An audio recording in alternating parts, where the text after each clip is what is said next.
Enough! Lift the enchantment!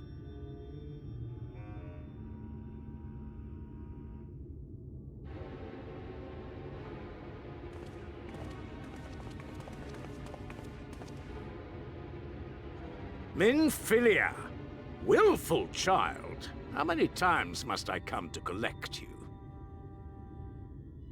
I won't return to your maw. And I won't let you hurt my friends.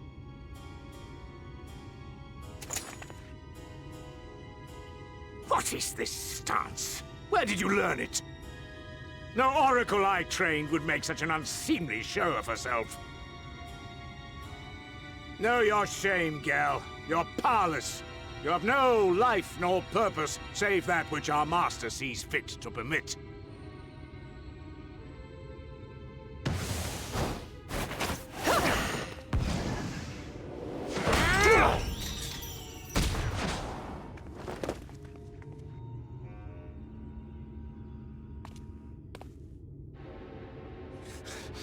Who are you to dictate her purpose? To lock her away and deny her a life? If she was powerless, it's because of you, you sanctimonious swine. But no longer. Fool! Defiance only begets more suffering. It is through acceptance alone that one may find solace in this God's-forsaken world.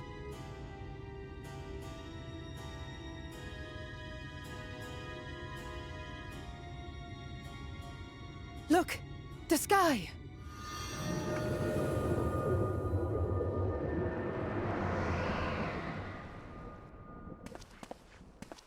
He's done it. The Warrior of Darkness has triumphed! General? What are our orders? What do we do? We do what we came to do. Subdue this rabble and find the Warrior of Darkness. Forward, men! Take the villains captive! Are you deaf? I said...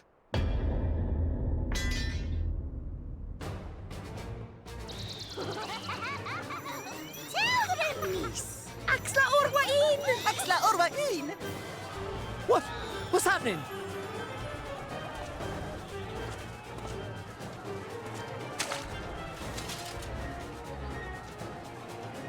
Water? That wasn't there before.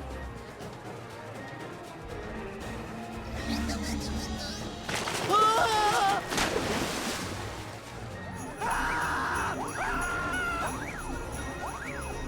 Orwaik Ansasi, Orwaik Kinsi.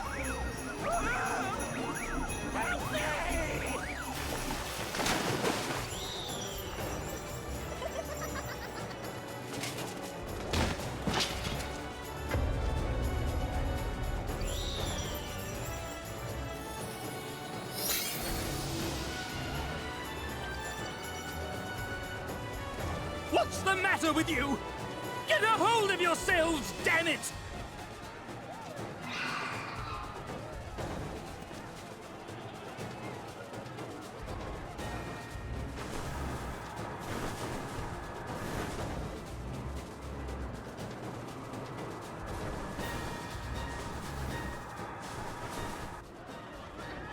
General, they come in greater numbers. We must retreat! All who stand with a Warrior of Darkness shall face justice. My master demands it.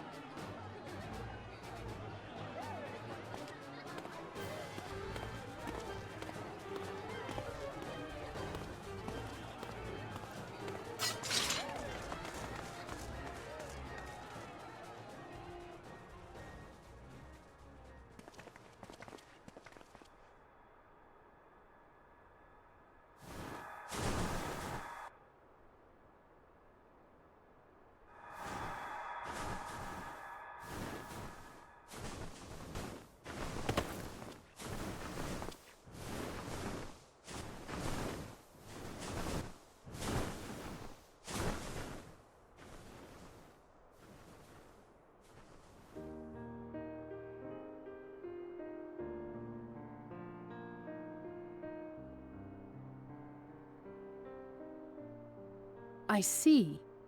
Well, it's a good thing Feaul volunteered to become king in your stead, for all our sakes. We are grateful for your timely aid, Feaul, or should I say, your majesty. It was the first night in recent memory. We all of us but wished to make the most of it. That's something you must remember about us Fae folk. Though our existence may be eternal, we exist only for the present. We live in the here and now, paying no mind to futures that may or may not be.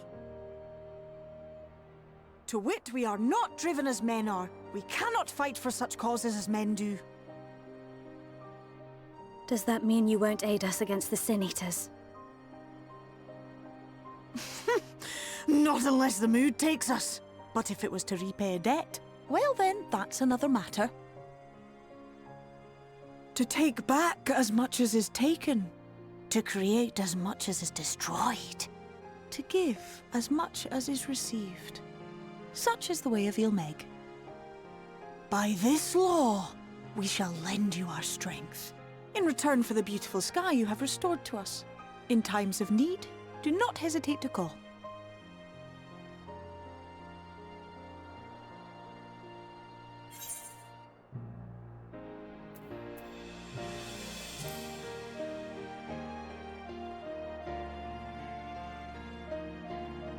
Silly sapling. I shall remain at your side. Even should my body be in the castle, 'tis a simple thing to have a little part of me accompany you. Treat them as you would Isnefis.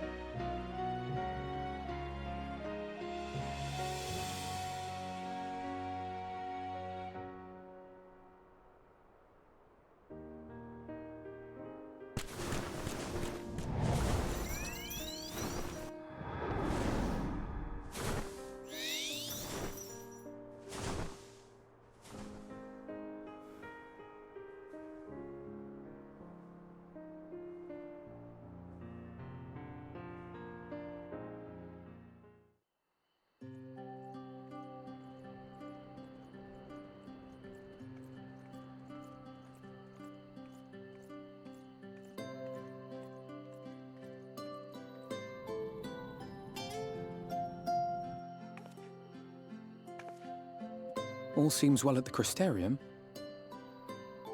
Yes. Yulmor was plainly more concerned with finding us. How flattering.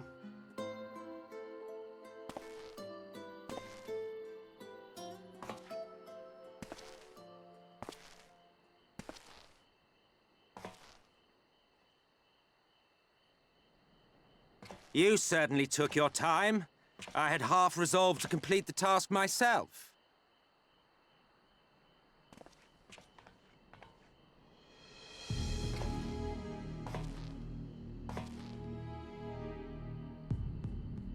And you are...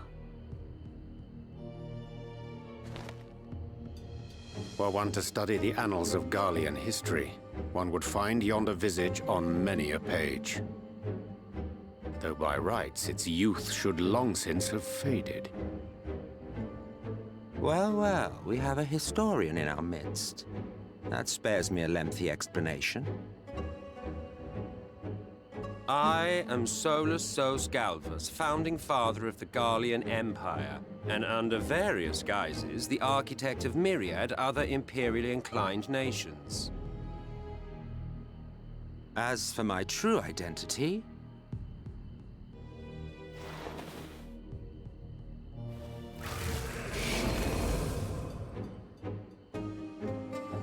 I am Emmett Selk, Ascian.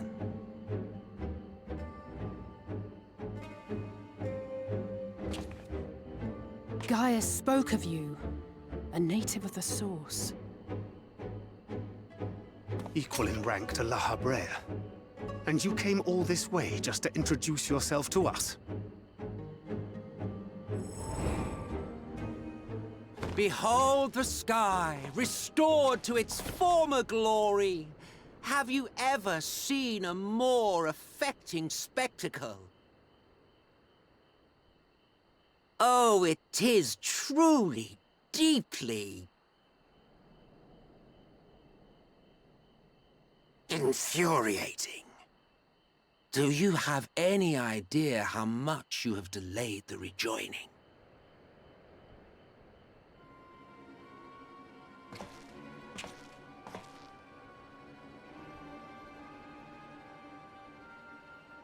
Following the flood, the First had been listing ever further towards the light, towards stasis. The end was in sight. Enter man and his indomitable spirit. He would haul the world back from the brink. And adding his lumpen weight to the power of growth, he duly tipped the scales, if only by a fraction. Yet a fraction was enough to spoil the perfect imbalance needed to bring about a rejoining. Had mankind continued to live in idleness under Vorthri's rule, all the conditions would have been met.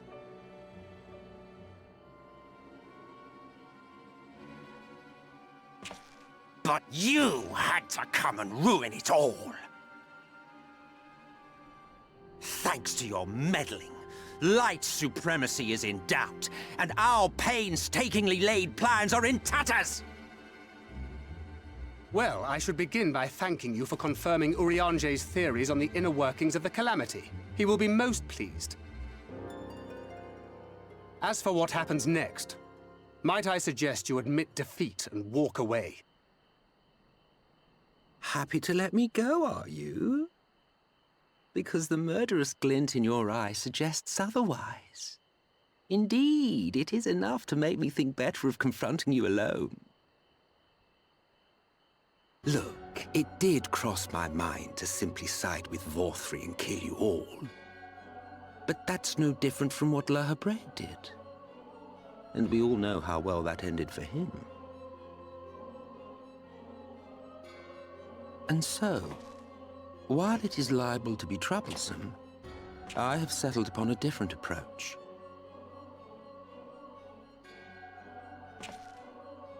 Cooperation. I will not raise a hand to hinder your hunt for the Light Wardens.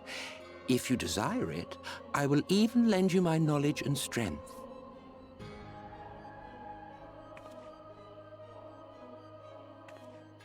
Since time immemorial, you and yours have labored to rejoin the 13 shards, at the cost of countless lives. Do you expect us to believe that your objective has suddenly changed? Nay, our objective is the same as it ever was. Though I dare say, you do not know our motive. A war waged without knowledge of the enemy is no war. It is mere bloodletting. Just once, might we not seek to find common ground?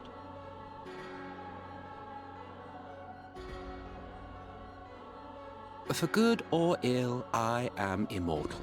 Provided I have the inclination, I can always begin anew, scheme and conspire to my heart's content. But this time I thought that I might instead try to see eye to eye, to understand what drives the hero of the Source, to determine if our goals are truly incompatible. So come, shed your preconceptions. See beyond the unscrupulous villains you take us for. When all is said and done, we may find ourselves pleasantly surprised. The proud discoverers of a path of cooperation rather than opposition. Think of it.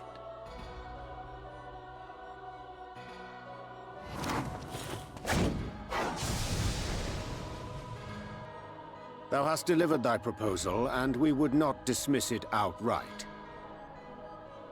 If I may offer thee counsel, however, to make thy case via an illusion reflecteth poorly upon thy sincerity. My apologies. You will forgive me if I'm not entirely at ease in the presence of a famed Ascian slayer. I felt it only prudent to take precautions. Nonetheless, your counsel is duly noted.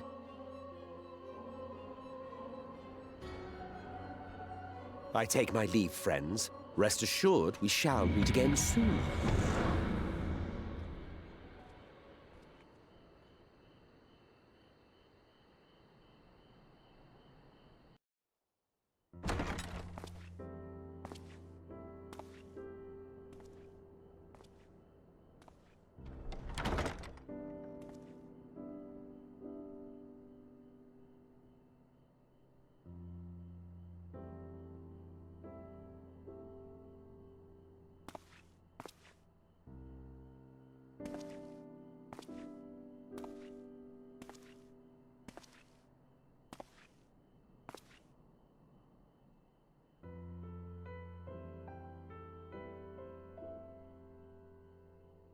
From the Exarch, is it?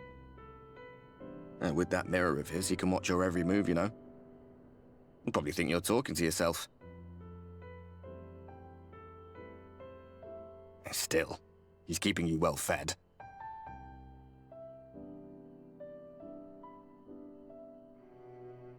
Judging by his people's faith in him, he seems to be a decent sort.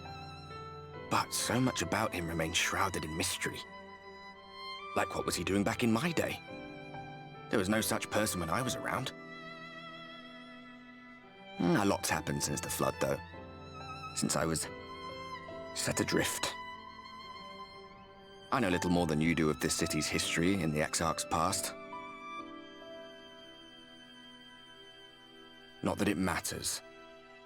It's Emmett Selk we should be concerned about. When our world was about to be consumed by light, the Aphelion in white appeared before us. He said that the only way for us to live on was to bring about the rejoining.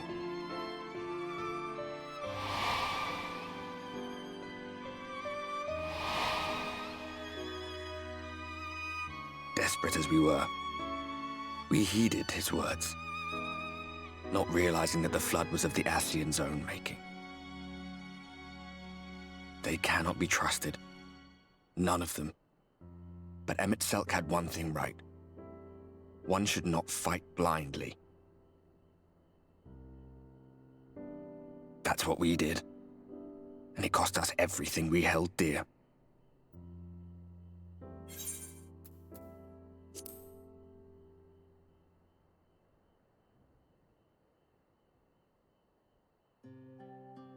Poor you. But I take your point. Let's see then. What's a good topic for mealtime? Oh, food, I suppose. I could tell you about Verbatite cuisine, if you like. Oh, and there's this time we were forced to collect rare ingredients for some god's-forsaken feast. If it sounds ridiculous, it's because it was.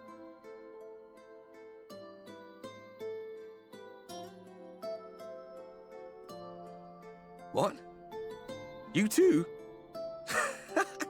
Parallel worlds, eh? So, what sort of things did you have to fetch then?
Ah, there you are. You're just in time to welcome our guest.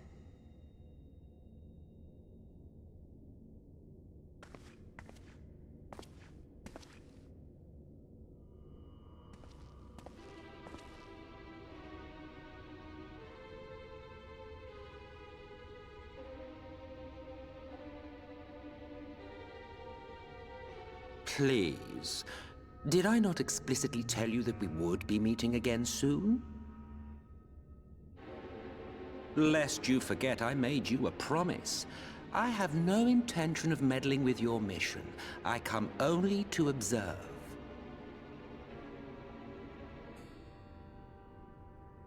Your Exarch friend in particular has piqued my curiosity. Summoning you all like that.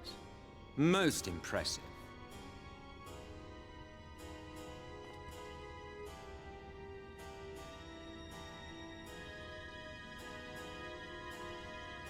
You honestly expect us to believe you've come only to observe? Or that you might deign to lift a finger to aid our cause if called upon? Even if there were a sliver of truth in your words, I would never accept your help. Not in my darkest hour. Not after all the suffering your kind has wrought. So petty. I meant what I said, and I said what I meant. Wage your war against the Sin Eaters, put each and every Light Warden to the sword, prove yourselves heroes, brave and true, and I will be glad to embrace you as allies. Allies worthy of bearing the burden of truth. Surely such a partnership would be preferable to yet another round of fisticuffs.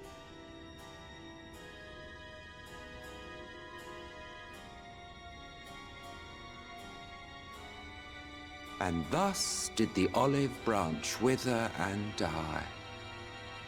Pity. Well, let no man say I did not try, futile as it was. Though I suspect you will seek me out when you grow tired of making the same mistakes. Difficult decisions lie ahead of you. Decisions best made with the benefit of knowledge to which only the Eternal are privy.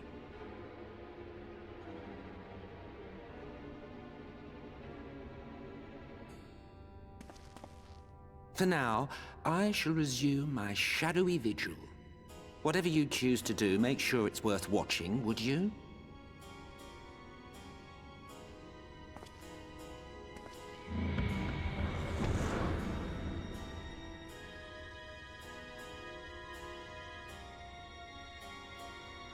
What was that all about? A vain attempt to make us doubt our chosen course, most like. As if we'd believe a word that passed his lips. Unless you think there is some truth in what he says.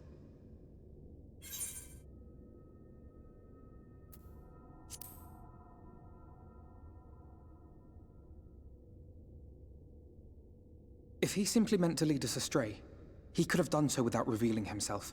At least, not in the manner he did. It goes without saying that an alliance with the Ascians is out of the question. But since we have no way of knowing where they might be hiding, it seems only logical to press on with our mission, even if our enemy seems content for it to succeed.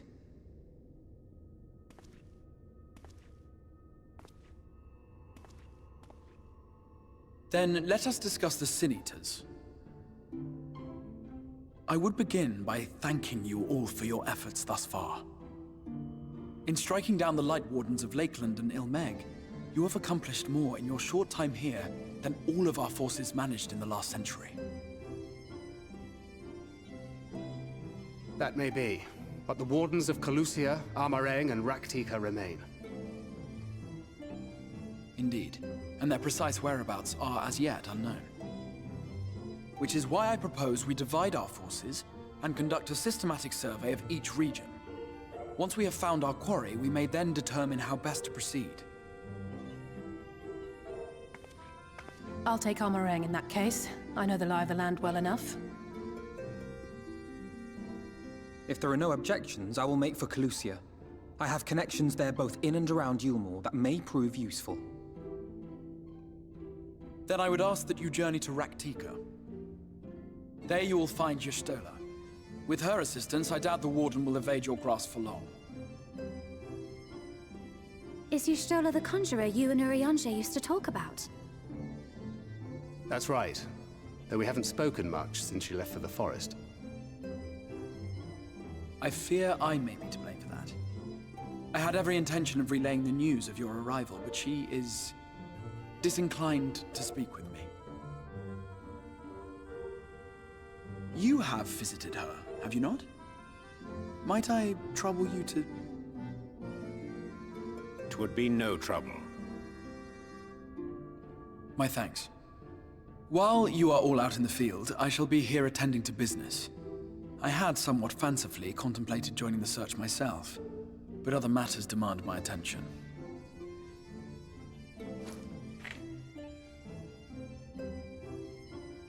What's that? A missive from Lord Vorthri. He invites me to join him in Yulmore to discuss the recent conflict at Lida Luran. land? Did he even bother to offer any bait? It's obviously a trap. I should be surprised if it were not. Nevertheless, I must seize this opportunity to speak with him, even if only a few words are exchanged. Though my power will be much diminished so far from the tower, it is a risk I am willing to take. Master Alphino, might I impose upon you to accompany me to Yulmore prior to beginning your reconnaissance? Of course. Then let us make ready. Safe travels to you all.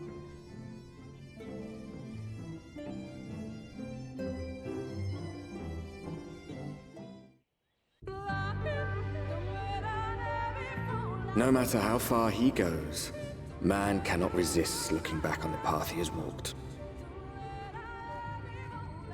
The untold stories and secrets of the past can be more alluring than the promise of tomorrow.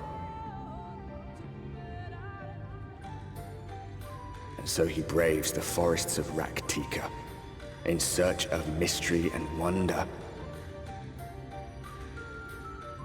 Of Ronka, to which all seekers of hidden truths are inevitably drawn.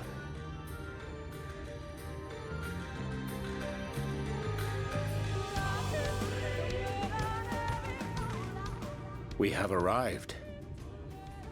Vast though these woods may be, they are, by and large, uninhabitable. Not so the swamps of Cydia, however, whose sparse foliage permitted man a foothold.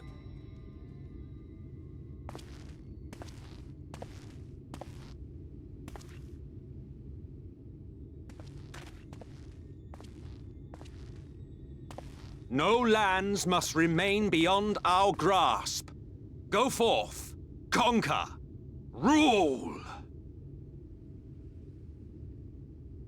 Forgive me. A sudden pang of nostalgia for those halcyon days. Exploring virgin territories, subjugating primitive peoples, all for the glory of Garlemald. If you've brought your ivory standard, I'll be happy to tell you where to stick it.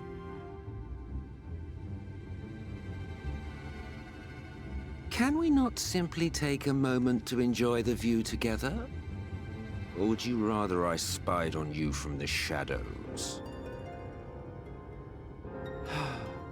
Much more of this, and I may very well begin to regret my show of good faith.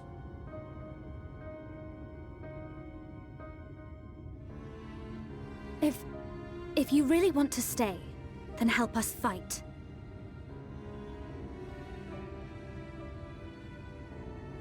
No, I think not. I am an observer, nothing more. Even shielded by the shadows of these boughs, I feel the light's presence most keenly. To accompany you is taxing enough. To fight is out of the question. I will suffer your company if I must, but not your commentary.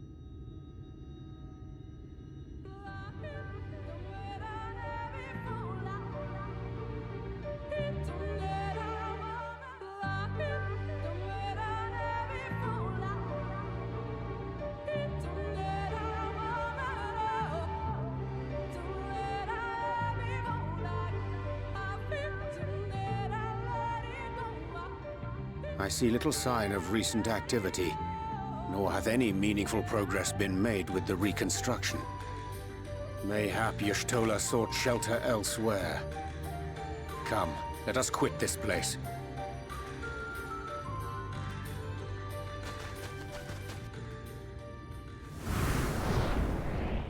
Now! Surround them!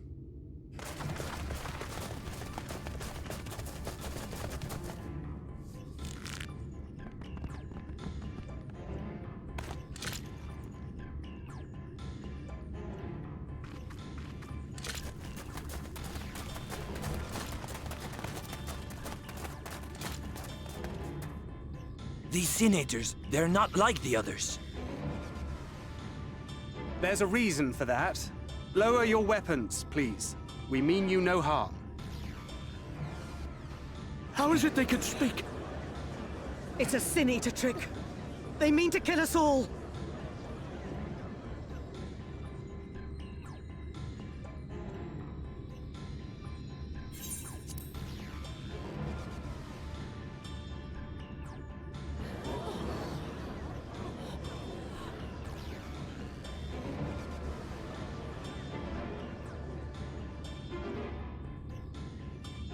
Oh, for the love of... I had hoped that by accompanying you, we might come to understand one another. But all I have come to understand is that you have a knack for inflaming the natives. You've committed the cardinal sin of boring me. And so I retire to the shade.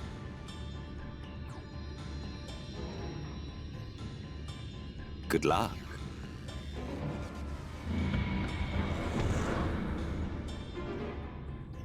There!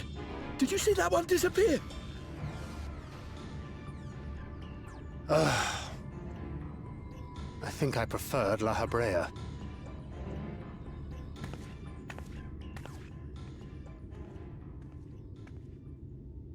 Enough. Runar, report. Master Matoya!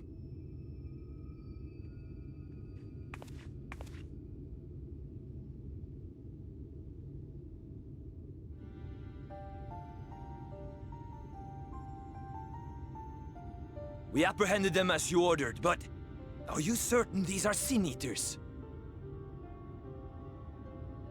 The intense light of the ether I saw was unmistakable. If not Sin Eaters, then what?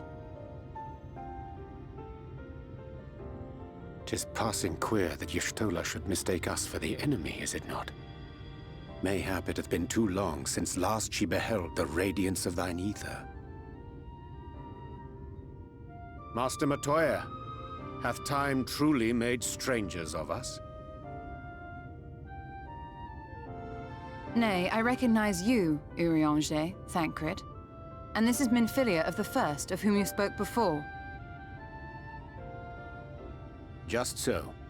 And knowing as thou must that we come in peace, might I prevail upon thee to have thy comrades lower their arms? First explain this other presence in your company. The one I know not. There is but one manner of creature in this world whose ether is suffused with such an abundance of light. Mine apologies, Master Matoya, but thou art mistaken. Before thee standeth our dearest comrade, the truest hero among us. Though he is but recently arrived here in the First, not one but 2 Light Wardens have already perished by his most puissant hand.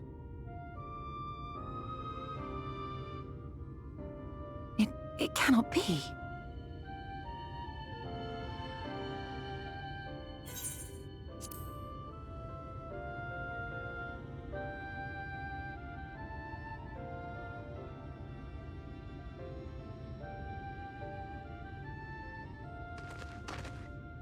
Master Matoya? Lower your weapons.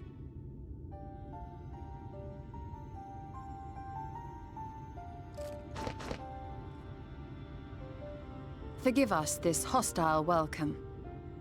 Come. I would give you a proper introduction to Raktika and its people.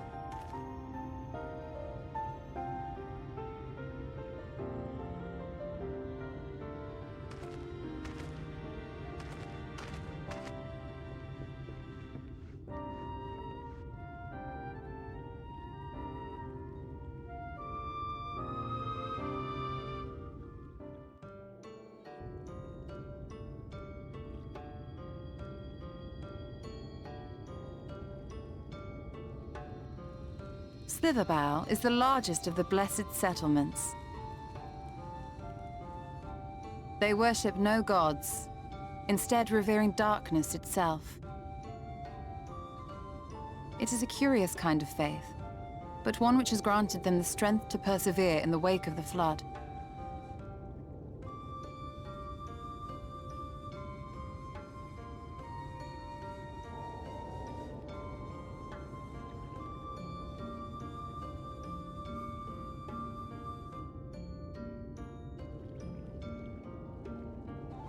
I hope you weren't expecting a grand feast by way of welcome. They are a simple people.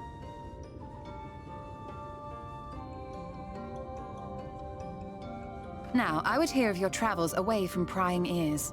Come.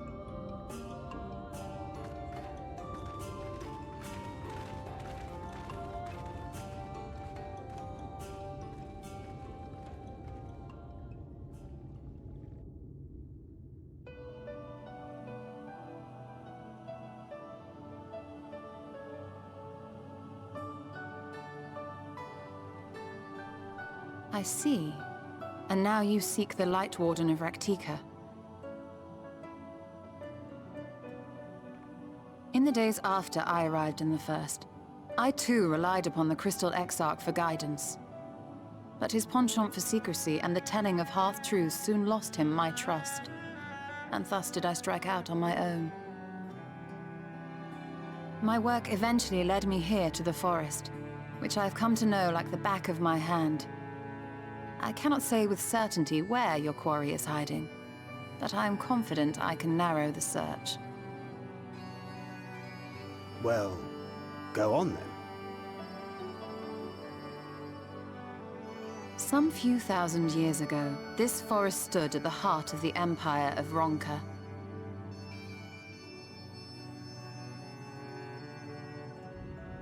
A great many relics of that civilization can still be found to the east in Ixmaya.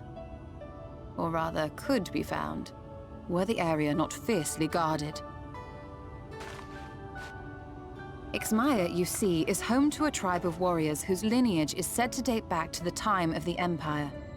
Any attempt to enter their territory is met with lethal force. They offer no warnings, and suffer no trespasser to escape. Needless to say, my every attempt to survey the area has been thwarted. Mayhap the Warden hideth there, full knowing none may approach it for fear of these protectors.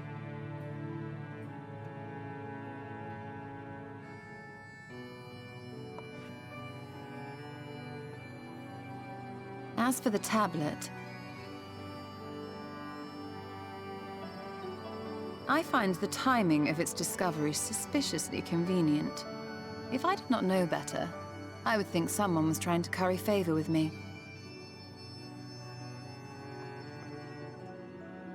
Regardless, it will take time to decipher these writings. Yet I would not be at all surprised if they somehow held the key to entering Ixmaya unmolested. The Exarch has a nose for serendipity. If there is aught I can do to assist thee in unraveling their secrets, thou needst only ask.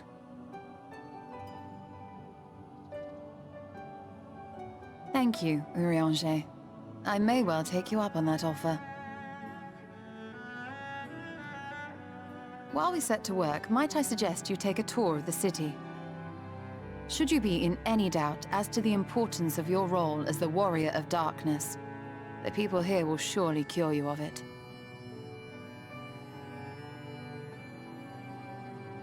I must say, Ishtola, while most of us have struggled to come to terms with our altered circumstances, you seem to have adapted rather well. Lest you forget, Master Matoya and I dedicated our lives to uncovering the truth which hides at the heart of our world. Though separate, the fate of this reflection is nevertheless bound to that of our home. That I would be daunted by such an invaluable opportunity is absurd. But what of you, Thancred? Could it be that you are still struggling to come to terms with the nature of your young companion?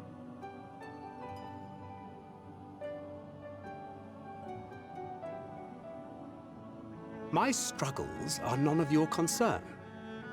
Quite why you would speak thus and in this company, I do not know. Perhaps you left more of yourself back in the source than I assumed.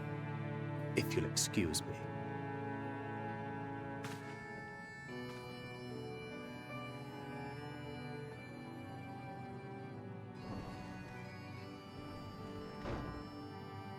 He understands that I'm not the same, that I'm not her. Understands, perhaps, but does not accept. The question being whether he ever will. And whether you will, more importantly. As difficult as your circumstances may be, they are yours, not his. 'Tis you and you alone who bears ultimate responsibility for your life.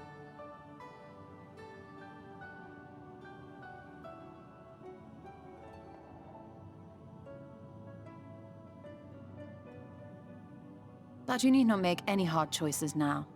Why not go and get some fresh air, clear your head?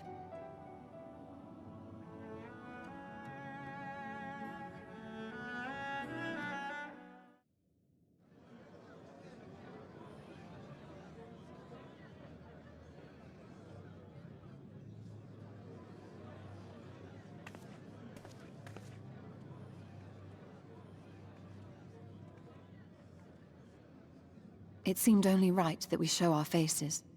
May we join you?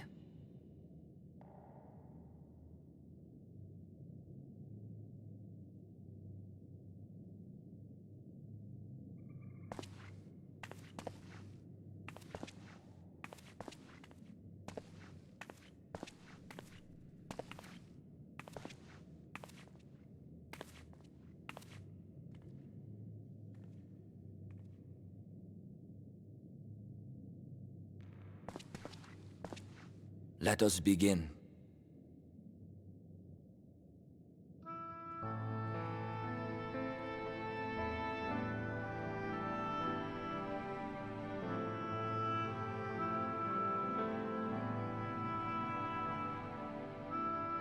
I thank you all for coming to pay respects to our fallen daughter of the night.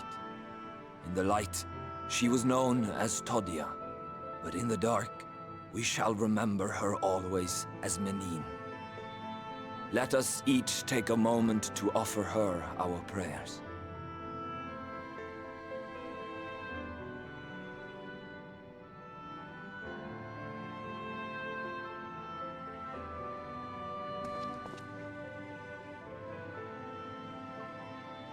We entrust her now to the night's sweet embrace. In darkness will she be free from pain and suffering, now and forevermore. May her soul find peace in the sunless sea of heaven, and in the love we bear for her in our hearts.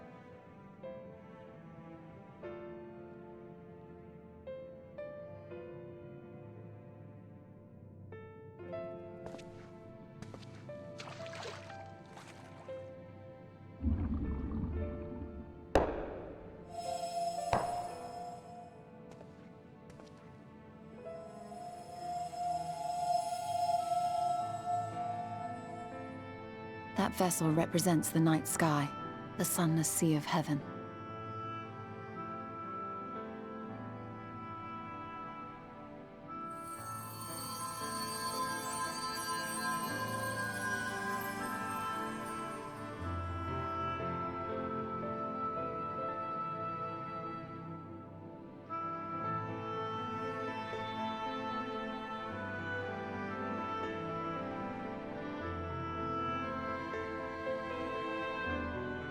Call upon you now, O bringer of shadow, to lead this gentle soul unto the sea. We call upon you, O warrior of darkness, to deliver her unto paradise everlasting.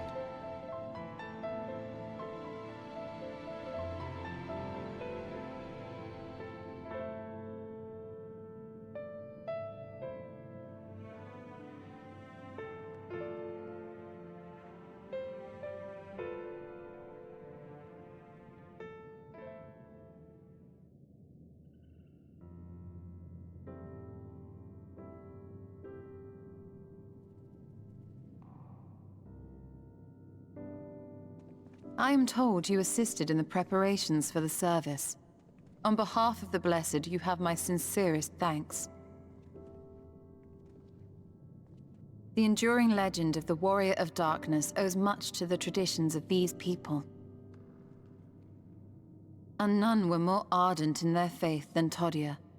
She would have been greatly moved by your presence.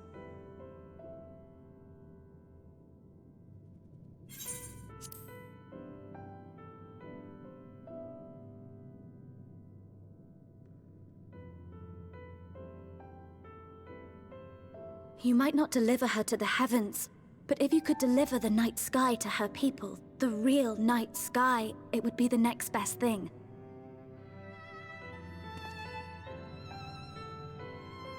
Their prayers would finally be answered. They could gaze up at the firmament and see their ancestors in every twinkle of the stars. We cannot allow their hopes and dreams to drown in the light. We have to bring back the dark. If we don't, who will?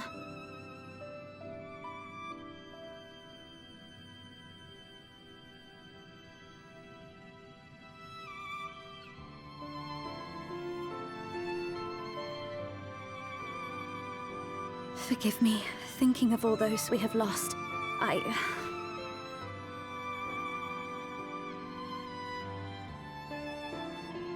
No, it's all right. We will bring back the dark.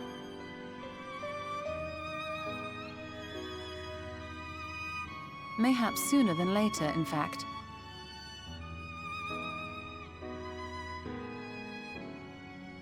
Eorzea and I have finished deciphering the tablet, and its contents were most illuminating. Let us reconvene in my chambers. We have much to discuss.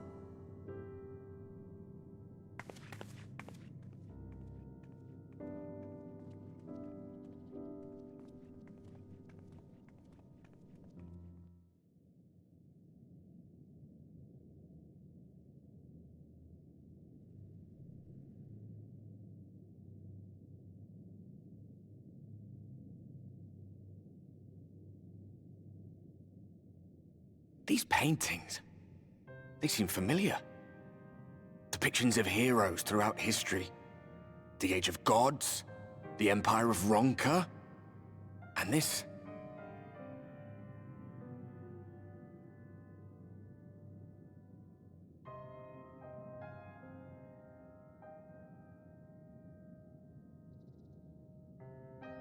There was a man, a researcher who pored over these pieces. He offered us work when we needed it. Slaying beasts, delivering provisions. A funny old bugger he was. But he had a good heart.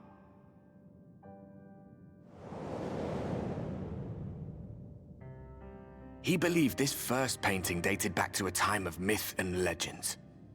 A tribute to the heroes of a long-forgotten era.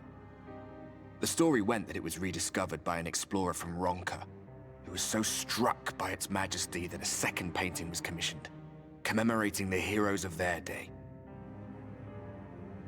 One day you will all be here too, he said. Heroes immortalized forever. Maybe I'll paint you myself? I had a good laugh at that. We were only trying to make our way after all. Being heroes couldn't have been further from our minds.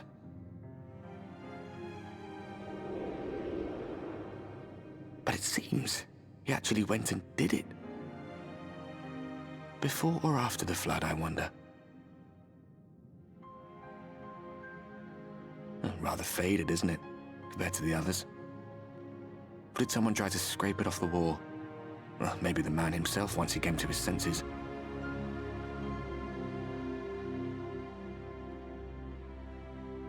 Do you suppose your deeds will warrant an addition to this collection? Or some other kind of monument?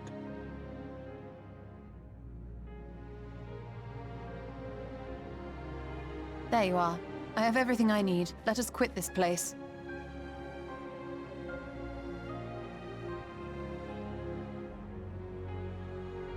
Is something the matter? We should go. The others are waiting.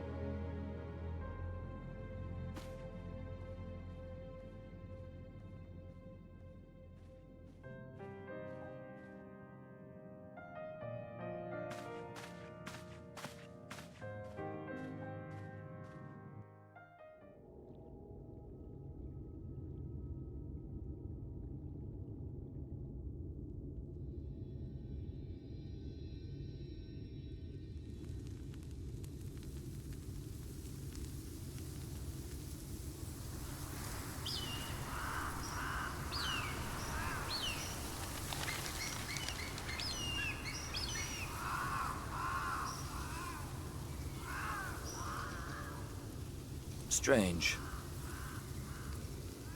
The others on patrol should have returned by now. Our food will be overcooked if we wait any longer. We will just have to start without them.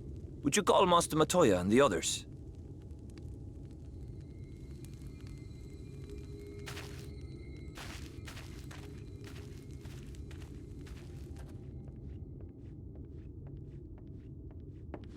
I tire of these games, Eorzea. Why do you pretend you cannot see it?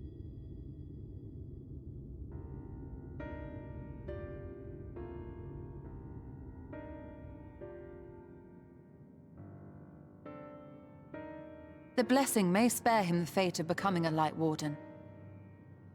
But you cannot be blind to the nascent corruption.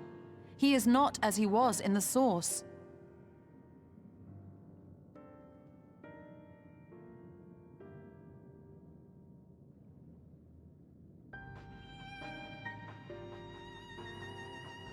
Though I have no proof, I fear that the light which poured forth from the Wardens was not negated at all.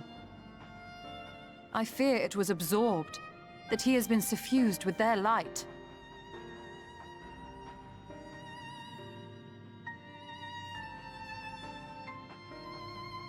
Though I have given thought to this possibility, I dare not speak until more is known.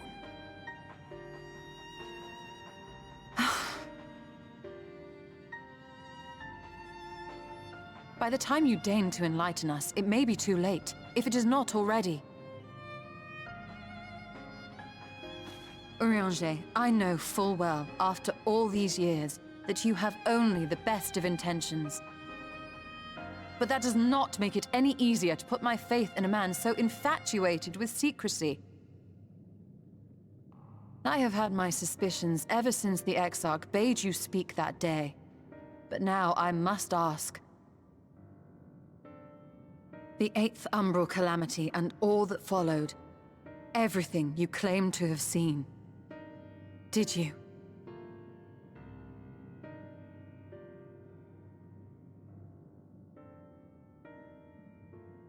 Help! Someone help! The Ilmorans have come for us! We're under attack!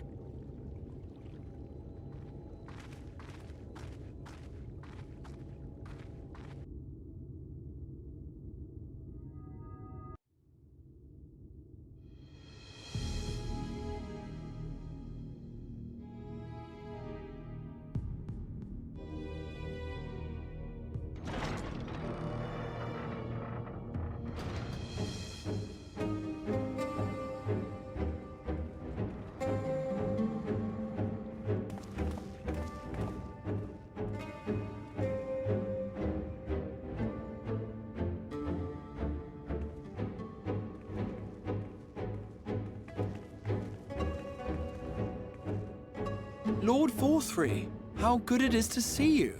How long has it been? Not since your inauguration, unless I'm mistaken. Too long, at any rate. May I say, how humbled I am to be invited not only into your city, but your home. You are as generous as ever. And you as disingenuous. Let us dispense with the pleasantries. This merry band of dissidents people are calling Warriors of Darkness.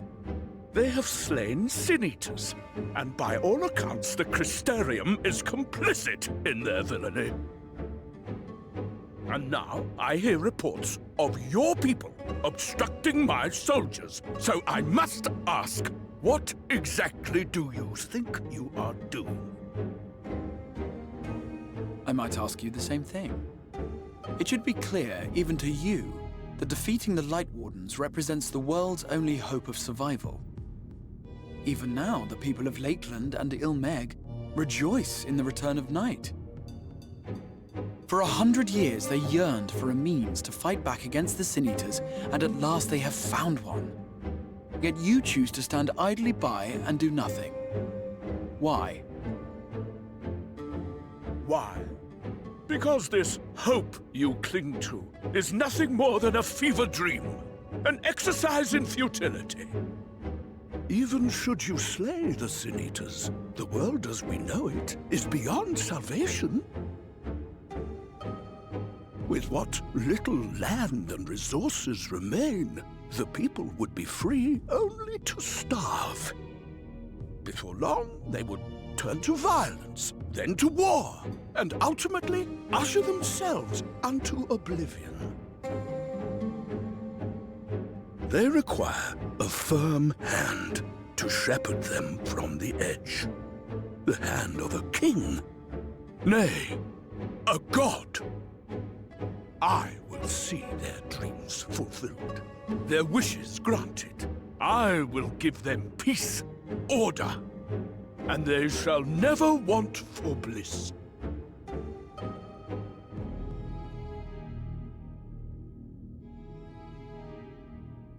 Men are fickle creatures who entertain vague ideals without the faintest notion what they cost. But a little fear can go a long way towards helping them realize what it is they truly need. Sanctuary. And they shall find none in this world save that which I afford them.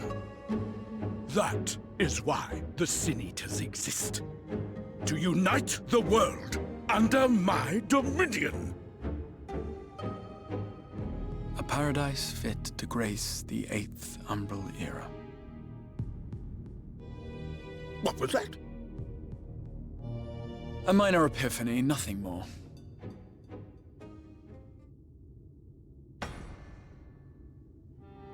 You have always held sway over those around you. Those who defy you must submit or die. What sits before me is the inevitable result of bloated privilege and unchecked power. But man is more resilient than you think. His achievements are not the product of violence and bloodshed, but compassion and understanding. This calamity is but another crisis to be overcome, and we will, once we eliminate the Sin Eaters. You poor deluded fool. These people care not for the morrow. They care only for the now, and the contentment they lack. What good is a paradise to them if it is 1,000 years in the making, or even 100? You underestimate them, Lord Vorthri. They see further than you think. I have beheld it in the blood and sweat and tears of those who would sacrifice everything for a future they may never know, that their children may never know. I have beheld it in the hopes and dreams of those who came before, which we bequeath to those who come after, that they might in turn build upon the foundations laid by our forebears. These are the bonds which hold man and his world together, not your gilded chains, and I will resist your every effort to shackle him. In summary, you will continue to support the villains hunting my Sin Eaters? With tremendous enthusiasm, for I have faith in the future they would build.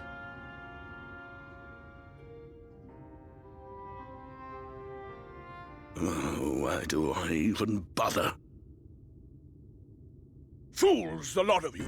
So naive! So painfully predictable! Did you imagine I did not know your mind? That I would wait until after this meeting to dispatch my forces? Even as we speak, they march to the Sin Eaters' defense. Insurrection will not be tolerated! The people of this world are mine to rule, mine to command. And you are no exception!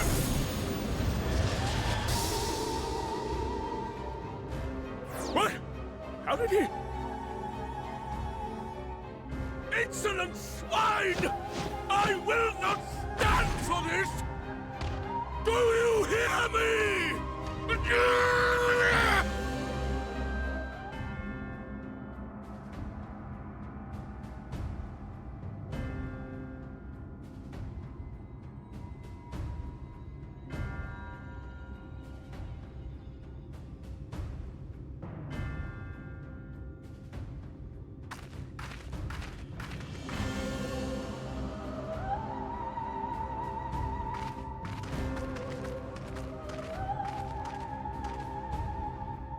You speak for the Knights Blessed? I do. I presume that is your doing. If you've come to parley, I must insist that you first return him to us. You're in no position to make demands.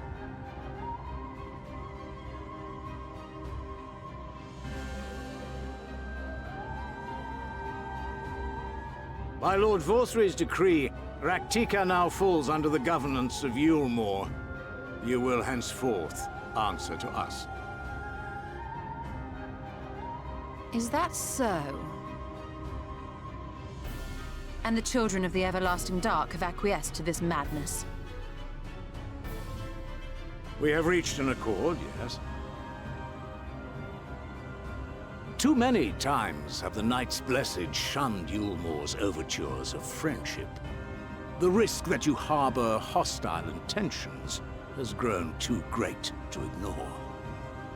Therefore, his lordship has claimed dominion over this forest and bestowed executive authority upon the children of the Everlasting Dark.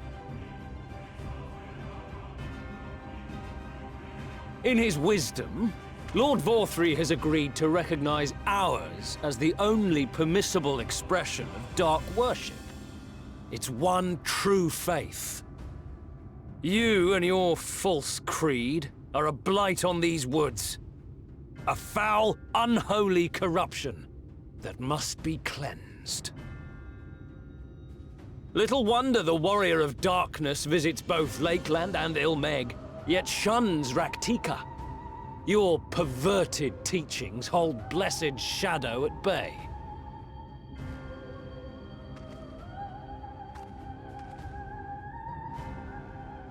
You have accepted the yoke of Yulmore to spite us, then? Fools. Darkness will never return to these skies while they hold sway. Those of you minded to obey his lordship are to make for Woven Oath with all haste. We will leave you, that you may have time to prepare. Woven Oath? Are you suggesting we abandon our fate to join those zealots? What has your faith afforded you thus far? Nothing! We will guide you along the righteous path. And should we refuse?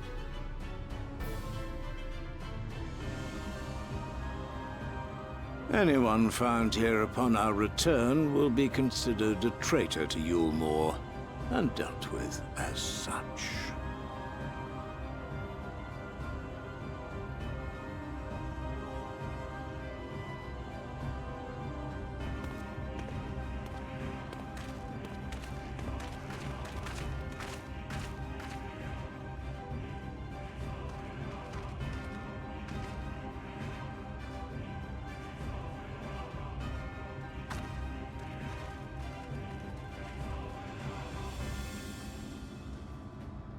We will discuss these developments after I have tended to our casualty.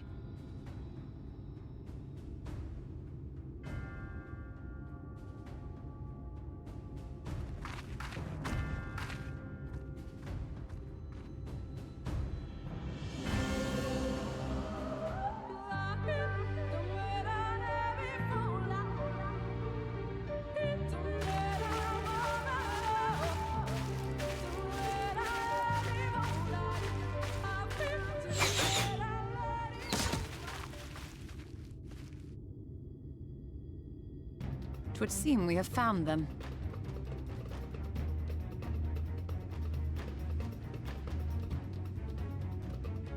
You trespass upon sacred ground!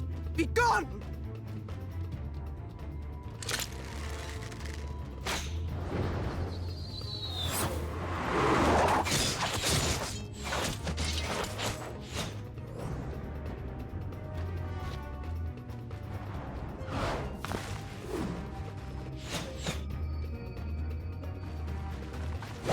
Wait! We did not come to!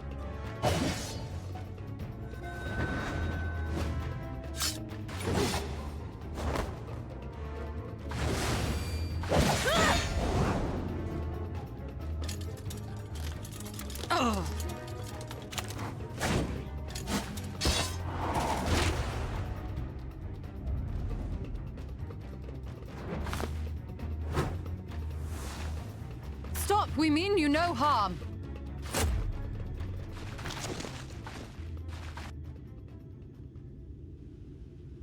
Sister, is that...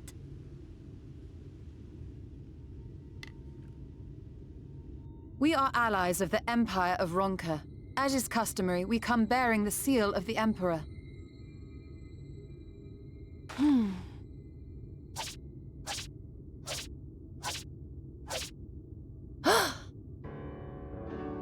It appears to be genuine. Then perhaps there's yet hope. Perhaps.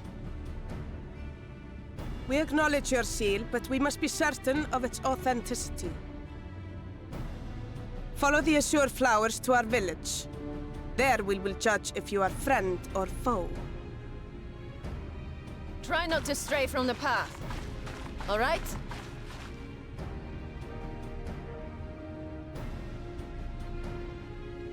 Follow the flowers. Would it kill them to escort us? But if it affords us an opportunity to investigate Ixmaya, fine.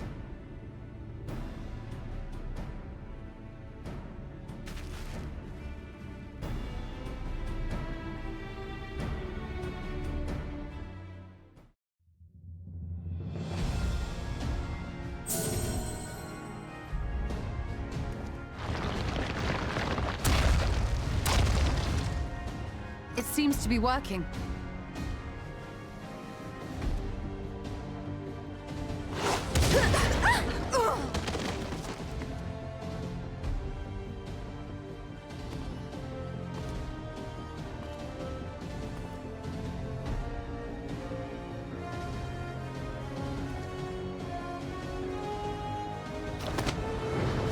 I think not.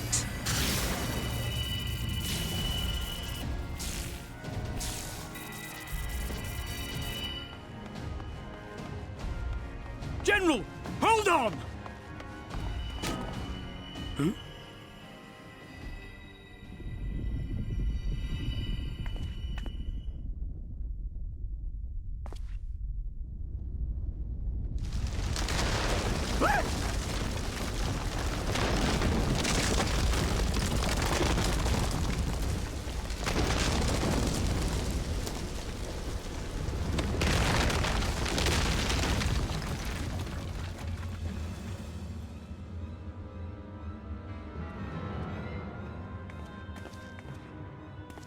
Expertly done.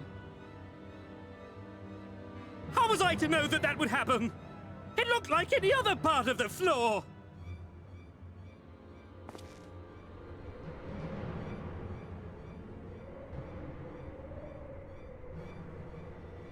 Might now be an opportune time to strike a bargain? We poisoned a number of villagers in Slitherbough with a toxin brewed for us by the children.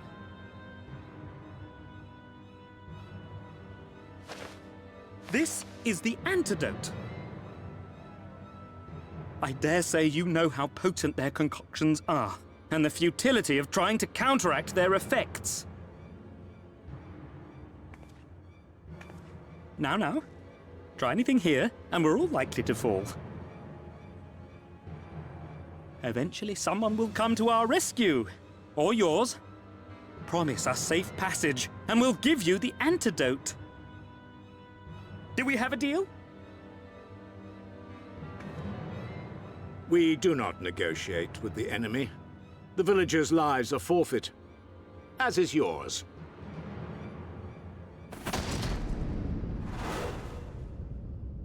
General?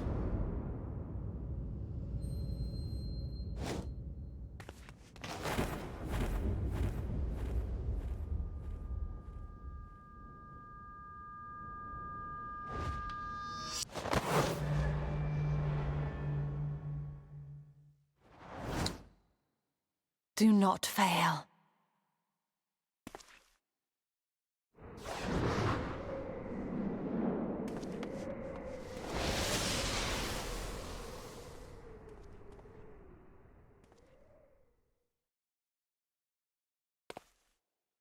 How noble and pointless.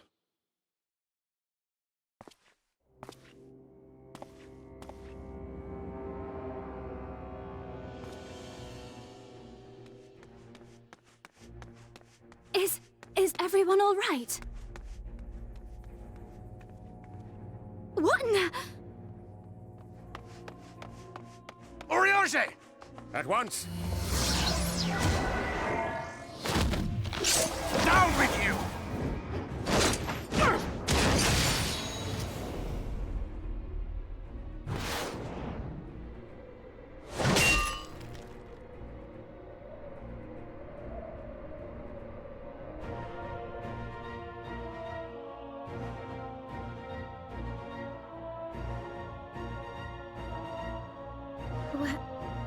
Where is Y'shtola?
Runa, thank goodness. We delivered the antidote to Slitherbough, and from what we could gather on the way here, the Ulmorans have had the good manners to withdraw. Thank the gods they did, or we would never have made it here in time. I'm told we have Runar and his comrades to thank for keeping the soldiers occupied prior to their retreat. They were preparing to come for you and Y'shtola, it seems, when Runar rallied the villagers and pursued them out of Slitherbough.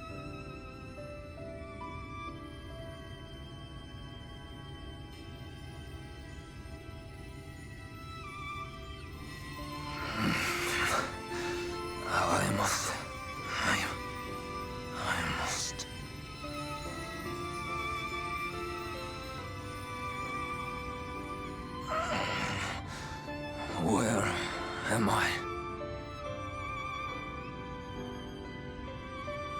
Ixmaya, in the care of the Vis. Thou art safe now, friend. Pray, rest thee a while longer. No. No, I am all right. Somewhat heavy of limb, perhaps, but otherwise well, I assure you. I am glad to see you are all safe. When we realized where the soldiers were headed, we knew something had to be done.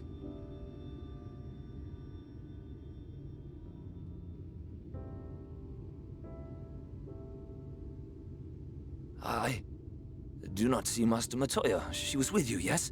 What happened to her?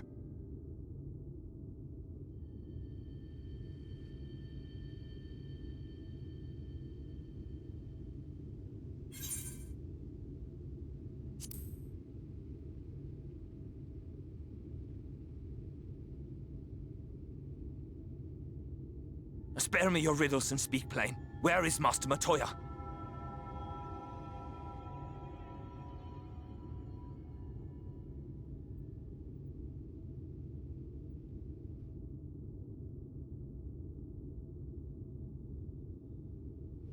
No. No. No, that cannot be. Why would she do such a thing?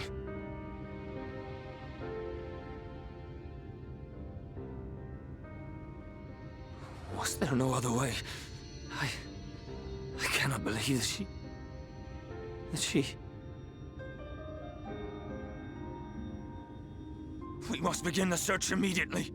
I will come with you.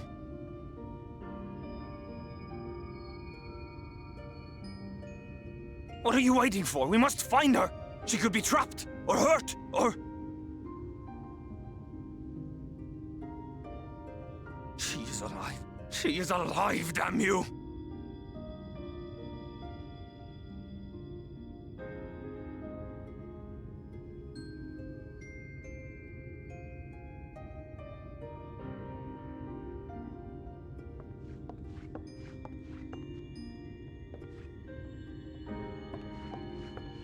Forgive me for interrupting, but our scouts have apprehended an intruder. We thought perhaps he might be an associate of yours.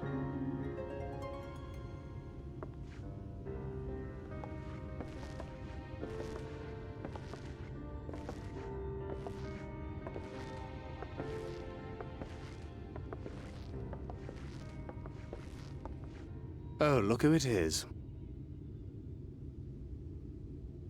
Well, this is embarrassing. In my defense, they are surprisingly tenacious.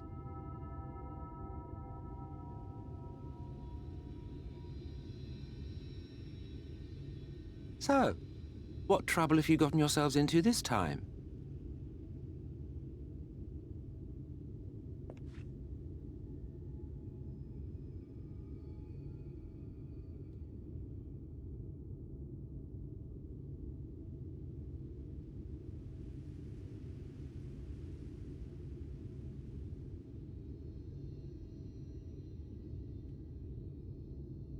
Well, well.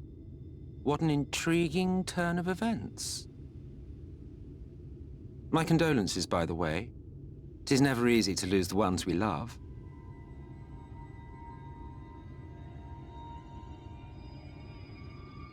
Well, she is dead, isn't she? Wishing it were otherwise will not make it so. That you should be indifferent to her loss is no surprise. But to us, she was a friend. The best of friends.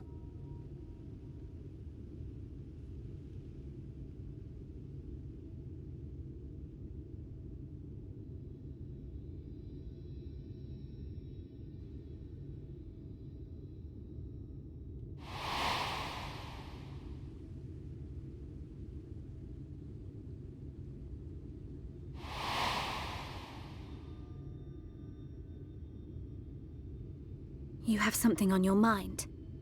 What is it?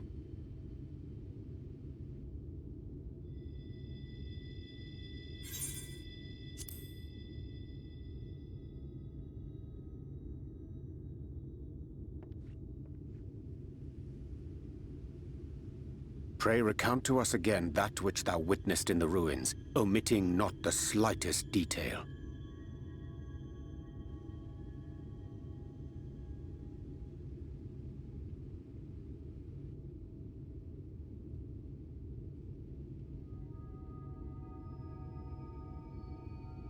Flow.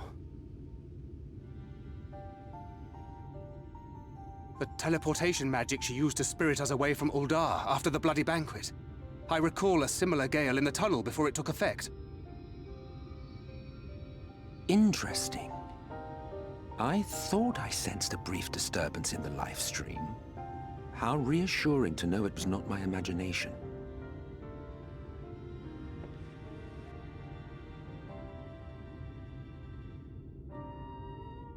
I felt it only once, I should mention, which would suggest she is still adrift on its currents. Then I fear she may yet be lost to us. For it was only by the grace of the elementals that she was plucked from that great ethereal river.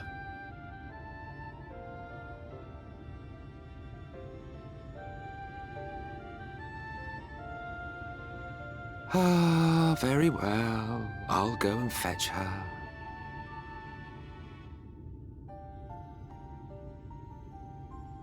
Perhaps a clear and unambiguous act of kindness will serve to win the trust you seem so determined to deny me.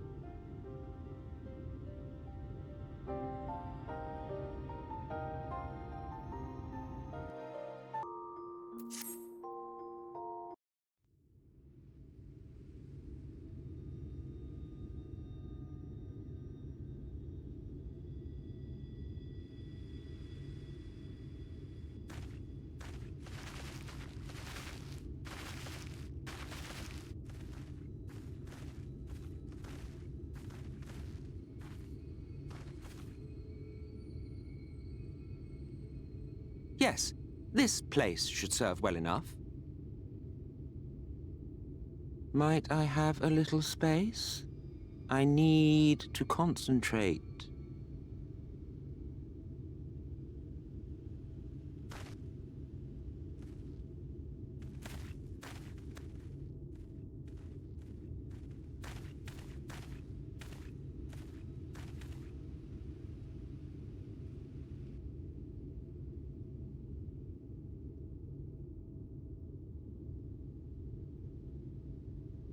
Now then, what color was her soul again?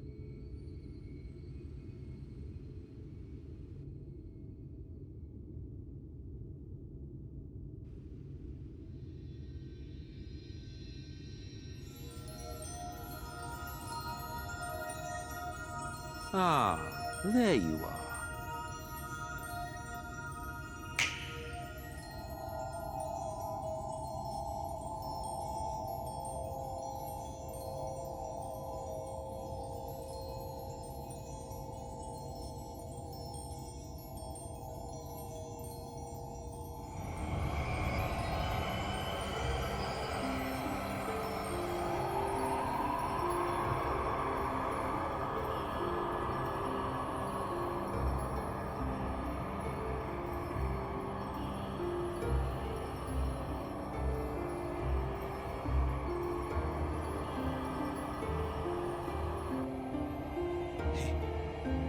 He's done it.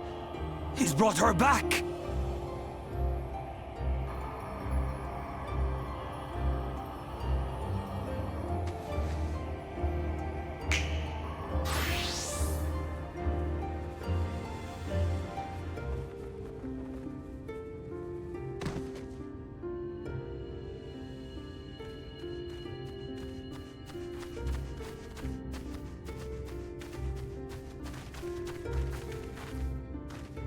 Y'shtola, are you all right?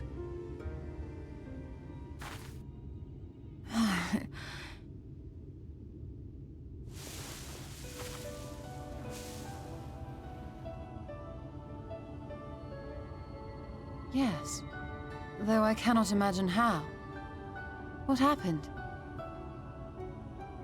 Thou didst invoke the power of flow, which thence did usher thy soul unto the life stream.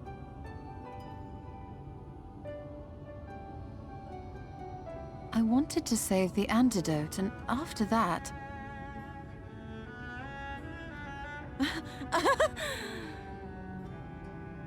I did something exceedingly reckless, for which you will just have to forgive me.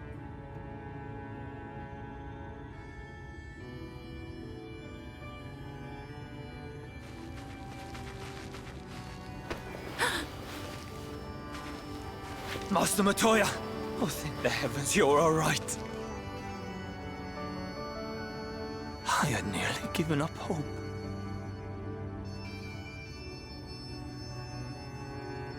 Please, Renard, dry your tears. What would the others think if they saw you like this?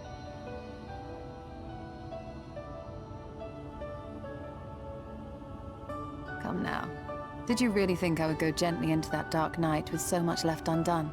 So many mysteries left unsolved.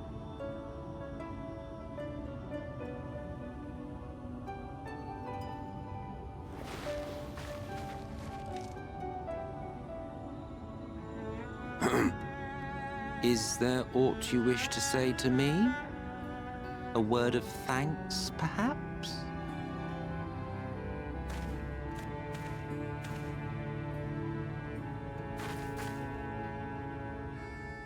Emmet Selk, the Ascian of whom I spoke. 'Twas he who plucked thee from the life stream.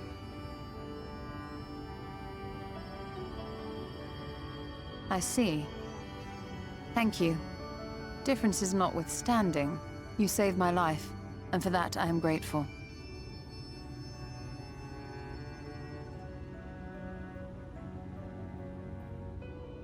But let us turn our attention to more important matters, such as the Katana Ravel. You had better not have explored its depths without me.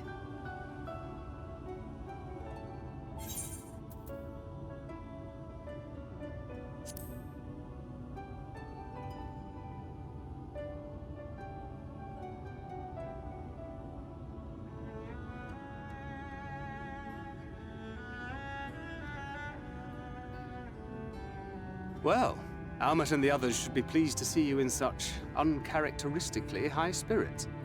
Let us return to Fanoff then, and discuss the coming expedition.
The Light Warden is dead.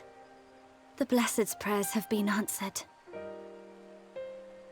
Aye, that they have.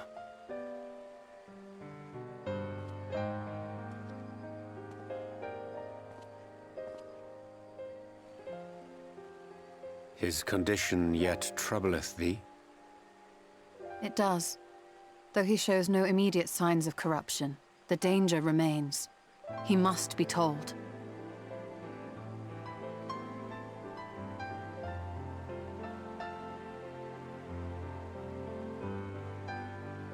Would you describe it to me, Eorzea? Paint for me a picture with your words.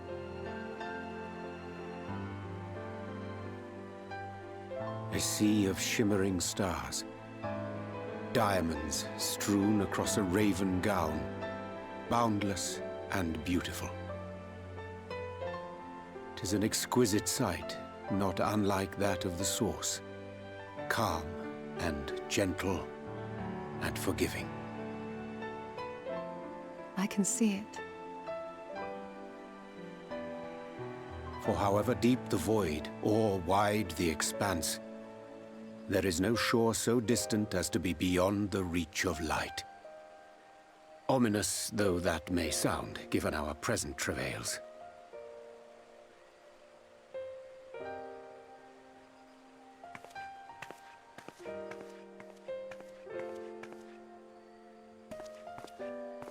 Well fought. Let us return home.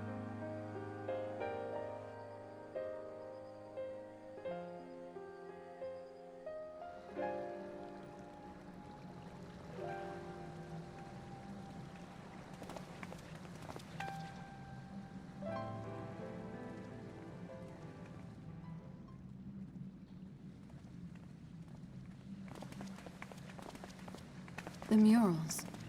If I am not mistaken, they predate the Empire. How can you tell? A peculiarity of the paint. Most are made from mineral-based pigments, but whatever was used here is older than anything I have ever seen. According to Almet, this sanctuary was built to preserve the wisdom of the ancients. What events do these murals commemorate, I wonder?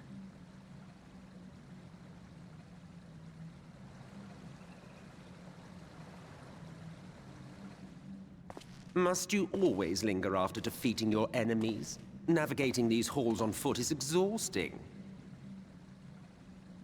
Come to lead us to safety, have you? I was bored. But how is the hero of the hour?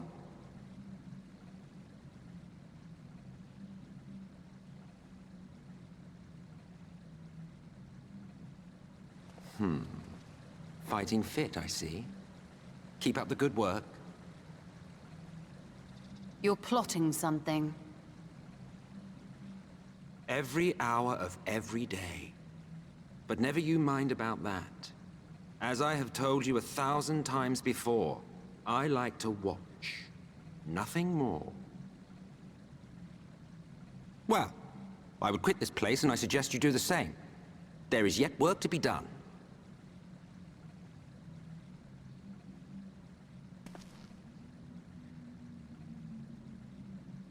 Ah, there is a sight to bring a tear to the eye. You recognize these scenes?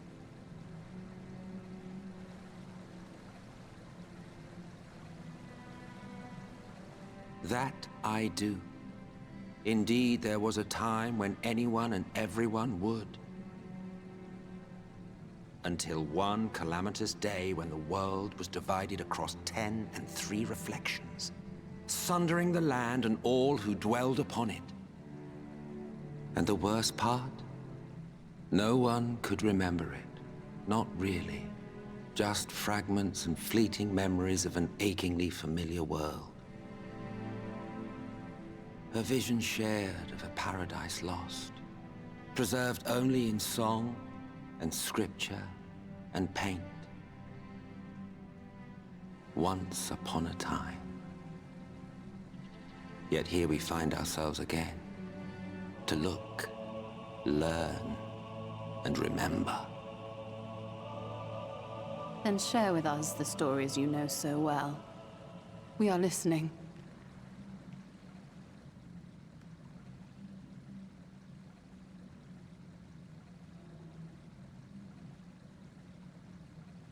Before the Great Sundering, there was one world. A world that knew naught but peace and prosperity. Until it was faced with a crisis. Unprecedented, terrifying. Civilization found itself perched upon a precipice, staring into oblivion. But through prayer and sacrifice, the will of the star was made manifest.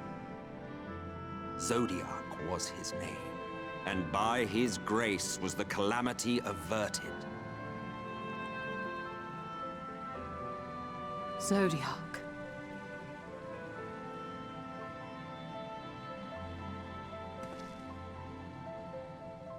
A savior mighty and magnificent, deserving of reverence and gratitude. One would have thought, yet some thought otherwise.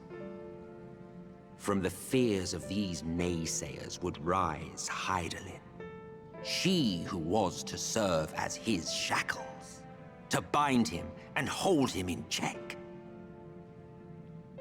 And so they fought, and they fought, and they fought, and in the end, Hydaelyn was victorious.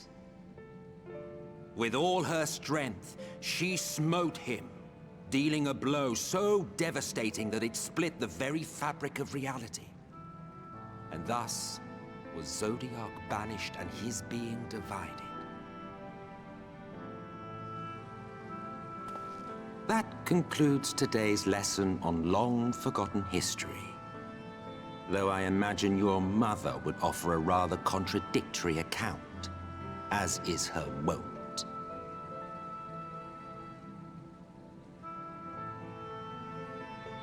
I'm sorry, I can only assume I misheard.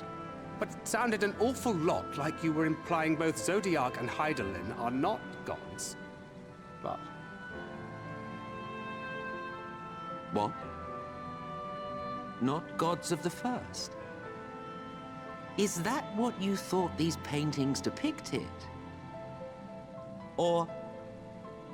Oh. Oh. They are gods after a fashion, yes. But no different from the kind with which you are so intimately acquainted. Formed of faith and prayer, of conviction and devotion.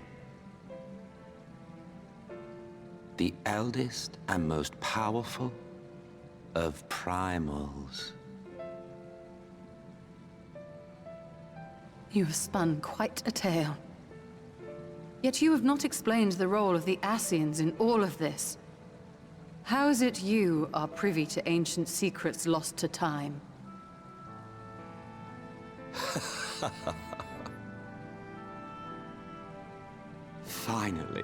Finally you ask the right question. And shrewd questions warrant honest answers.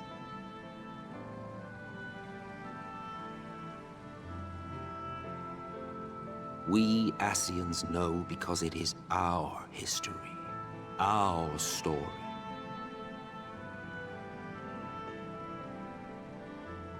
It was we who summoned Zodiac, we natives of that sundered paradise.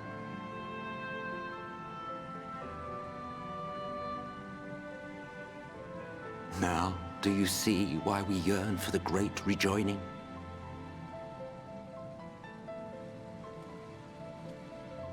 For our world, for our people, for all creation to be made whole again. Wouldn't you wish for the same?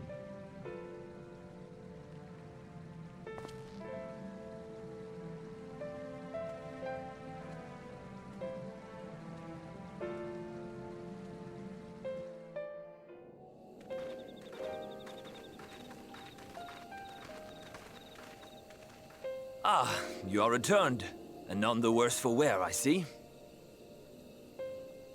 You needn't worry about us. What became of the Umoran soldiers, more importantly? They turned tail and fled at the sight of the night sky.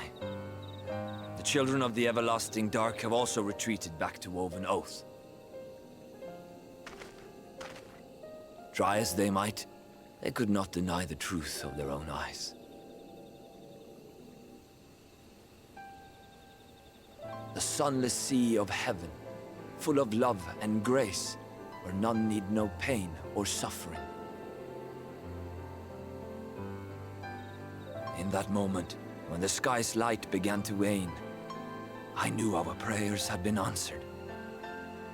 That we were doomed to face oblivion at life's end no longer. When first we met, I harbored certain suspicions about you. Now I see that I was right. You are the bringers of shadow, the warriors of darkness, the saviors for whom we have prayed for so long.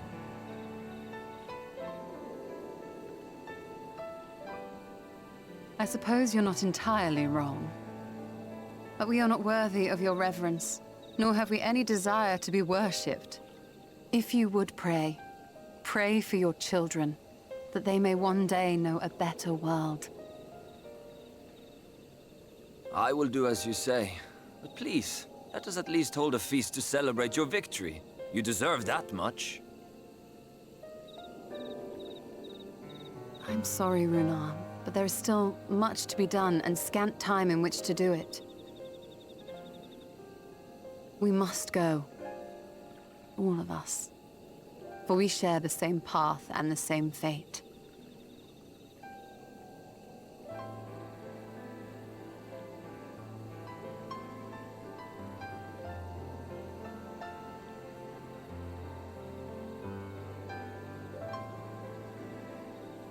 So be it. I ask only that you hold us in your hearts, as we would hold you in ours. Now, and ever after. By the boundless dark, this I swear.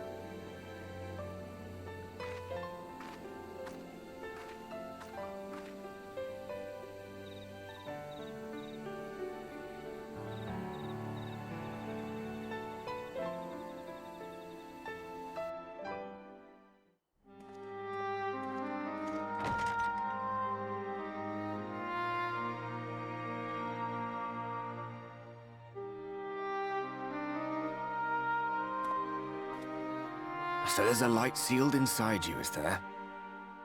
You wouldn't know it from the outside. You look the same as you ever did to me.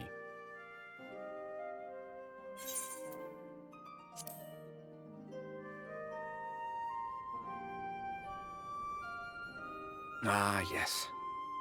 If they're not asking you to fight, they're telling you to rest. Which isn't to say they're wrong. You'll need your strength for what's to come.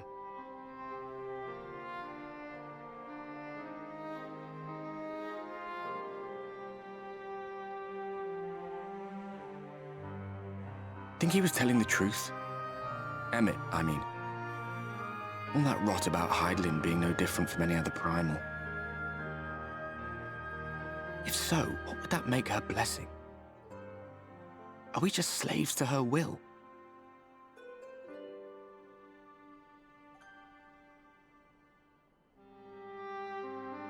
Let's pay him no mind. Lies are the Ascian stock in trade. Villains, heroes, all a matter of perspective, they'd have you believe. One man's fond memory, another's waking nightmare. Me, I'm no saint or savior. Just another sinner. And I know damn well I'm in no position to judge. When I saw the people of Slitherbough look up at the sky and celebrate the return of the dark, felt good. It was moments like that that I cherished. Much more than the thrill of adventure. The quiet after the storm. I always took comfort in that.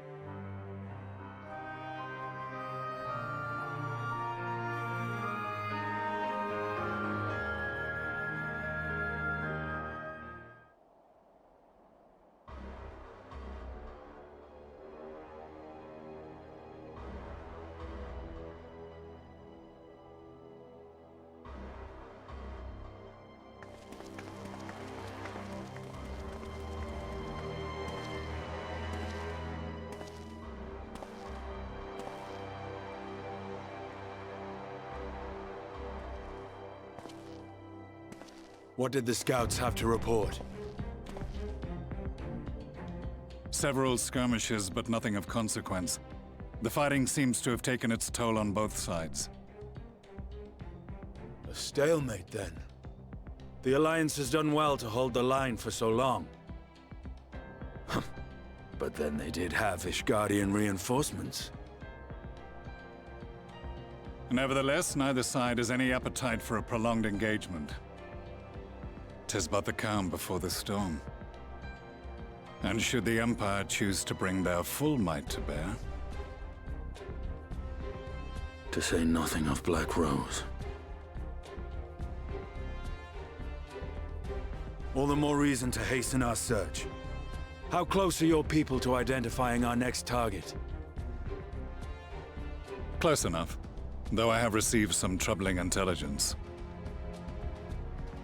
One of our generals posted to the Alamegan front recently disappeared without trace from the battlefield at Gimlet Dark. Odd. Dead seems unlikely. Fled less so. I wonder where he'll turn up. Were I a betting man, I would say here, in the capital. Not that any deserter who valued his life would contemplate returning, but a corpse might, given the right encouragement. In the manner of his royal remains, you mean? Elidibus plainly has no need of a new host, so the question becomes who? It may be that another player has joined the game.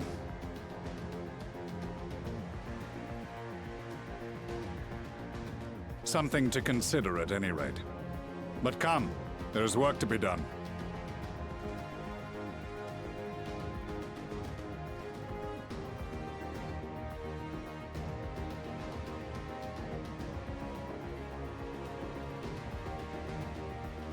These bloodless games make for poor sport.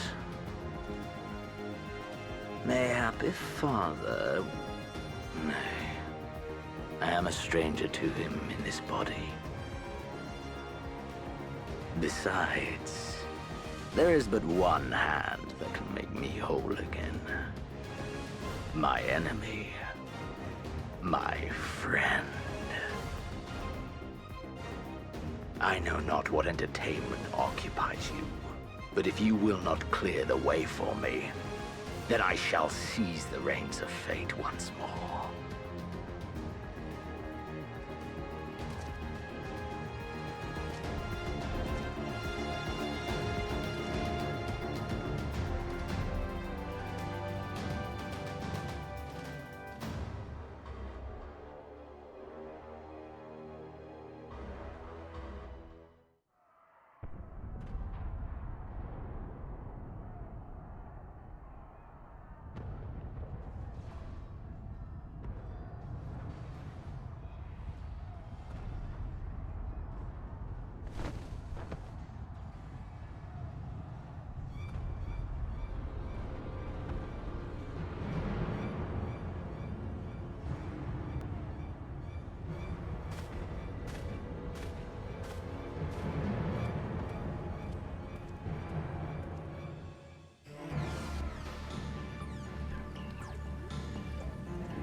Sin-Eaters sighted! They're coming!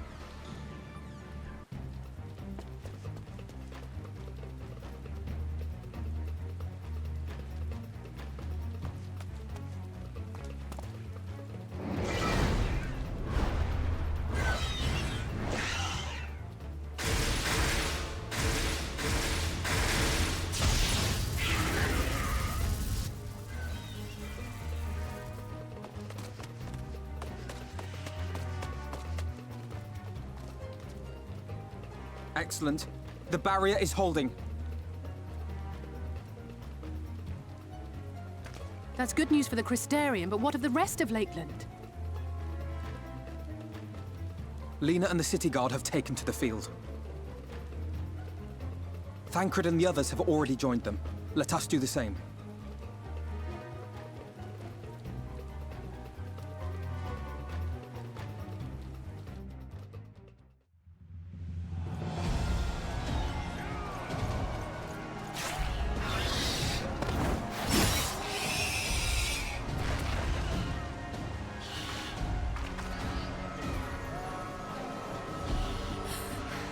There are so many.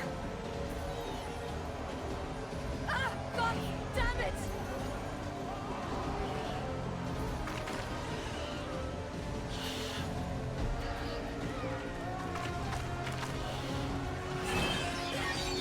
Lena! Yeah!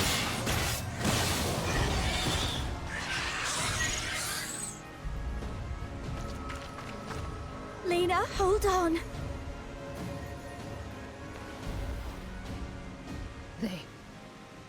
They turned on me.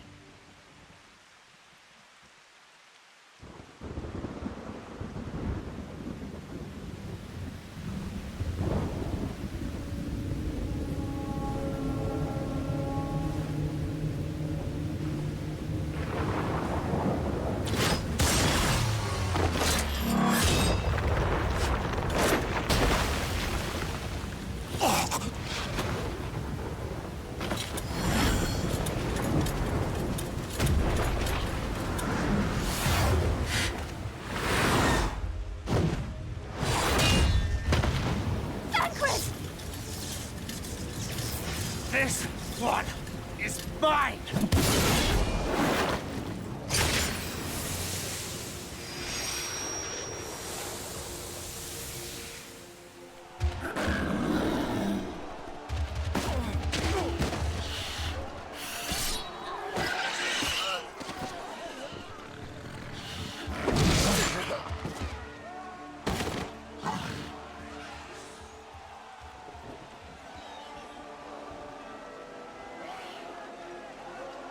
We need only hold out a little while longer. Reinforcements are coming, remember? The captain said so. We're going to be all right.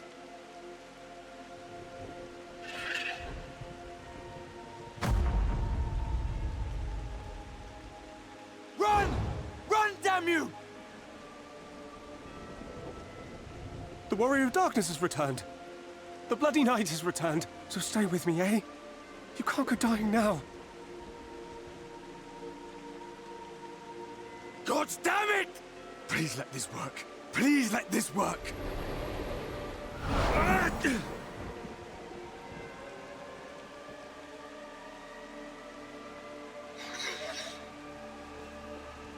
No. No, no. Stay back. Stay back.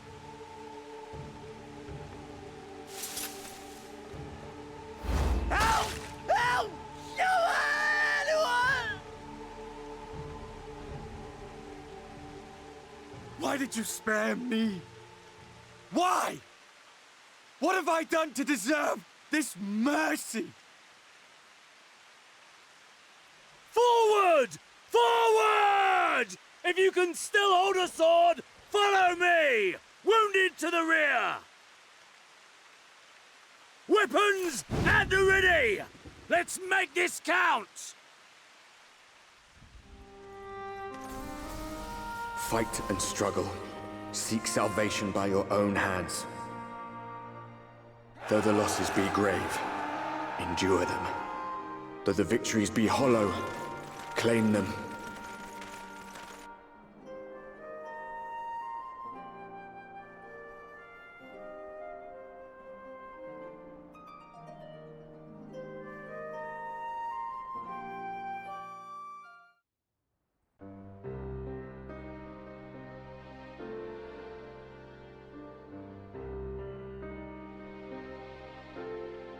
Oh, I did not see you there. Is there something you need?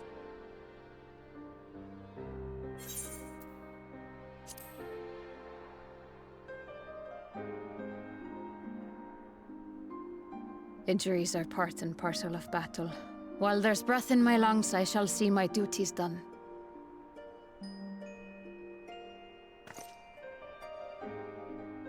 Don't pretend you're not of the same mind. You fought well today. Saved a great many lives. Thank you.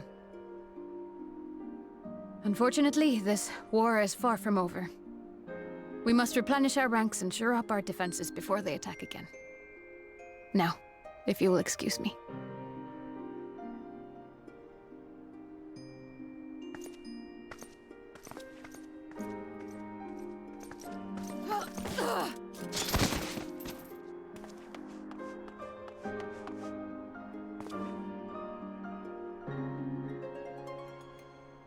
I am fine.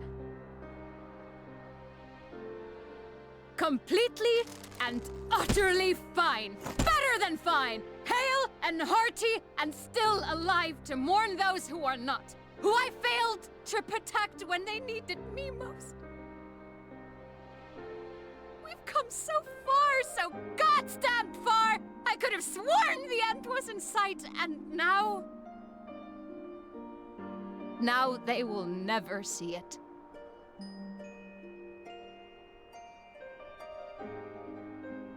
Impudent worms of the Crystarium!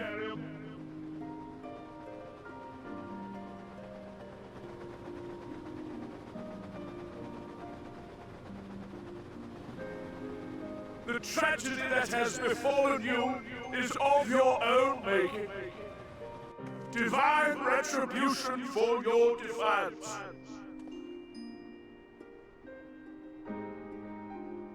The heavens have bequeathed to you a benevolent savior, me. I offer you freedom from pain and suffering, a paradise where man and Sin-Eater might live in peace and harmony.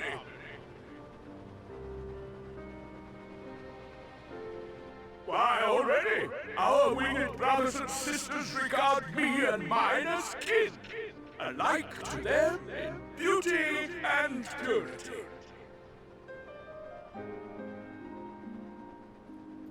But you not only reject my prophet hand, but raise your own against my Sin-Eaters. But it's only right that they respond in kind.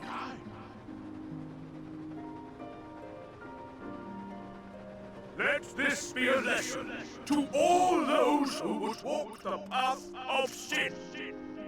The wicked shall not inherit this world!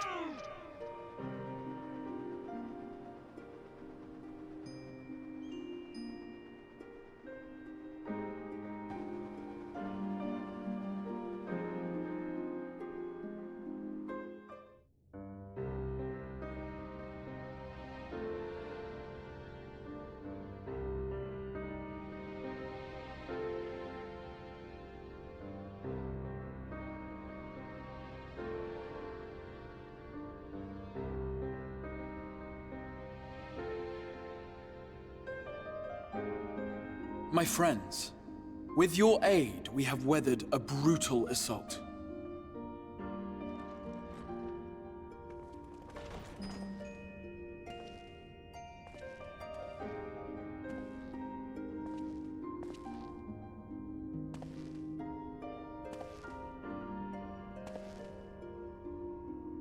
Sorry I'm late, though I would not have been had anyone thought to notify me in advance.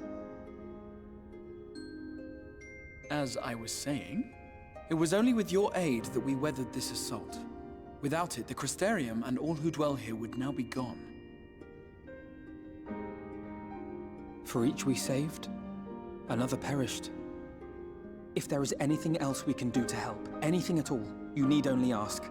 This is our home too, and we want nothing more than to keep it safe. Thank you. We are blessed to have you with us. As for the attack itself, Vorthri may call it divine retribution, but Sin-Eaters are creatures of instinct. A coordinated assault is unprecedented. Moreover, in the absence of a Light Warden, there should have been no compulsion for lesser Sin-Eaters to congregate here en masse. all of which points to a single, unavoidable conclusion. That these minions of light answer to a higher power. He who did claim kinship with them, who did boast of control, not in idleness, 'twould seem, but in earnest. Lord Vorthry. Indeed. What I mistook for bluster was in fact the truth. The Sin Eaters are his to command. But if he imagines this show of force will convince us to bend the knee, he is sorely mistaken. I take it your meeting in Yulmore did not end well. You could say that, yes. But I am wiser for the experience nevertheless. It appears he has mastered a technique which allows him to enslave the minds of others. A fact I discovered when he attempted to use it on me. That would go some way towards explaining the peculiar reverence afforded him by his subjects. There may feasibly be a handful of true believers among them, I suppose, but it would not surprise me if the vast majority were in his thrall. Had I not anticipated his treachery, I might well have joined them. But seeing his invitation for what it was, I sent a glamour in my stead. I rather doubt such tricks will avail me a second time, however. Did you have any luck tracking down the Light Warden in Calusia? Sadly, I have nothing to report on that front. What of Armorang? After a fruitless few days scouring ruins, I resorted to asking the locals. While no one I spoke to had seen any sign of the Warden, I did uncover a possible lead. An abandoned mine in western Armorang. From what the Maud told me, it would be a perfect place to stay out of sight. Of course, I could never hope to explore such a labyrinth quickly or safely on my own, so I returned here. Even should we all join in the endeavor, an exhaustive search could take weeks, and with no guarantee of finding anything.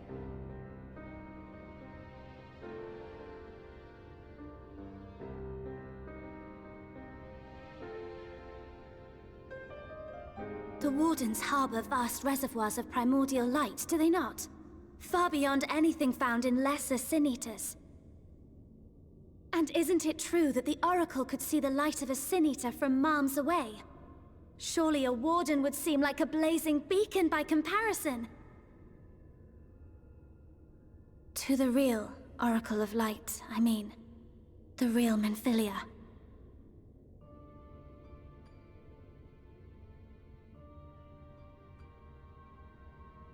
If we travel to Armorang, to the south where she halted the flood, I could summon her back. What do you think?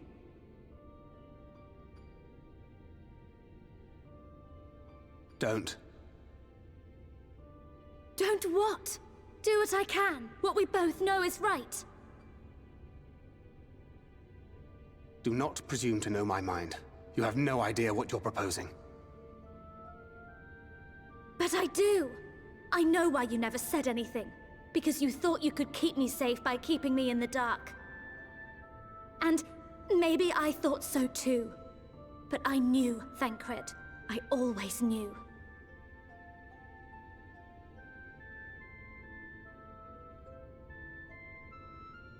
Oh, I see. I thought you were a rather underwhelming reincarnation. But it all makes sense now. The Oracle lies dormant within you, doesn't she? But to draw on her true power, you must become one, both body and soul. To wit, one being must consume the other. Who shall be the lucky winner?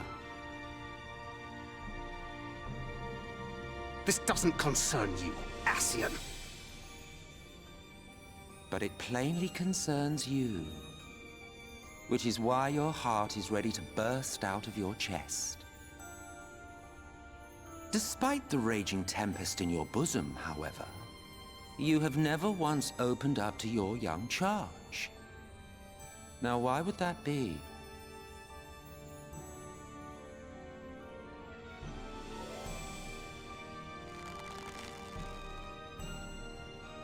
Love. Well, I for one think it's a marvelous idea. Certainly more promising than any of your other suggestions. So, it's off to Armorang we go.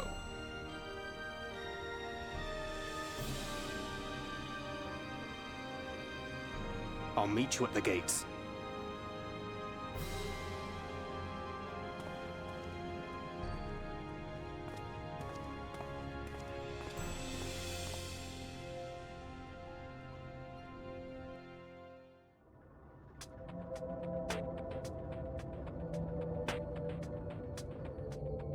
Take comfort in the bonds you share. Accept the pain when the time comes to part. Press on, for joy and sorrow walk hand in hand. Beyond Mount Garrick lie the hills of Amber, beneath which run hidden veins of mineral wealth. Or ran, at least. Mayhap they are spent. Or mayhap the ringing of hammers can yet be heard below.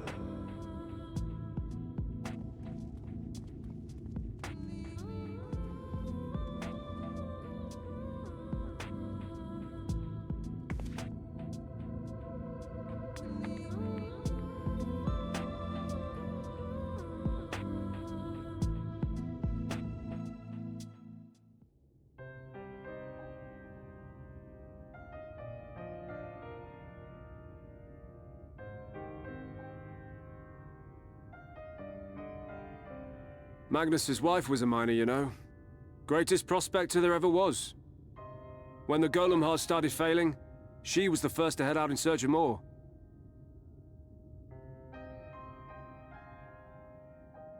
Problem was, most of the veins ran dry ages ago, and finding fresh ones to tap's only gotten harder. But she wasn't one to be deterred. She just kept digging deeper and deeper. And then the mine collapsed.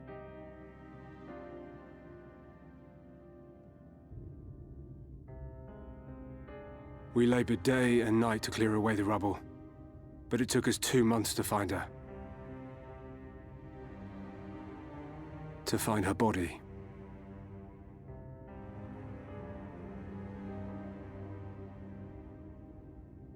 Magnus has never been the same since.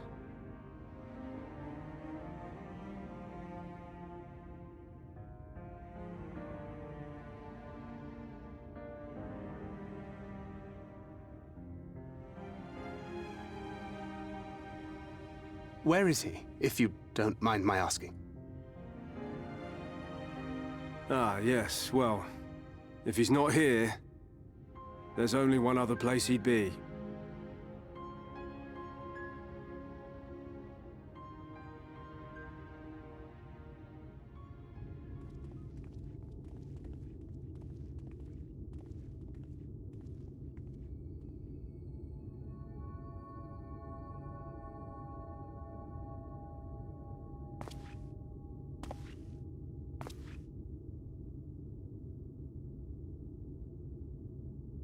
What?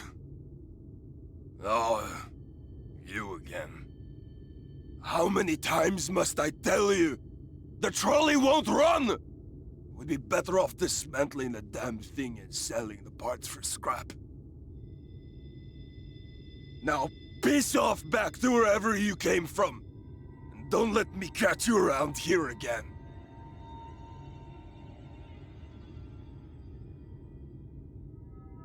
What were their names?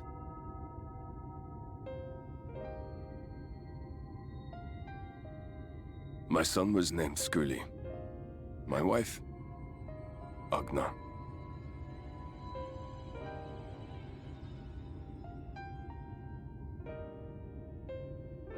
Being here with them, it beats going home. Home stopped being home when I lost them. I thought to try and drown my sorrows, but somehow, the bottle's never deep enough. No bottle is. Believe me, I know. You've lost someone too?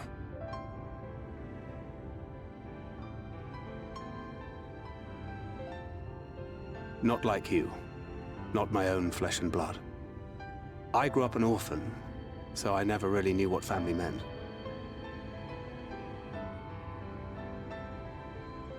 Not until I met a man who offered to take me in and make me his pupil. He was a kindly soul, always looking out for me, like a father. Not that I appreciated that at the time, or anything else for that matter.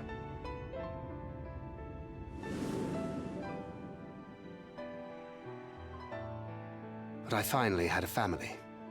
And then I robbed a young girl of hers.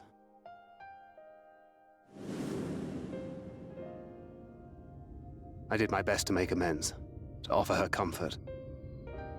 But the more I look back on it, the more I realize just how inadequate my efforts were. I let her down. That is why I refuse to let her legacy die.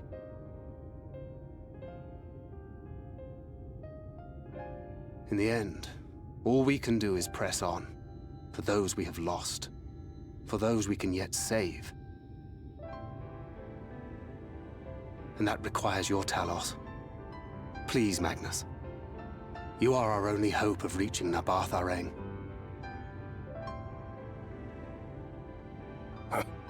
What rubbish.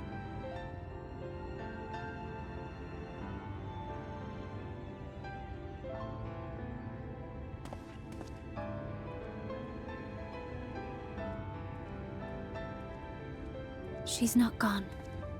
No matter what you say or believe, she's not.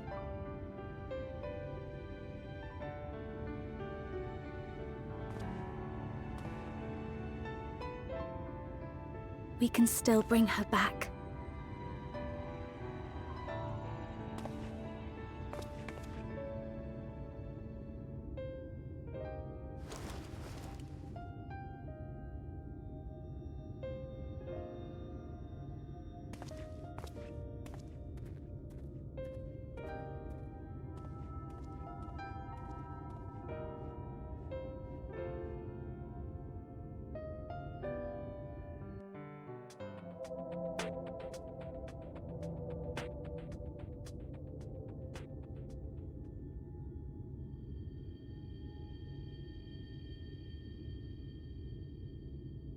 You may not remember this about our Minfilia,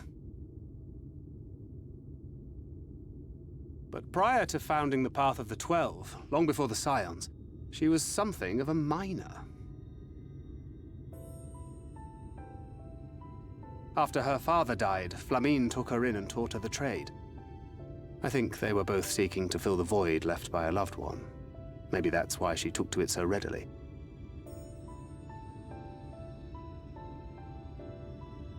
Back in those days, I spent most of my time in the Quicksand, or some other tavern, loosening tongues and gathering secrets. Occasionally, I'd catch a glimpse of her in the street, on her way home after another hard day's work. I always felt a wave of relief when I saw she'd come back safe, along with a pang of guilt at the fact I wasn't there to support her as I should have been. Simply speaking with her more than once in a blue moon would have been a good start, but I could never bring myself to do it. Instead, I threw myself into my work and became every drunkard's best friend.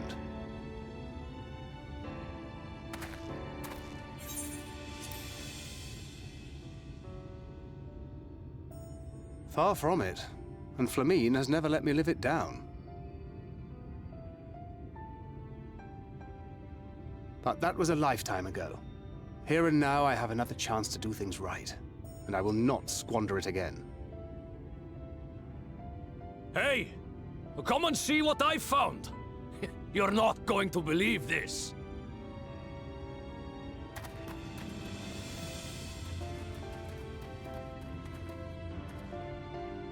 Tell me it's Leonine. It is at that.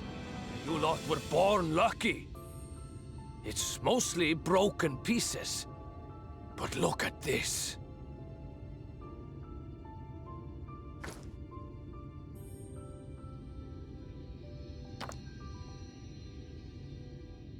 This is a rather fine specimen. It's been decades since we found anything approaching this big. But that's not all. There's an engraving on it. Ah, these scratches here. They're a little hard to make out. To my beloved Magnus and Schooling.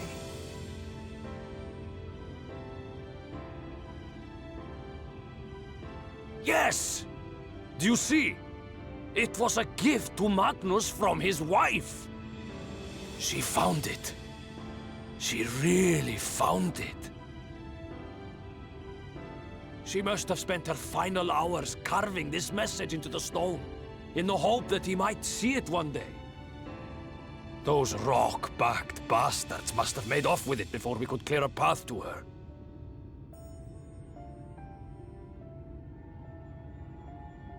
It's fate that brought you here to find this stone.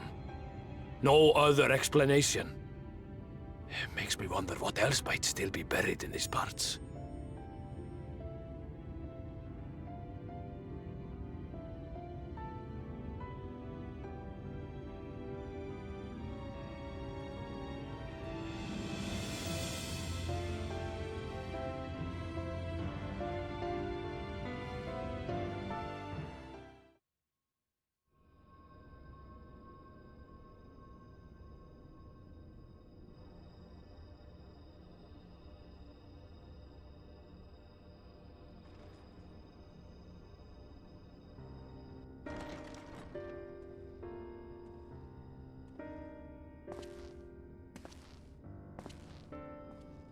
To what do I owe the pleasure that is your extended stay? Oh, to the tediousness of our hero's present endeavors.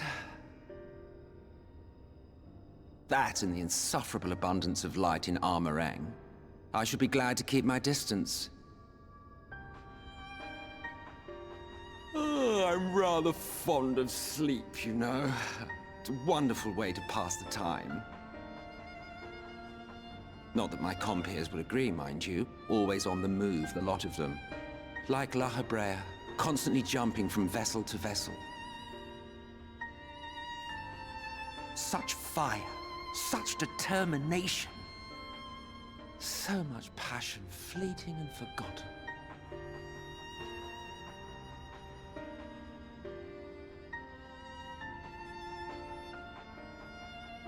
Come to think of it, Exarch, I don't believe I've ever seen you retire to your chambers for so much as 40 winks. However do you keep your eyes from closing?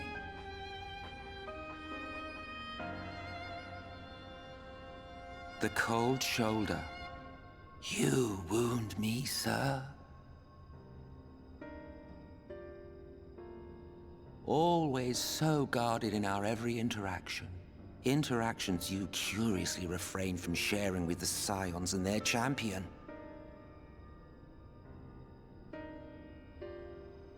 And risk souring your budding relationship? I think not. Much as I dislike you, there are more useful targets for his energies. And I'm not in the habit of pointing him at my enemies like a weapon. Is that right? Fond of him, are you?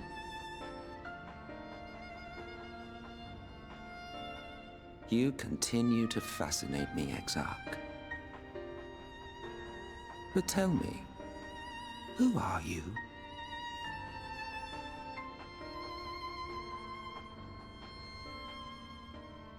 The once great nation whose ingenuity gave birth to this tower was shaped by my hand.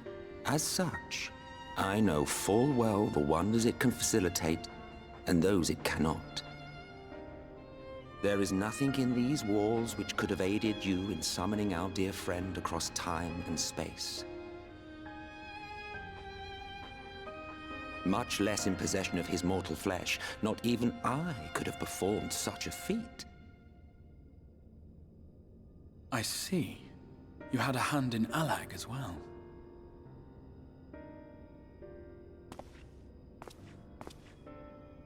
You would know what I am?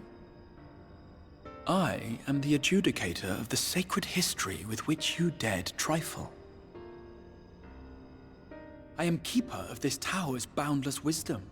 The wisdom of ages without age, of everywhere and nowhere. The great work of those who tamed the wings of time and grasped the nature of the rift. 'Tis a boon born of sacrifices yet unmade. The parting gift of brave heroes who will one day give their lives for a brighter future. I will not see their hopes and dreams squandered. The history which led us here will be unwritten. I promise you that.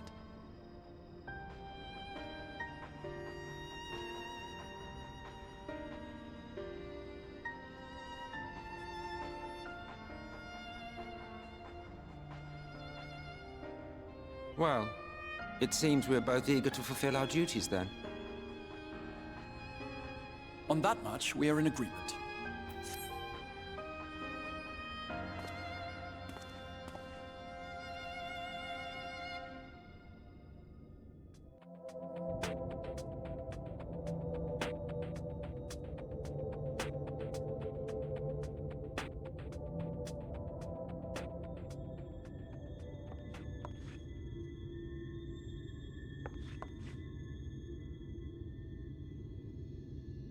Eorzea?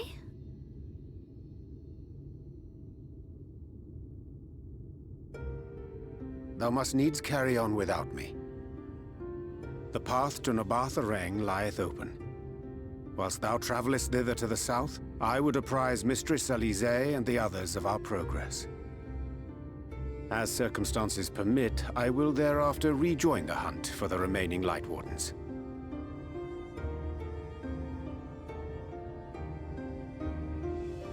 Magnus, will the gate close immediately after the trolley passes through?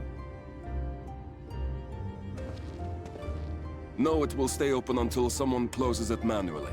Built that way to prevent any untimely accidents.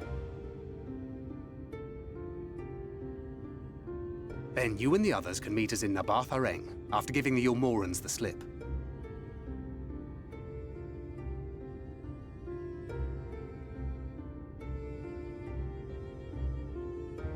Eorzea.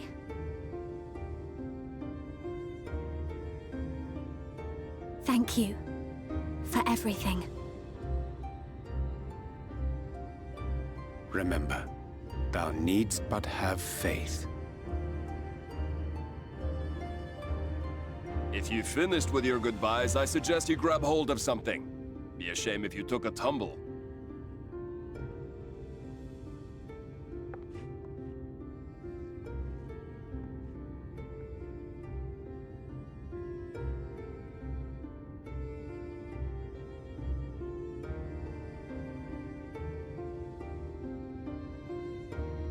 The tracks beyond the gate aren't in the best of shape, so the trolley can only go as far as Malik.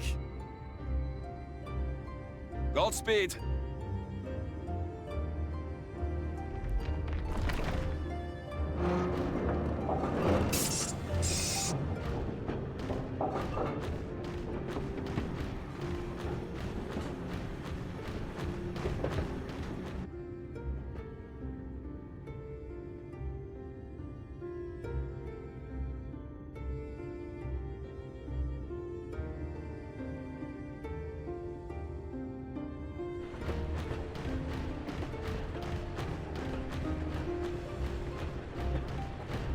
Ah, that must be the gate.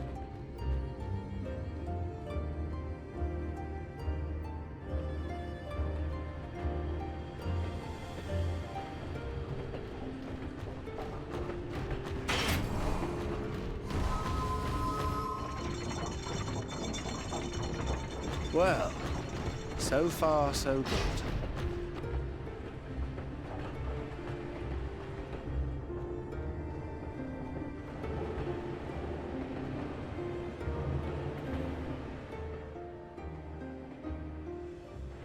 Wait, is that Ranjit?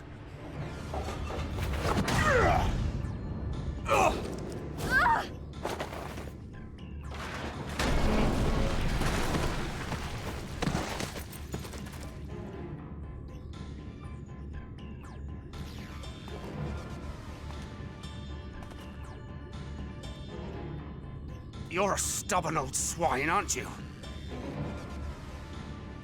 One who has mastered Gukumots fears not the blackest pit or the fieriest hell. Your deeds in the east did not go unnoticed. Long have I lain in wait, and sure enough, you did not disappoint.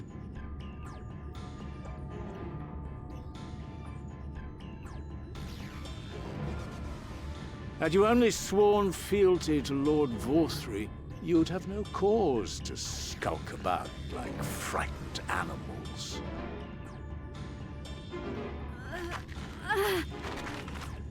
You will remain as you are, while I dispatch these villains. No, I won't. I won't let you. You forget to whom you speak. Who armed you, trained you, fought and killed 1,000 sin-eaters with you. And when you were inevitably cut down and lay lifeless in my arms, who sought out your successor to carry on the futile struggle again and again? We seek to bring peace to what is left of this shattered land, while these mad fools would only bring further chaos down upon us. Do not be deceived, child. Only by Lord Vorthri's hand will this dying world know a sliver of salvation.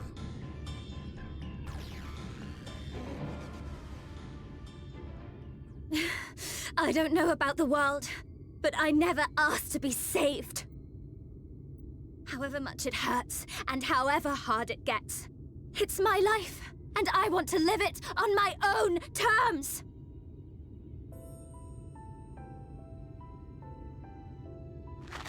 And those mad fools you want me to abandon, the ones I've traveled with, fought with, and may one day die with, they feel the same.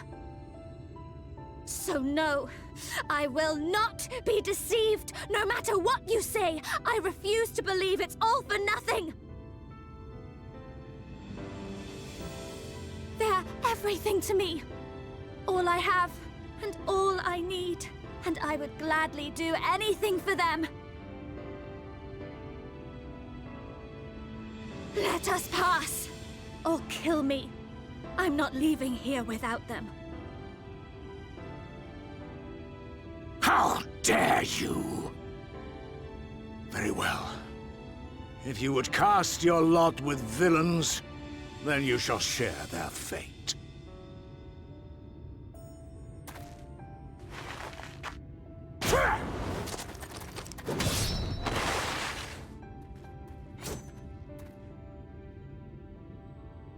I heard what you said, and I'm sorry for all the things I've left unspoken.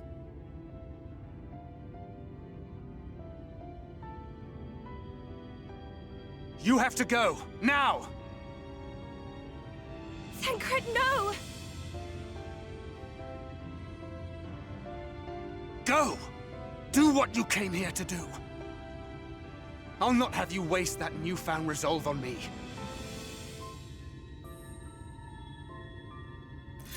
I leave her in your hands. Hurry!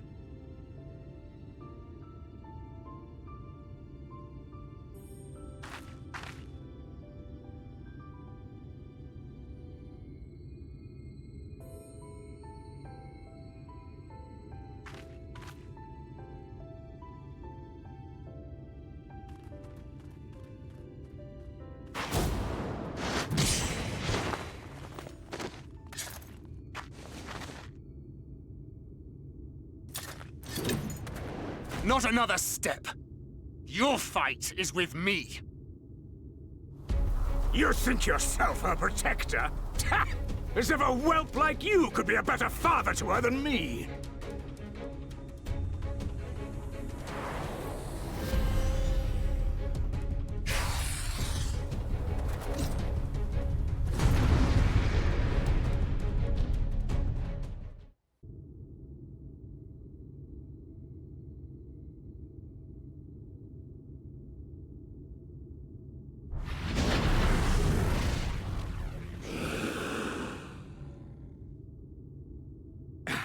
You would have her suffer and die. I would spare her that fate. That is not for you or anyone else to decide, ever again.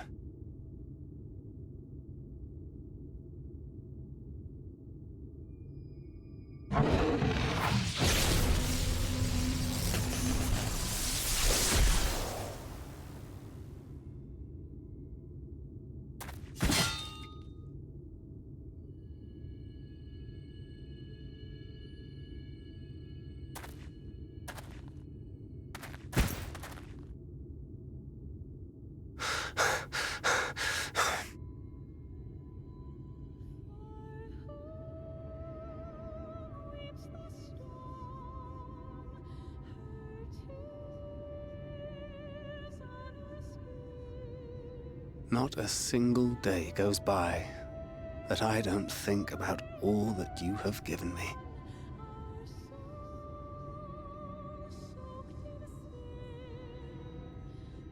Countless memories and moments I took for granted. Gods, you grew up so fast.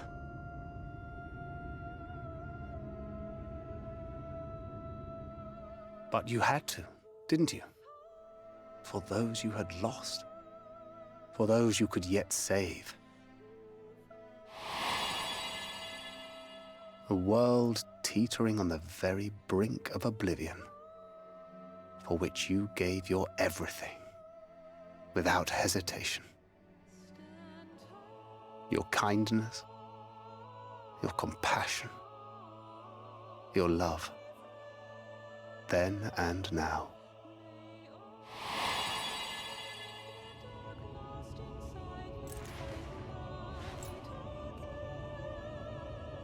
One last time, with a little help. I'm so proud to have been a part of your life.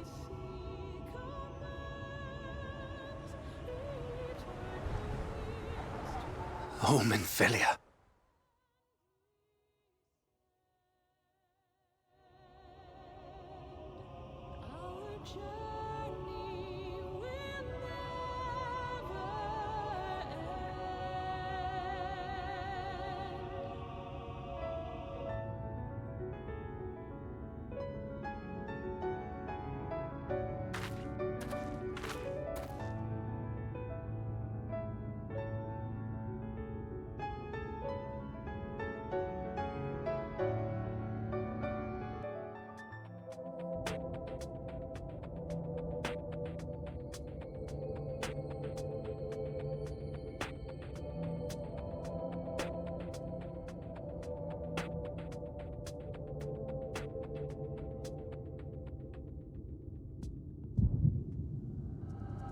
Is this...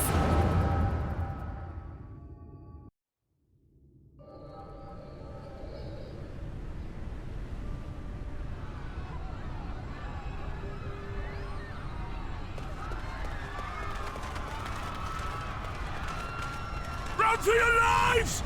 It's the flood! The flood!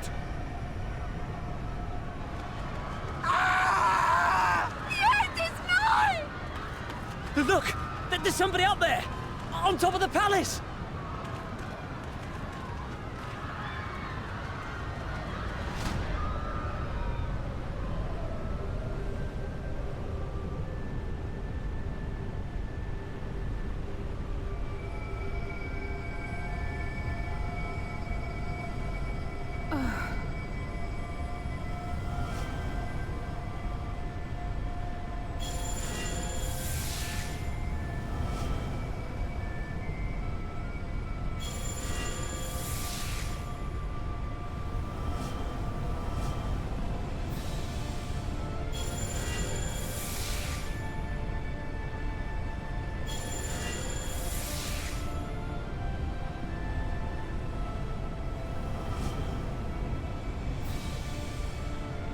No!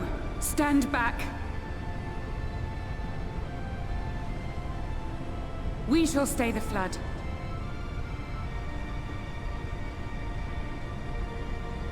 But this is what I want! It's my sacrifice to make!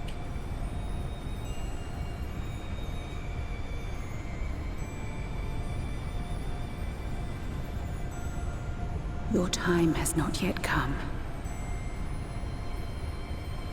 When all hangs in the balance, you must give them hope.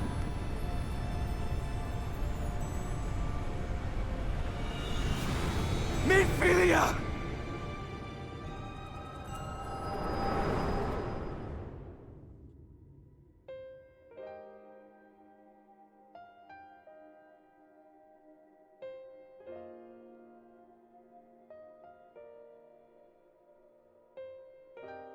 This place.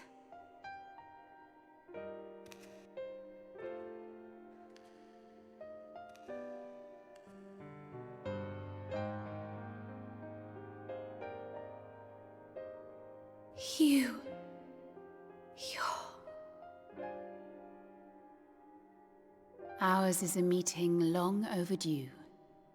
Full glad am I that we may finally speak.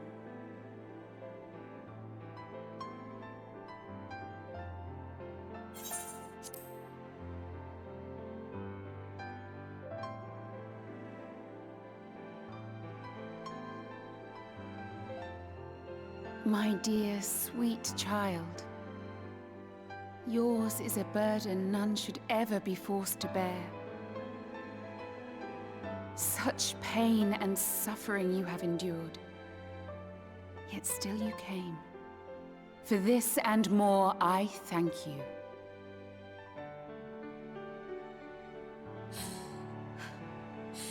I've lost count of the times I've almost given up.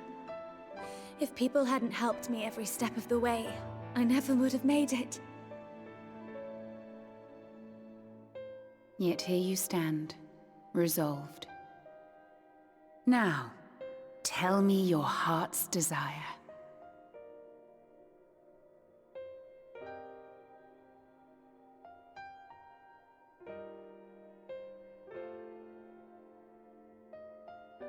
To defeat the Sin Eaters, and bring this world back from the brink. The remaining Wardens have hidden themselves from us. But with the power of the Oracle, I thought we might be able to find them. Indeed you could. Their radiance would be unmistakable. But know, my child, that the power you seek will come at a price. We stand now at the crossroads. A decision must be made.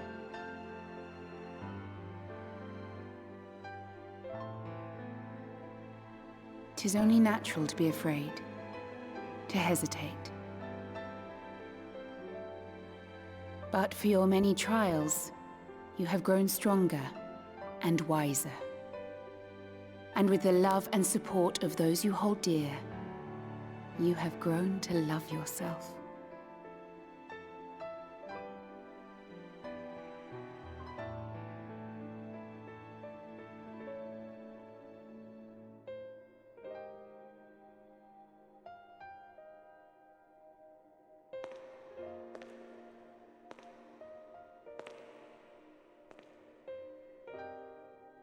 The flood has washed away so much of this world. So many people and places and possibilities, and all the heroes who fought to protect them. Yet here the Scions are, trying so hard to help those few of us who remain, and seeing how tirelessly they work, how completely committed they are to the cause. I can't help but believe.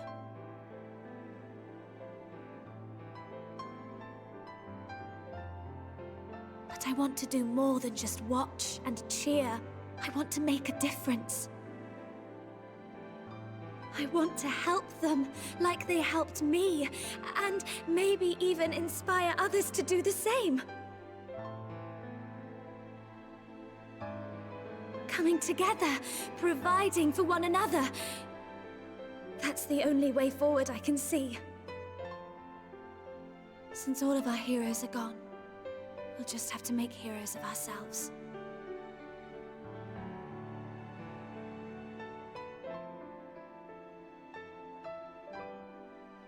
'Tis a beautiful, wonderful dream. One we share. Though my power was all but spent in staying the flood, I prayed this final act would give hope to those who survived. That self-same hope lives on in you. It gives me comfort to know that the future is in capable hands.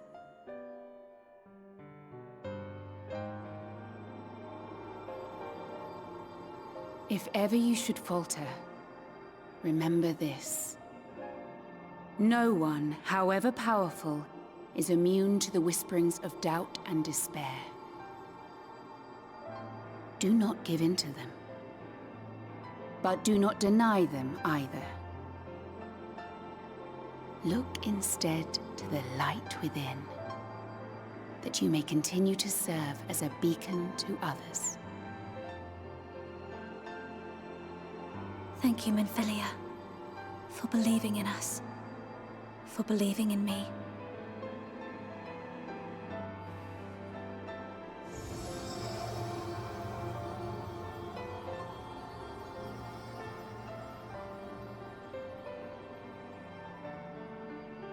Dearest friend, no words can express my gratitude to you for keeping her safe in these tumultuous times. You are a hero to us both. But not even the most valiant heroes can stand alone. Only together may you change the fate of two worlds.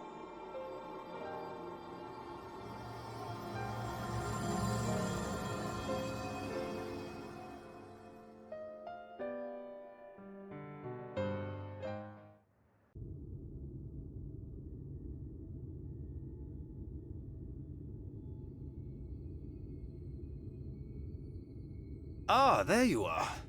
We were worried. Really? He wasn't the one that nearly got himself killed.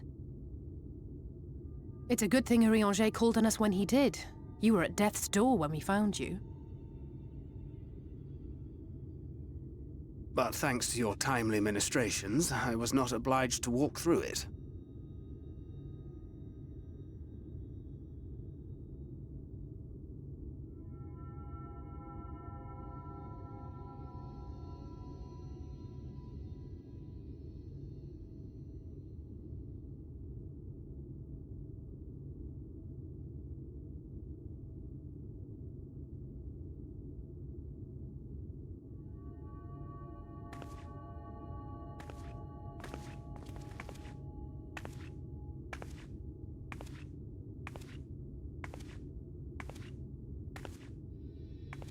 Minfilia?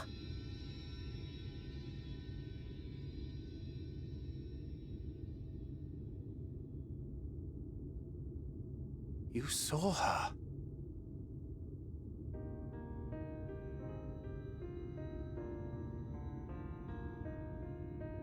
I know I haven't exactly been pulling my weight up till now, but that's all going to change, starting today. I'll do whatever it takes to make Minfilia's dream a reality.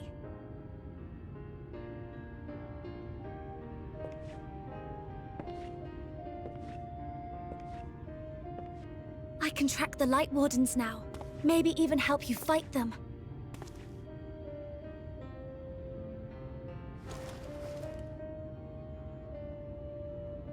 I'm glad you're back. You don't have to say that, you know. But I want to. Your family. How else would I feel?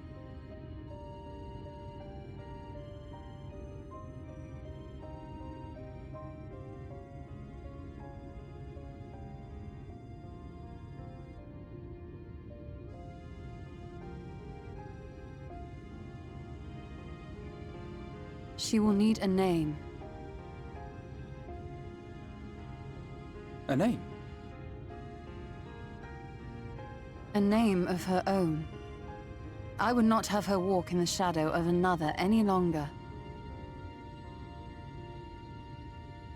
And I think it a fitting tribute to our departed friend, too. At the mention of Minfilia, I would remember the woman who preserved our fellowship when all seemed lost.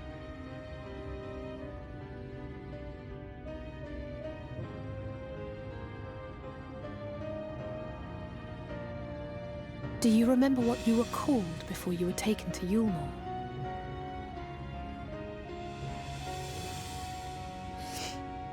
I'm sorry, I don't. I couldn't have been very old when it happened. Then we must think of a new name. Suggestions?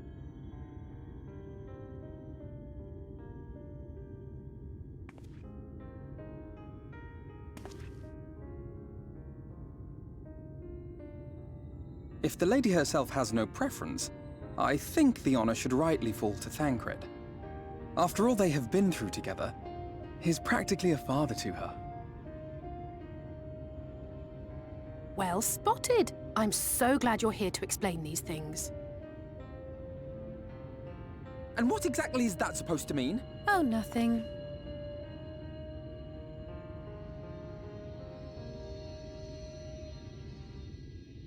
What about Reen?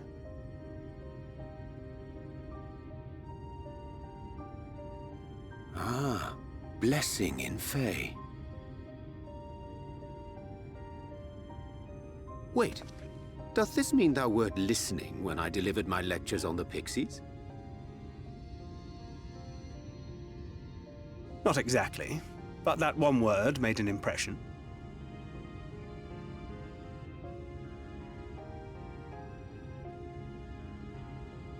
Of course, if it's not to your liking, I can think of something else. Reen. Yes, I rather like the sound of it. Thank you.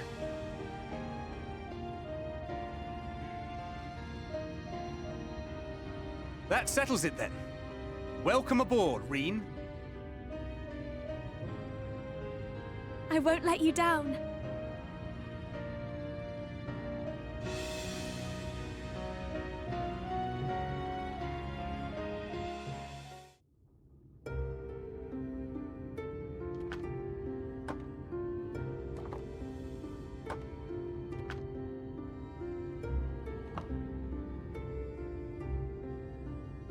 Don't get me wrong, I'm glad those travelers made it all the way to Nabartha Reng.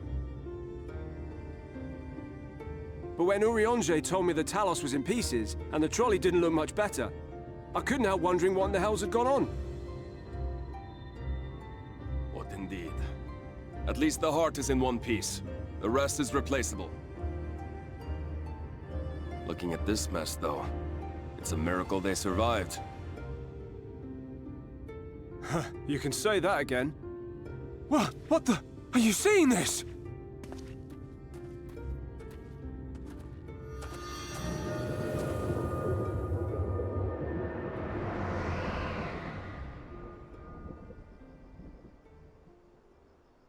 The sky.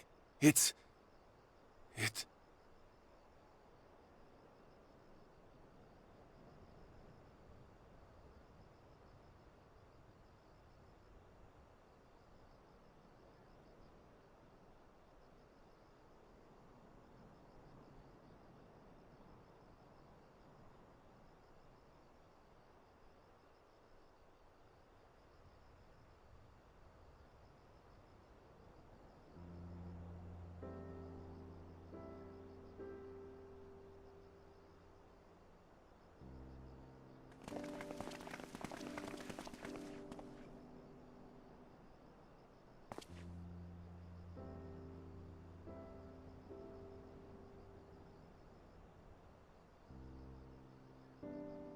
At last, night has returned to Amareng.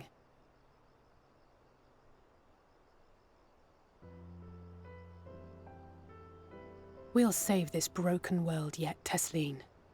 You see if we don't.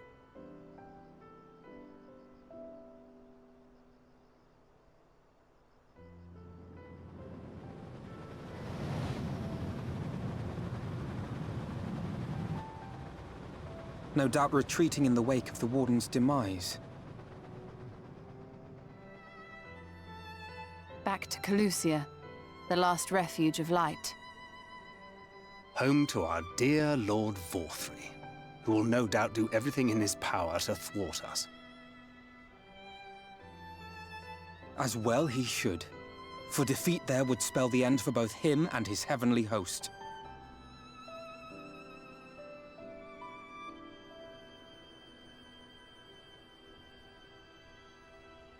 There the fate of this star shall be decided.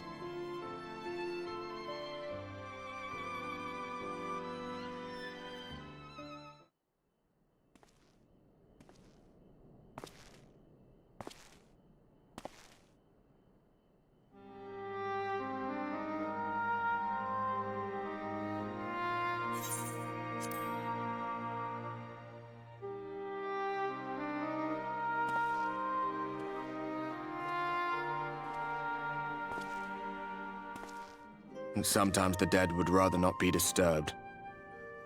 But enough about me. What of Armorang?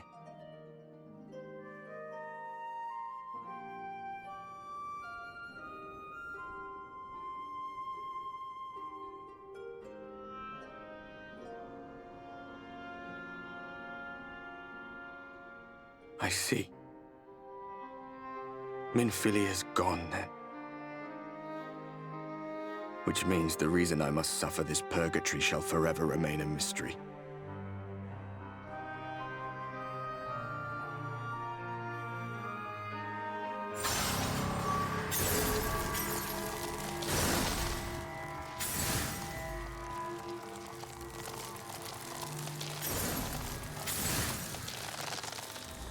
What's the matter? Are you all right?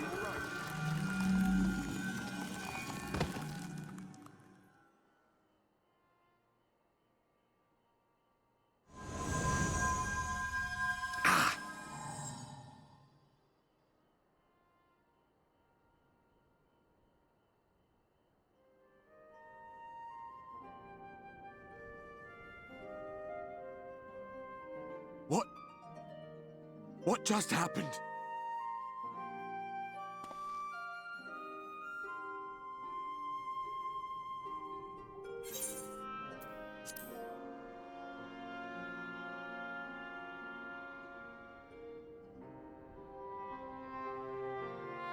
Minfilia said my time had not yet come. That I still had a role to play. Not even the most valiant heroes can stand alone. No, it couldn't be. There's only one hero in this room, and it is not me. I'm just a shadow, cursed to wander.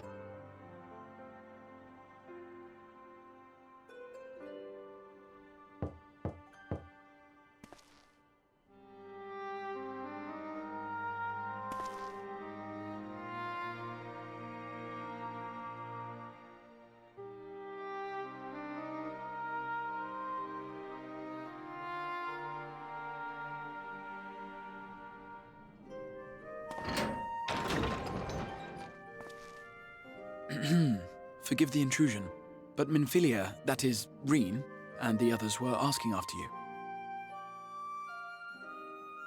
Is everything all right?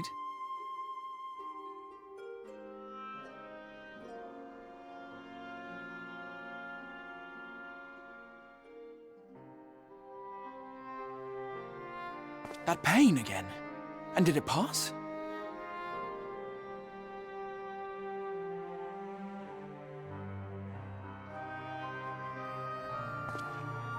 Thank goodness for that. I would not wish to see you suffer.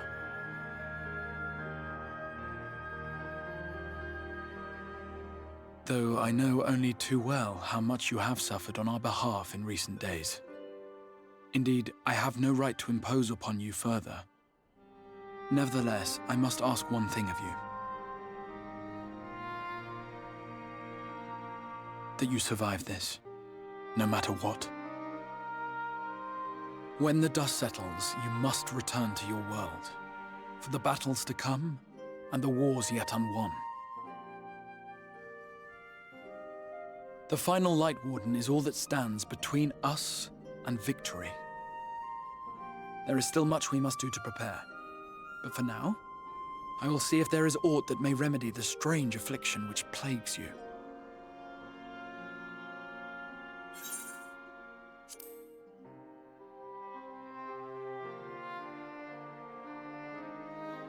Of that I have no doubt. Even if I had my pick of every Reflection's heroes, I could not have asked for a finer champion. I'll not keep you from your rest any longer. Take as much time as you like.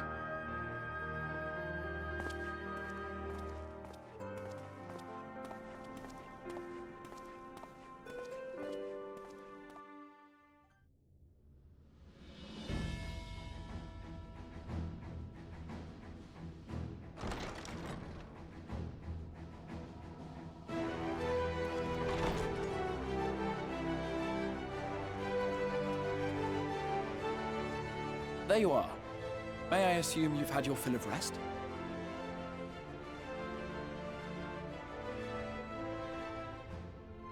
That is well.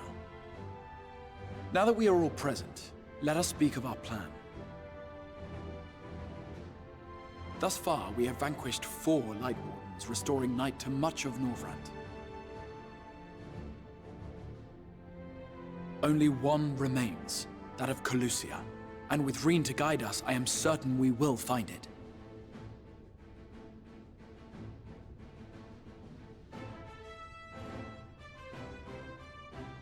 We're so close now. If we can just take care of this one last Warden, we'll rob the Sin Eaters of their final foothold and drive them out of Norvrand once and for all. It will be a new beginning for the First. A chance for the people to rebuild their world. In short, a prize worth fighting for. And in thus delivering the First from destruction, so too shall we unsow the seeds of the 8th Umbral Calamity. Do you hear? Your dreamed of rejoining is in jeopardy. Are you sure you're not tempted to intervene?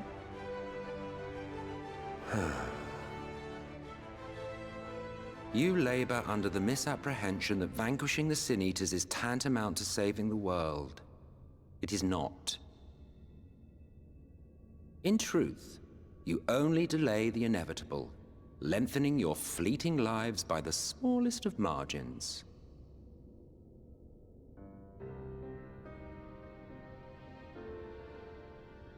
Twould be churlish of me to deny you this small concession, close as we've become. Foolish and misguided though you are not without charm. Each and every one of you is possessed of a noble heart. When the weak want for succor, you do not hesitate to provide it. Alas, your nobility is short-sighted. You think only of the problem in front of your nose. A limitation of your ephemeral existence. Our lives may seem short and insignificant to the likes of you, but one does not need to be an eternal being to achieve lasting change. If I may stop you there, I do not claim that we Ascians are special. That is another misconception.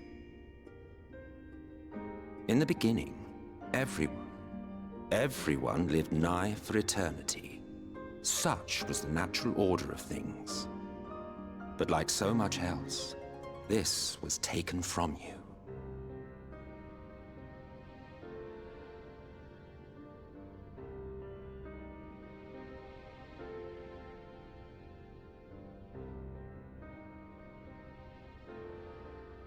You won't object if I borrow your plaything?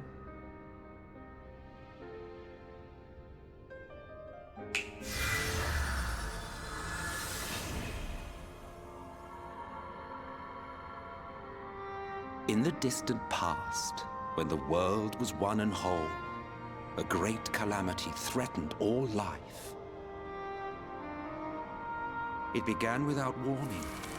The very laws of the star were warped and broken, and chaos swiftly spread throughout the land. Faced with annihilation, we sought to imbue the star with its own will. Thus was Zodiac born, and by his power was order restored.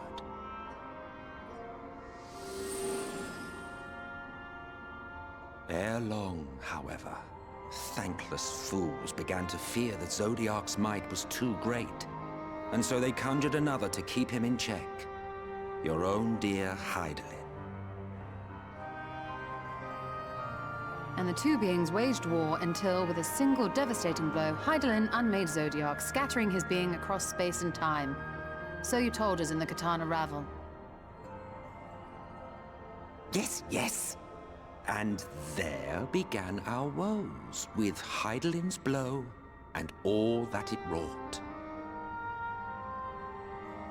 As a counterbalance to Zodiark, Hydaelyn was created with the power to enervate her foe. This singular ability strikes not at such banal things as flesh, but everything that defines the target, diluting its existence. For example, were she to strike you,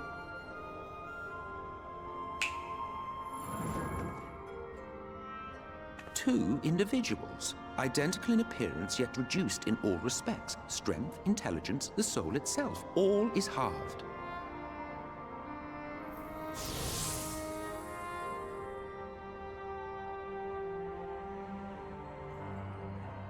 Do you see? This self-same fate befell not only Zodiark, but the very star.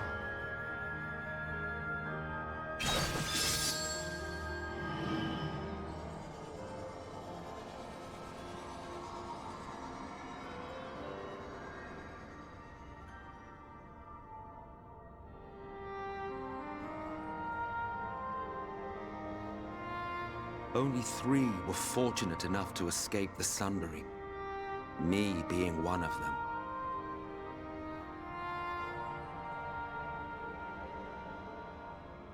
When I beheld the shattered remnants of our home, I knew deepest despair. The inhabitants of these 14 fragments were feeble, frail and foolish, oblivious to their imperfection, ignorant of their past. Malformed creatures thrashing blindly about. Pitiful, disturbing, depressing. So, we took it upon ourselves to rejoin the worlds. But in our eagerness and, I confess, our ignorance, we erred and made a useless void of the 13th.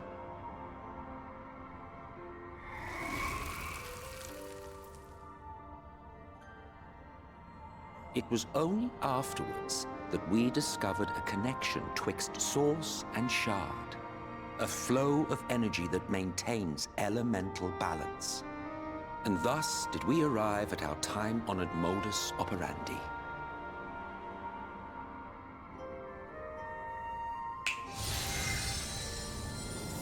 From a purely Ascian standpoint, it could be said that what you seek to do is only logical.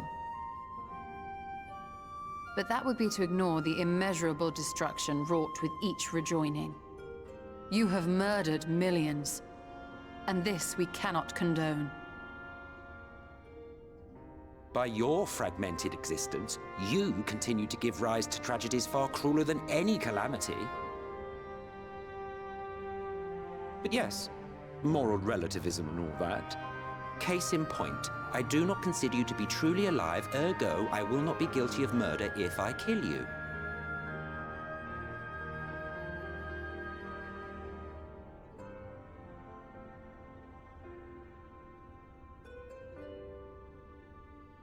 Oh, don't look at me like that.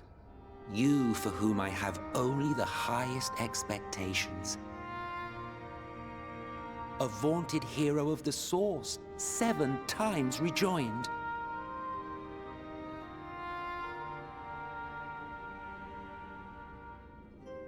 Long have I awaited one who might brave a path of lesser tragedy. A resilient soul able to endure the necessary pain. I dare to hope that my wait is over. So, finish your task and slay the Light Warden. Make proof of your usefulness, and then we may speak again.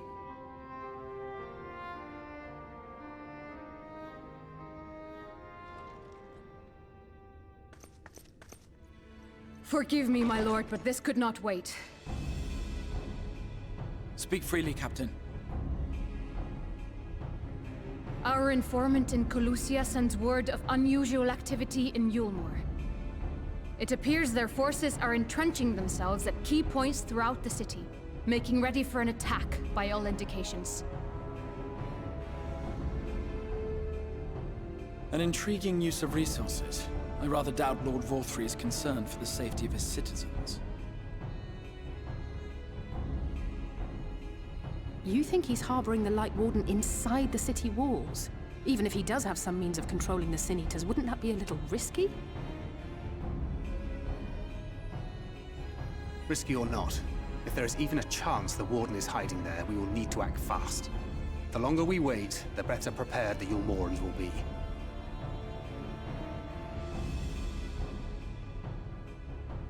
Agreed. See to your preparations then and make for Colusia. God's willing, this hunt will be the last. Let us see it through to the end.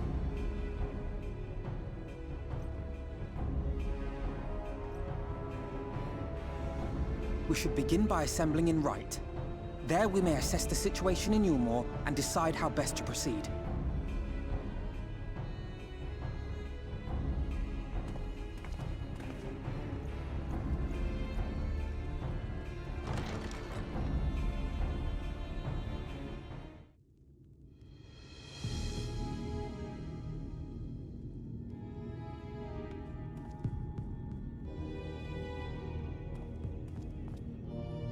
Strange. Passing strange. By their behavior, we may safely assume that they are under Vorthry's mind control. Yet the extent of the effect seemeth to vary dramatically between subjects. It is far too pronounced to be attributed simply to the vagaries of innate magical resistance.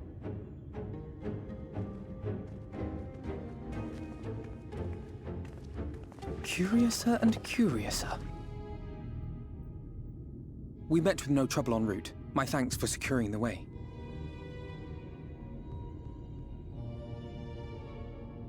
But given the state of the townsfolk, I see we were never in any danger of being recognized.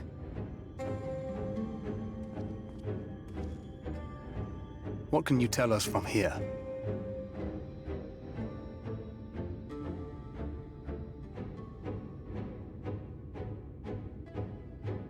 I sense a powerful eater in the uppermost reaches of the city. But there's something different about it. Its light is impure. We need to get closer. Oh, so that one's Alphino. Well, unless you're triplets.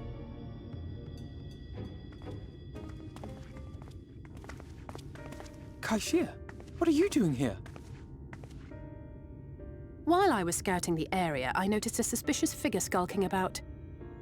So I accosted him, only to have him call me Alphino. I thought it best to bring him along. You see, that informant who's been feeding secrets to the Crystarium, it's me.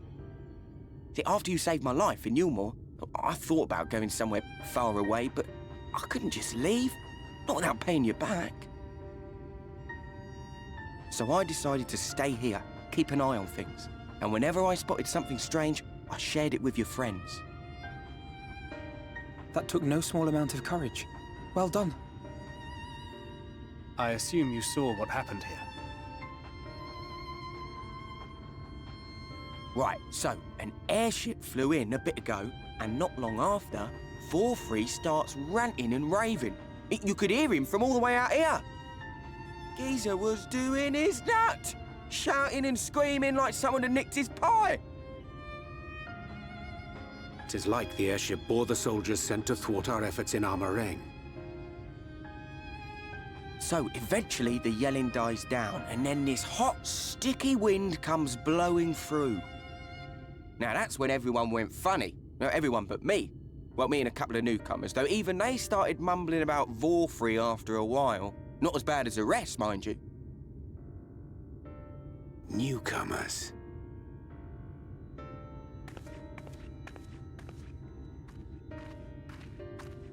There's something I need Reen to see.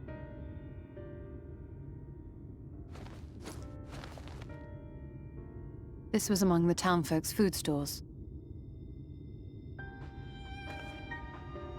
Oh, that's just meal. Yulmore doles his stuff out. No, it couldn't be.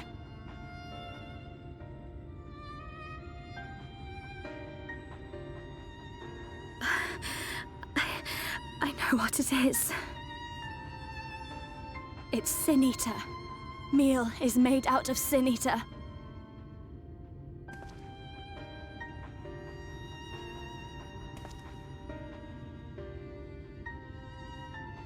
So it is. In limited quantities, it may have little effect on an average individual. Yet if one were to consume it regularly, over a period of several years, I suspect it would do far, far more than merely nourish the body. That Vorfrey wieldeth power over sin-eaters is known.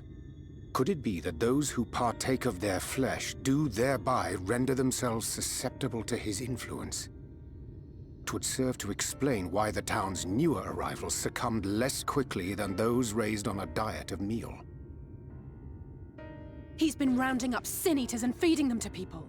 Altering them mouthful by mouthful, all to stop them answering back. There are desperate souls out there killing themselves to escape turning. This is unforgivable. An atrocity. These sin-eaters. What if they are not simply rounded up? Do you remember what we were told when first we came to the city? Many enter, but none leave.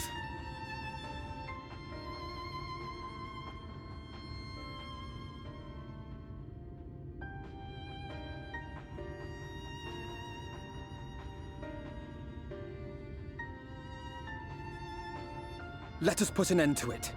To this paradise built upon the bones of the poor. Vorfrey's deeds are beyond justification. Beyond forgiveness. Evil. It's highly probable that the Light Warden is waiting for us somewhere in there, and I'm all for going after it. But our enemies know our faces. They know that we are coming, and they will not let us through without a fight. Like it or not, the time for stealth is past. Now, my friend, if you would be so good as to lead the charge.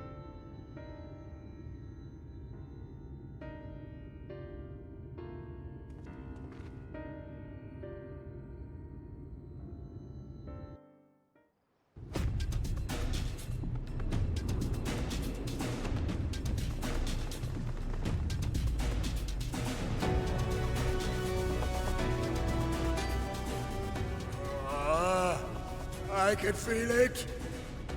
A dark presence in my domain. Ah! It's them! The villains who would sow chaos in my perfect paradise! Keep them away from me! I command you! Keep them away!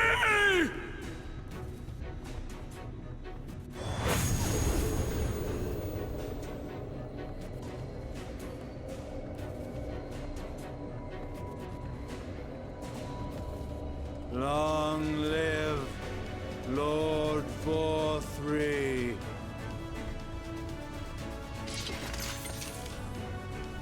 He would use his own people as shields. This area is older than Gatetown. There are bound to be far more civilians under Vorfrey's control. But they do not act of their own free will, and we must not harm them. As if we ever would. Press on with Alphano. We'll hold off the civilians and join you as soon as we can.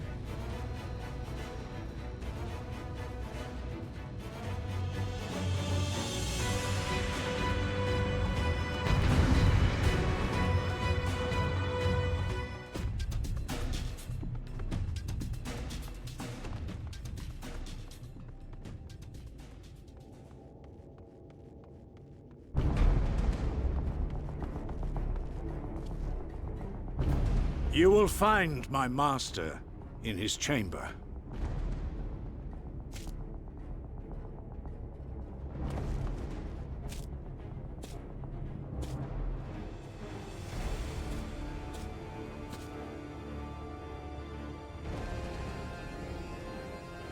But only should you kill me this day. And you will not.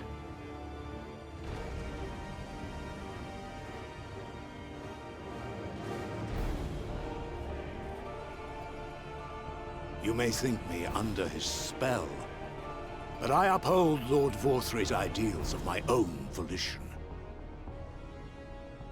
Man is an inherently flawed creature. In his vain pursuit of righteousness, he but sows the seeds of future conflict. Thus, have I chosen to place my hopes upon he who has transcended men, upon he who is unbound by the vagaries of conscience. But enough talk. I am a soldier, and you are my enemy. Come, let us settle this once and for all.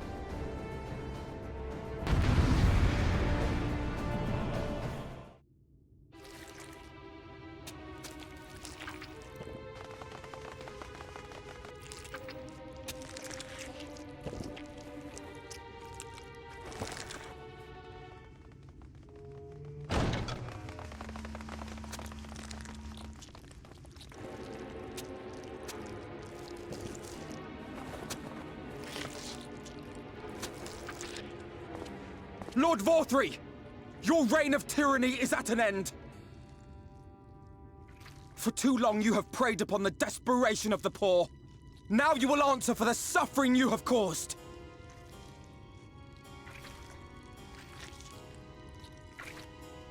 And if you harbor even a shred of remorse, I beseech you to use your powers to redress the balance. For the future of all in Norvrant.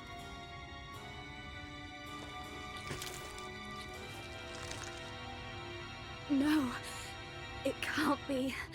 This is wrong. It's wrong.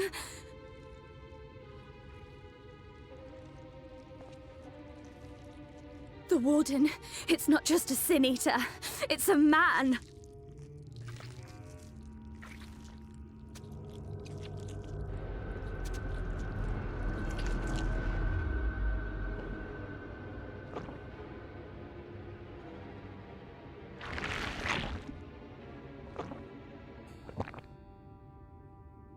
Remorse? For the future of all? What nonsense is this? There is no justice but mine.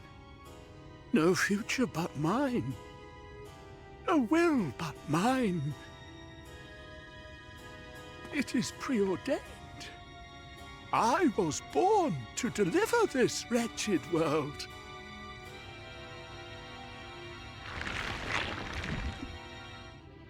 Me? Unseated? No.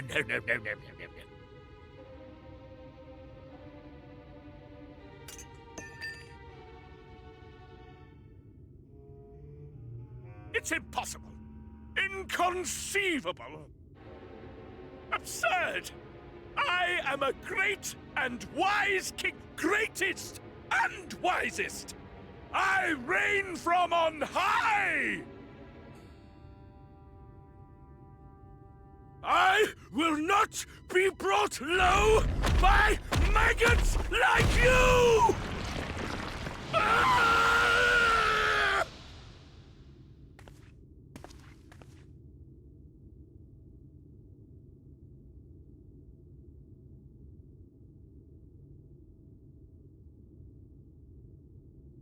Oh, yes, of course.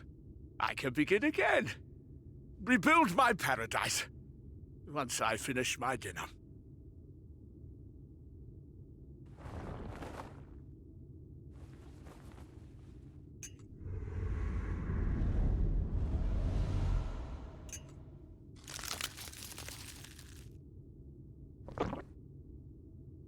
Oh God, no. Stop him! Thancred, stop him!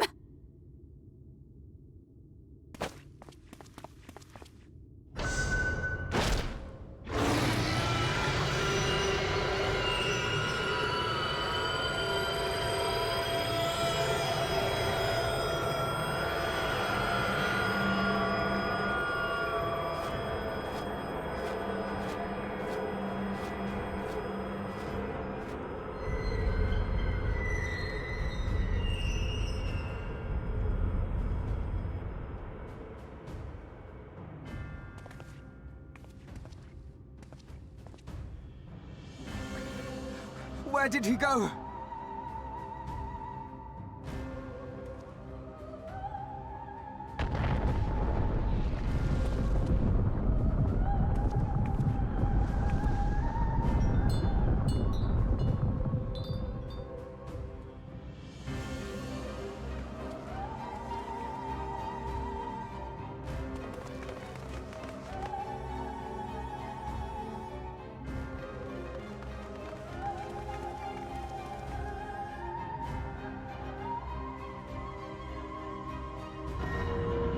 What in the heavens?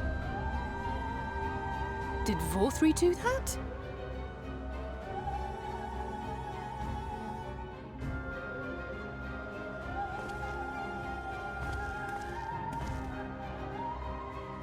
Wait!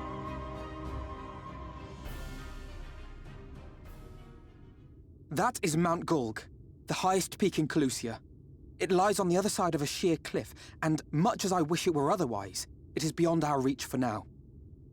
But even if it weren't, there are people here who need our help. Oh, Alphino.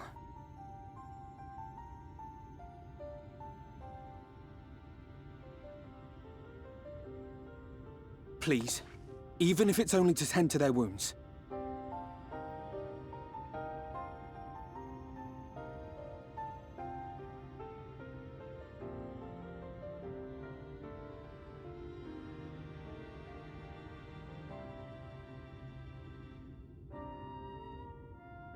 Thank you. I don't know if it will work, but if Vorthri's hold over the people is rooted in light, I might be able to reverse its effects. Will you let me try? Of course. We'd be grateful for any help you can provide. Well then, if it's decided, let's all get to work.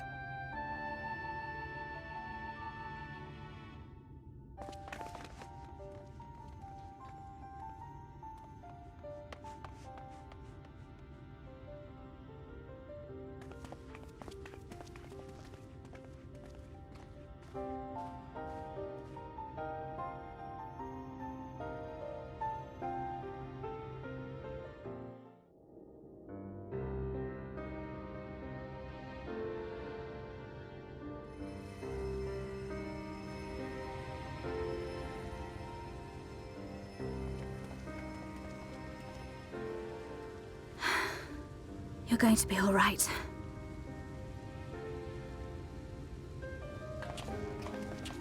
I think that's the last of them. We've done all we can for the wounded.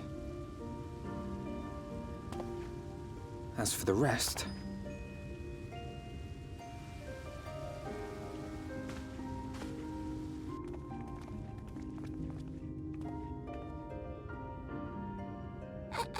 Aren't you Alphino? The painter boy? What in the world is going on? Did something happen to us?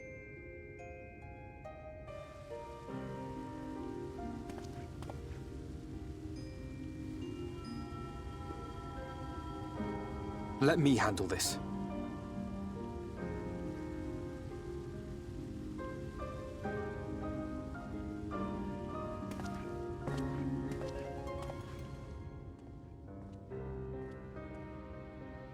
Citizens of Yulmore, what I'm about to tell you will come as a shock.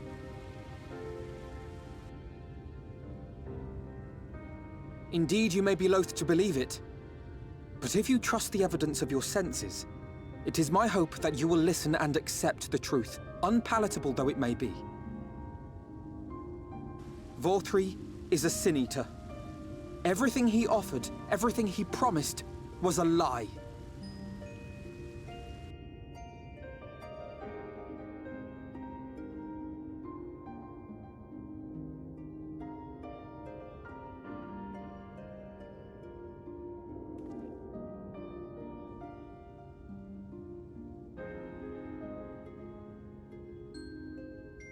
They're not taking it well, and who could blame them?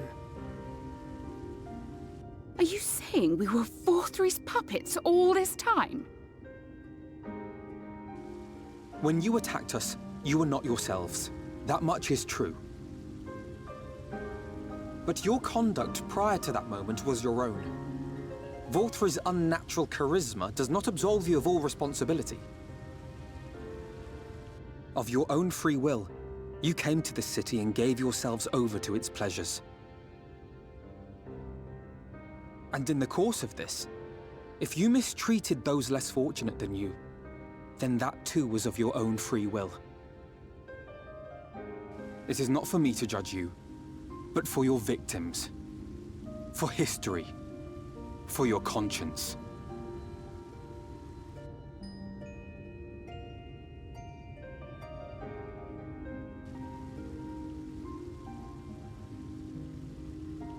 You have dreamed a twisted dream, but now you are awake.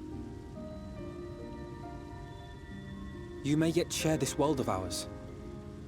Join with us and each other, that we might begin anew. We've lost so many already.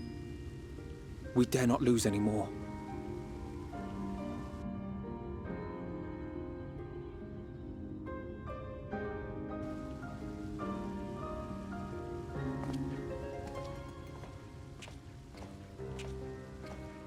I have said my piece. My thanks for giving me the chance.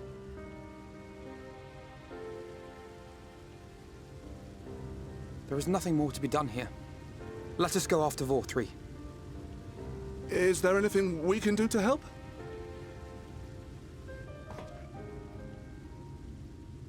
You risked your lives to bring us to our senses, and I, for one, hope to repay that debt. Begin anew, as you said.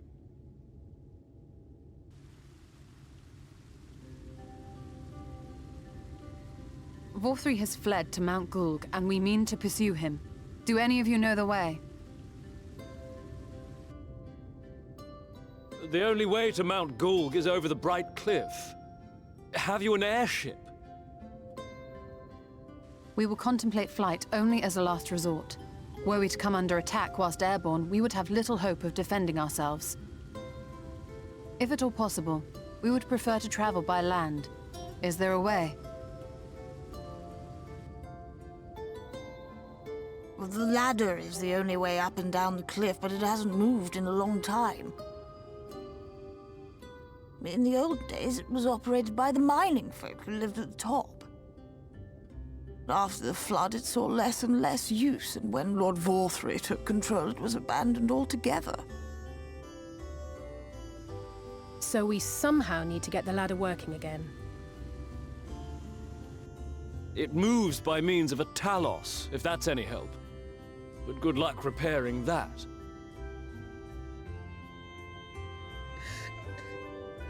Talos? Did someone say Talos?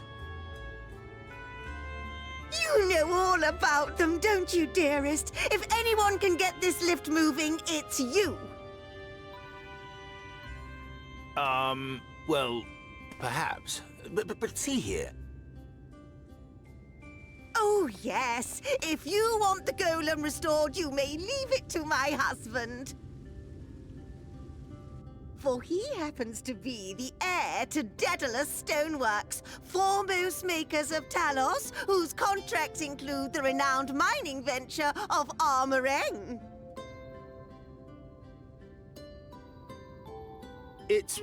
Well, it's been years and years since I had anything to do with it. I can't just pick up a hammer and set to work. You can't. No, that's not what I... It's just...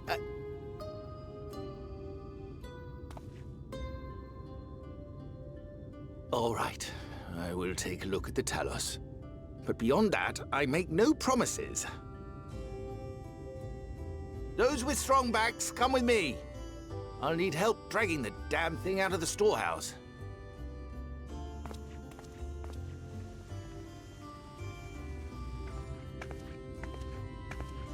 Well done, brother.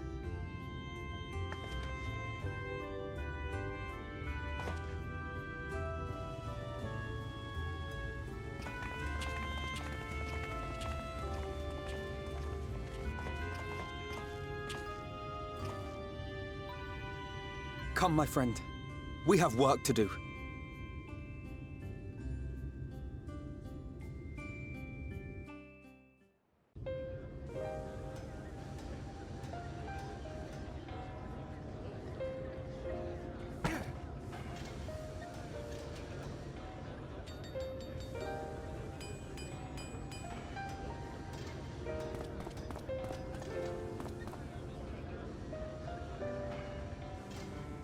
Would you look at that?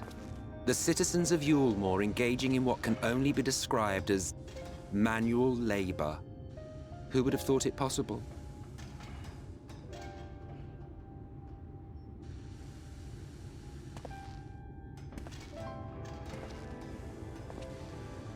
Do you know the most reliable way to deal with those who stubbornly refuse to see reason? You conquer them, crush them under heel. Such was the trusted method of Alak, and one still favored by Garlemald. But conquest is the easy part. The true challenge begins once the dust has settled, quenching the glowing embers of animosity and maintaining a semblance of peace. This requires the conqueror to treat the conquered with dignity, and the conquered to let bygones be bygones, a difficult feat to achieve. But you have achieved just that, to my considerable surprise. It's a compliment. Take it.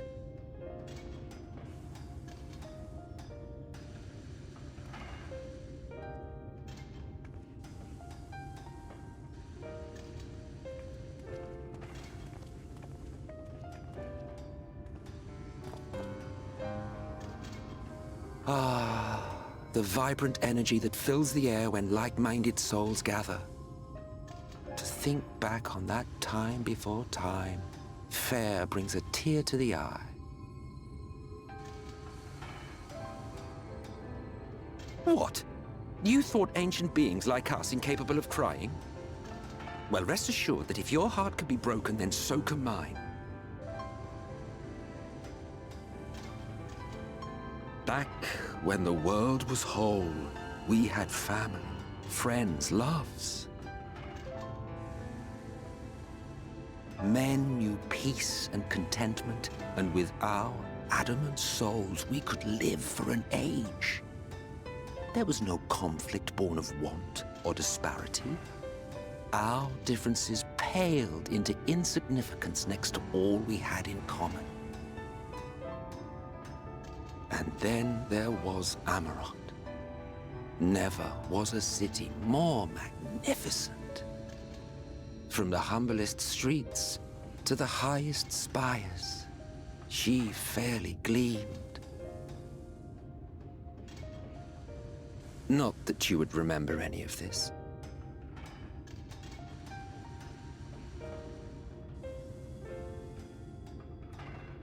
Never mind. The point is, the world of old was a far better place than what we have now. I believe you would like it, having witnessed the things you have.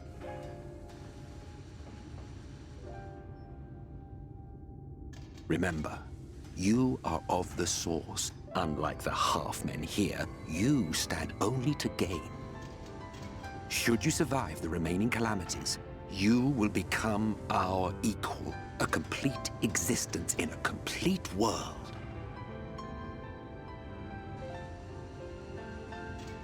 But such talk is a pleasure for later.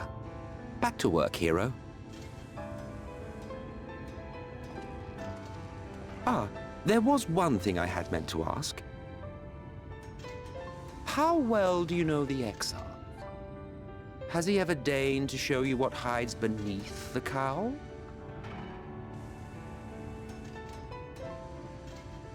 What? Never? Even to you? How very interesting. I shall enjoy working out what it means. Until next time.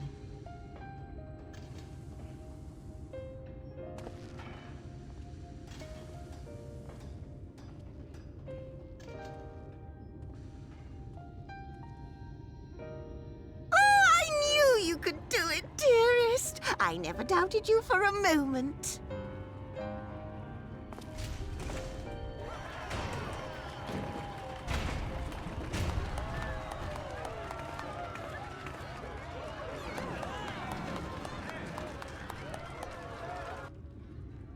It's alive. I don't know if you remember, but when we first met in this world, I was all but spent. I never thought to wonder why until now.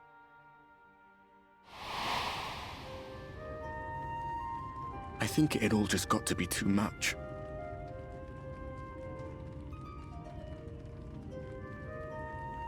The guilt of causing the flood. Knowing everyone hated me. But the worst thing was the solitude. Time wears you down, aye. But solitude eats away at you. It was this close to finishing me off.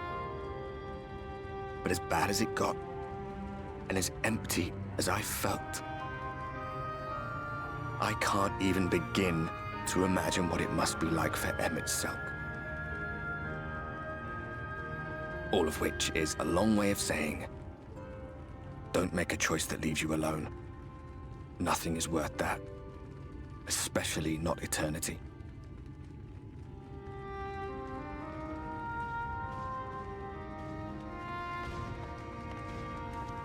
Glad tidings, my friend. The ladder lives again. The three of us have been invited to do the honors. Are you up for it? Of course, if you're worried that the whole thing might come crashing down, we can always find someone else.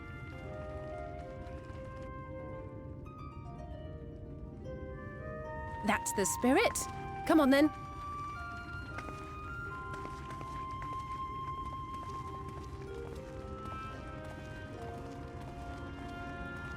We rode the ladder too, my comrades and I. Once upon a time. Watched the horizon grow, and the town shrink below us. Awed and terrified in equal measure. We ascended without a word, the silence broken only by the rhythm of the gears.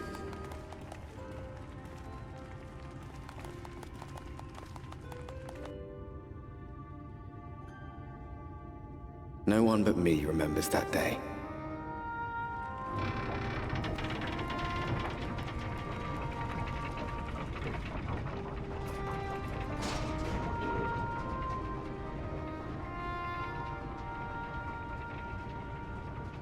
Remembers our journey and our end.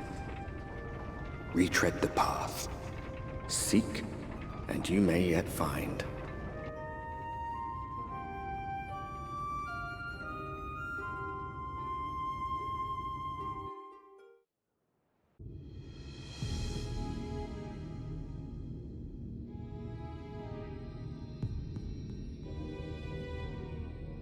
You're a sight for sore eyes. I don't know about you, but I bumped into quite a few sin eaters out there.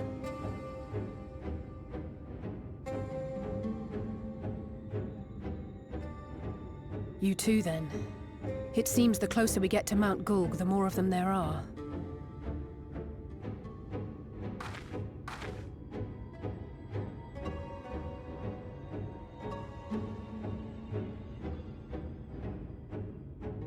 Looks a lot bigger from here, doesn't it? If I were Vorthri, the first thing I'd do is surround myself with as many Sin Eaters as I could lay my hands on. And judging by the number we've already faced, his lordship is of the same mind. This is going to be a tough climb. But first things first. We need to determine if climbing is even an option. The more I look, the less likely it seems. Y'shtola is right to be worried.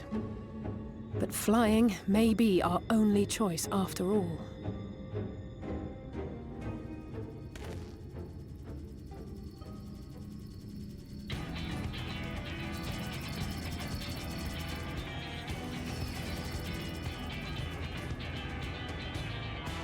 There you are.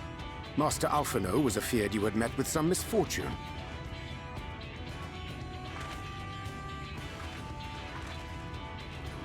Eorzea.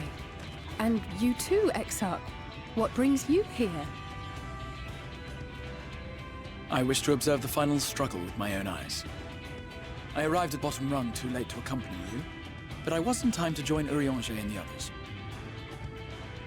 Come, let us see how this unfolds.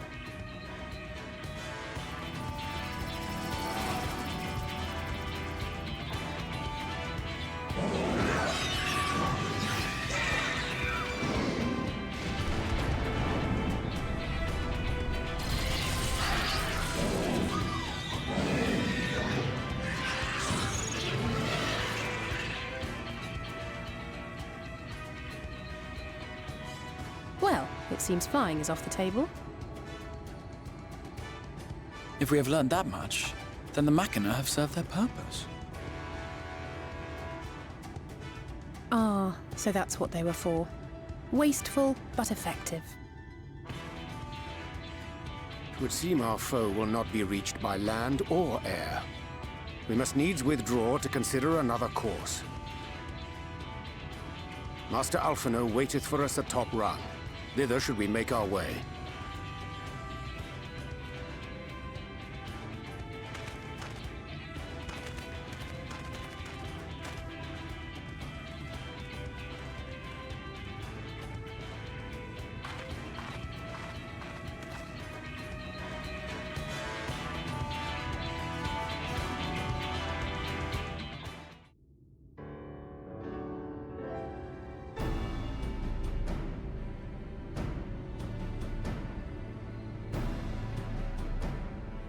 In short, there's no path, and the sky is thick with Vorthri's winged devils.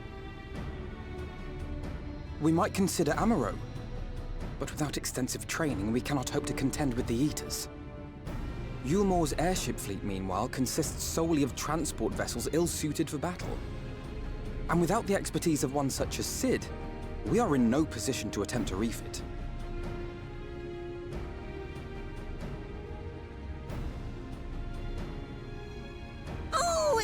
Frustrating!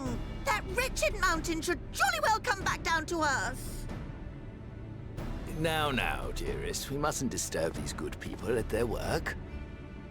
We've ridden the ladder and seen the sights. It's past time we took our leave.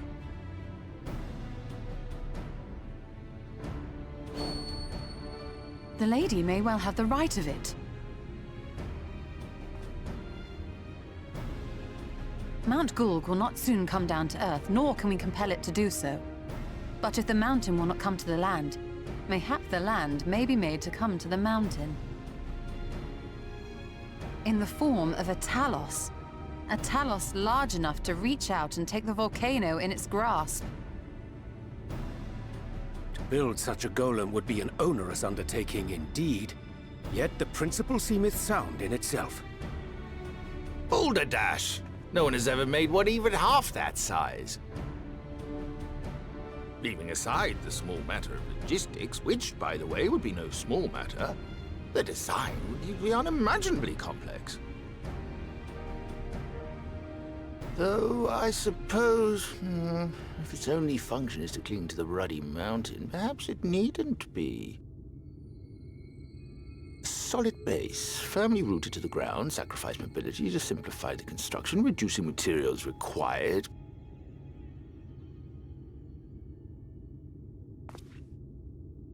Wait, what am I thinking? We would still need a veritable army of people to do the work. Left to the crew that helped down below, it would take decades, if not a nice round century. So we need more hands. And what sort of things would these hands be required to do?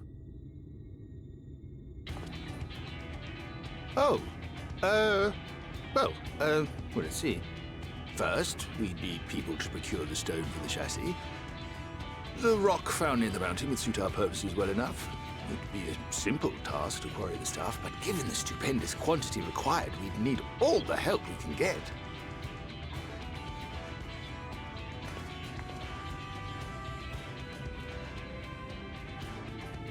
We have friends amongst the miners of Armoring. I will go and petition their aid. While you do that, I'll make for Mordsuk. I'm sure I'll be able to drum up some support. Then I shall return to Calusia. From fishers to carpenters, Yulmore is home to all manner of talented folk. I dare say their skills will avail us. Is there anything else you need?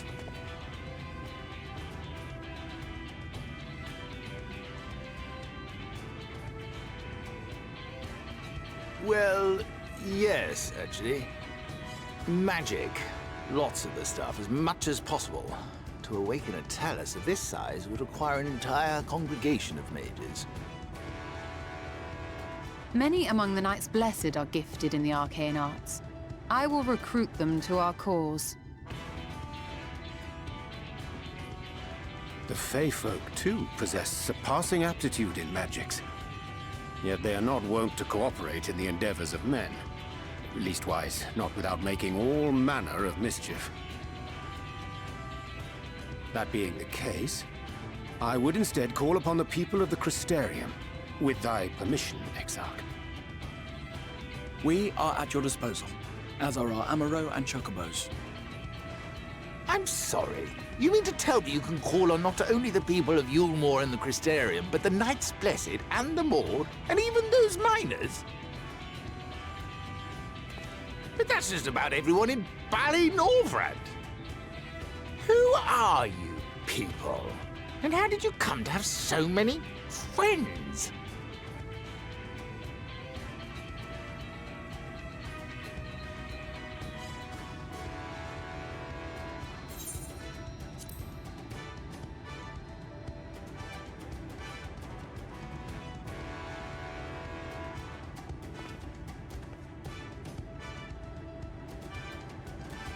Oh, dearest, have you forgotten already?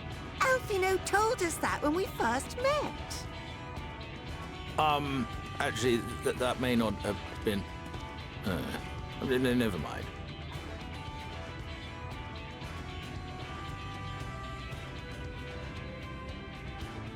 So, as you can see, you will not want for bodies. I trust you will have your design ready in good time for their arrival. Norvrant is counting on you, heir to Daedalus Stoneworks.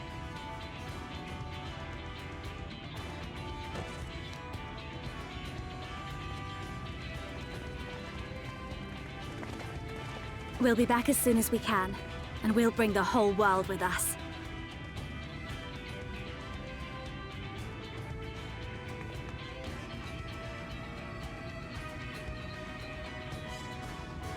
I take it we will be assisting Master Chai, though I am quite sure he has everything under control.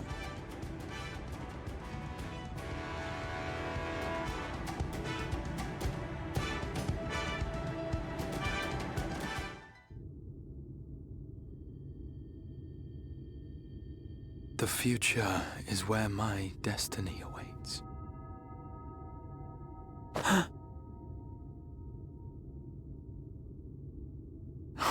Forgive me, I was lost in a dream. I needed some fresh air and thought to rest for a moment. It would seem I am more fatigued than I realized. Too much time away from the tower, I fear. It drains me, leaves my body frail and weak. Though, in truth, it is debatable whether I can still call this my body.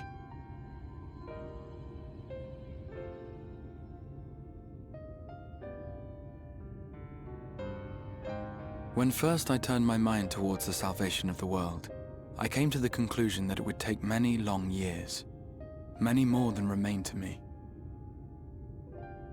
And so I made myself one with the Crystal Tower, that I might live indefinitely. I am but an extension of it now, hence my weakness the farther I travel, and the longer I am away.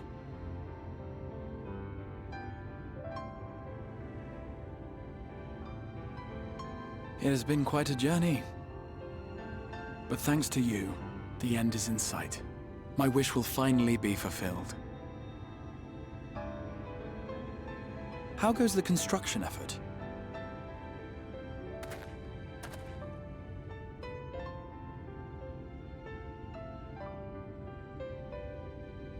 Then this may be the last moment we have to ourselves for a while. Come, sit with me.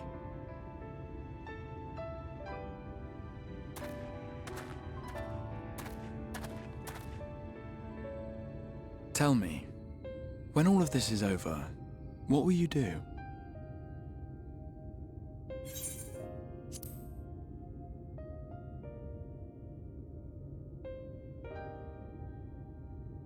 That would be well deserved. You might consider roaming Norvrand not as her savior, but as a simple sightseer. Viewed through such eyes, I am certain she would seem quite different.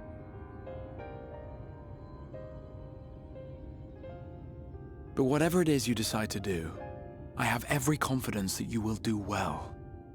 For you have the strength to forge your own path. You will leave countless lives better than you found them, and the souls you touch will never forget your kindness. Then, in trying times, when you question your worth and your choices, they will raise their voices to remind you of the difference you have made. And thus will your deeds come to affirm your path. Remember this.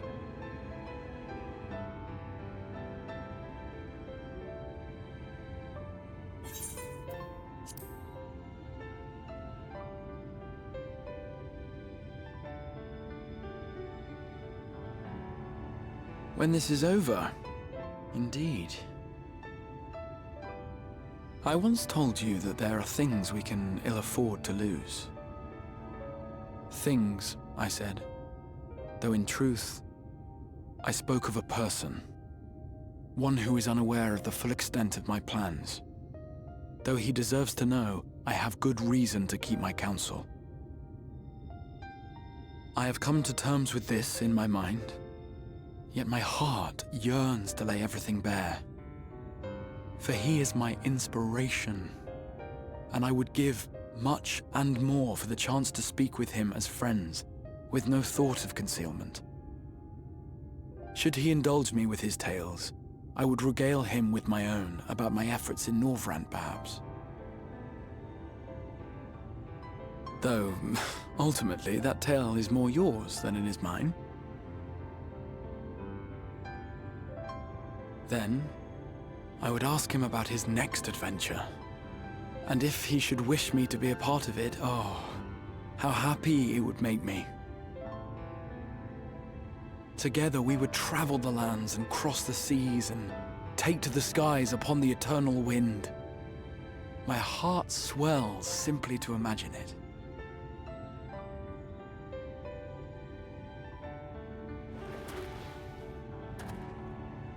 But all of this is contingent upon our victory in the coming battle.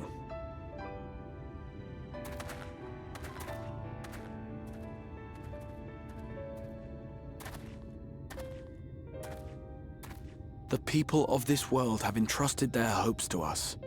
We cannot fail them. Nor those who roused me from my slumber. thank you for your company, my friend. Let us return to Amity.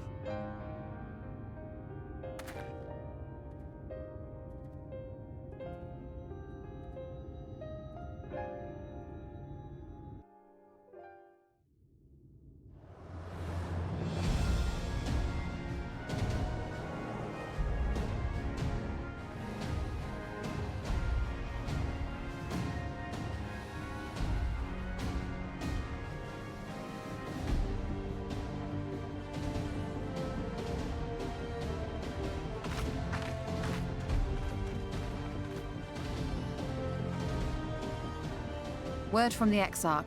All is set on his side, and we may proceed when ready. Well, we have sufficient stone for our needs. Likewise, preparations for the imbuing have been made according to thine exacting instructions.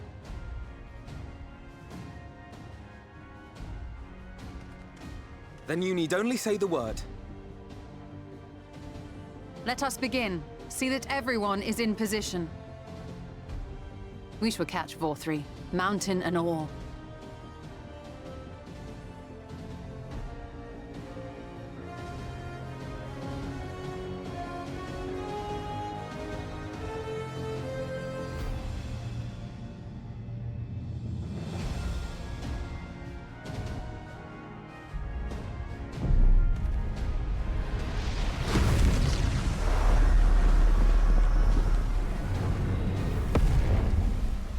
Here it comes!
Yes, yes! You've not lost your touch, you clever old bugger!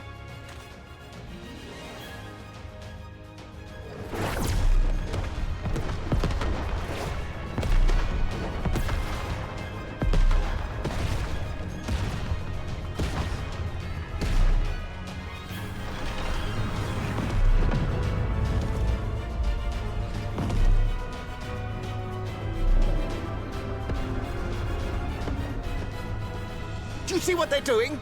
If its hands are damaged, it won't be able to cling to the mountain. Oh, I knew this was a terrible idea. Vorthri marshals the Eaters to his defense. This was only to be expected.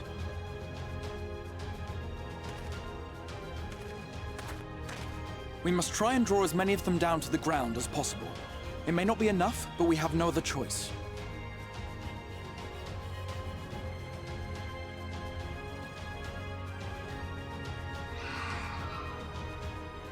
Is that?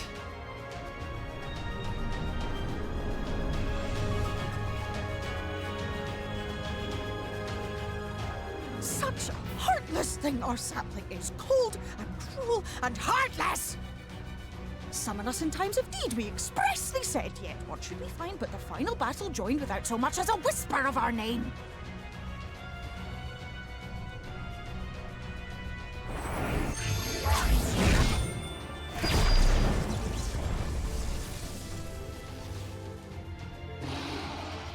Yes, we may also have said that we Fae folk have no interest in the struggles of men.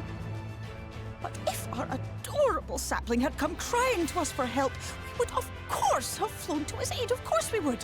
What are we to do with him?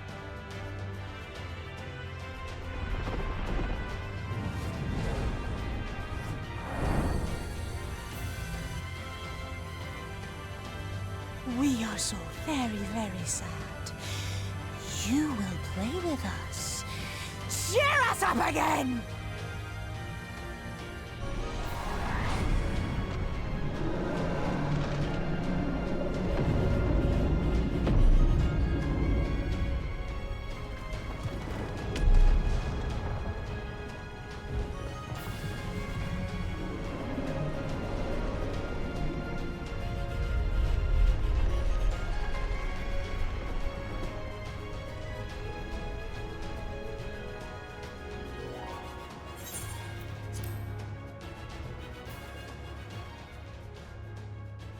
This I did not expect, but I will gladly accept the help.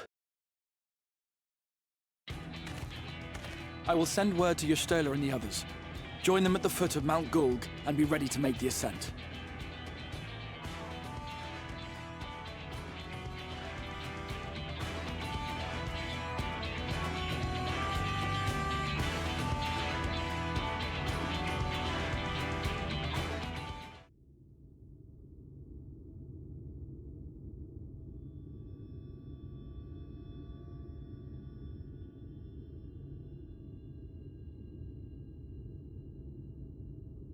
The end is near, my friends. We have found Vorthri's hiding place.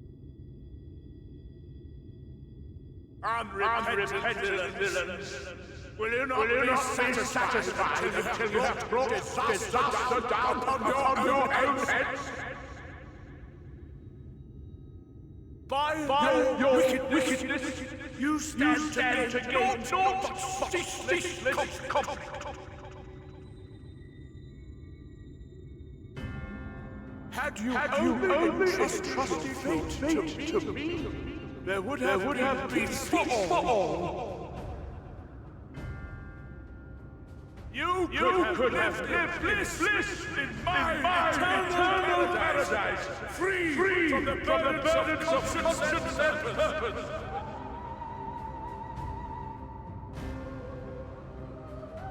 Peace assumes many forms. And I do not doubt that you considered yours well worth the cost. I was even prepared to believe that the end might justify the means. Ignorant as I was, I had hoped that you might mend your ways and join hands with us. That we might strive together for the happiness of all. But no more.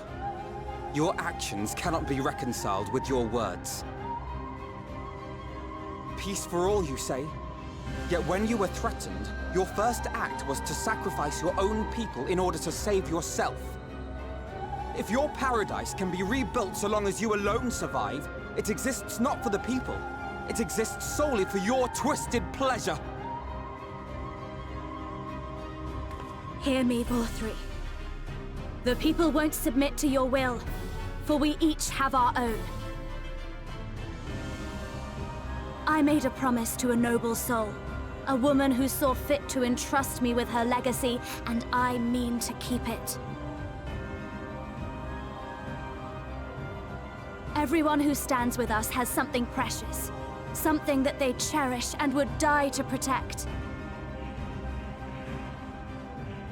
They know their own hearts. They know what they want for this world. And by lending their strength to our cause, they have spoken. No matter how hard you may try to bend the world to your will, we will never yield! Silence! Not another word!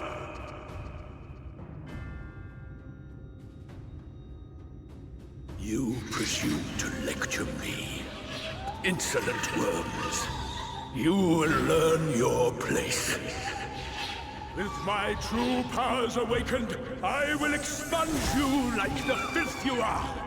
Your demise will serve as a reminder to all! that I am the zenith of mankind and Sin Eater both, chosen to rule over creation by right of transcendence. My very existence is virtuous. I am perfect, immaculate. He seems disinclined to grant us an audience. Find Vorthri. We will hold the Eaters here. Come! Let's finish this!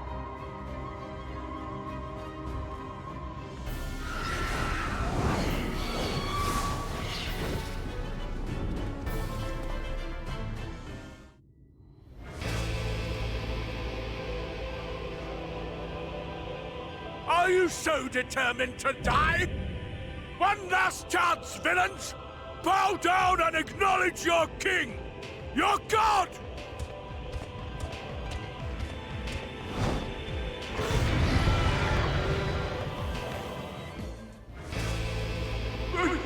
I am all powerful!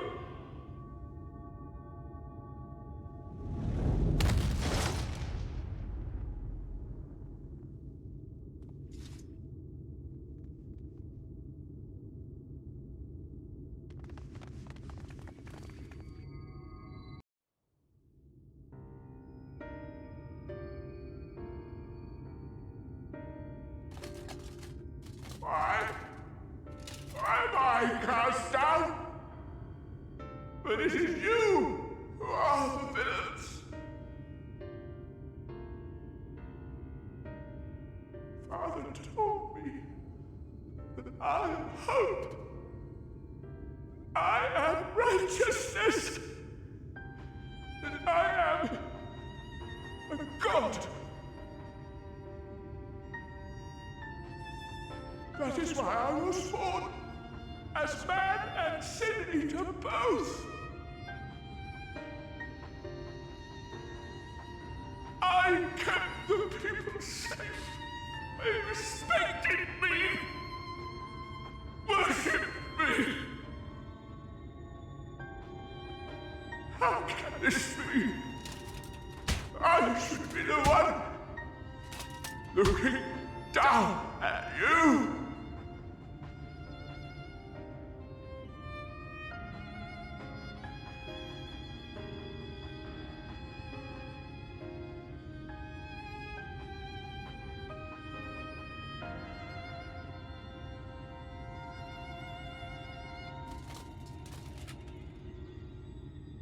Help me! Damn you! I am your god!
Look! The sky!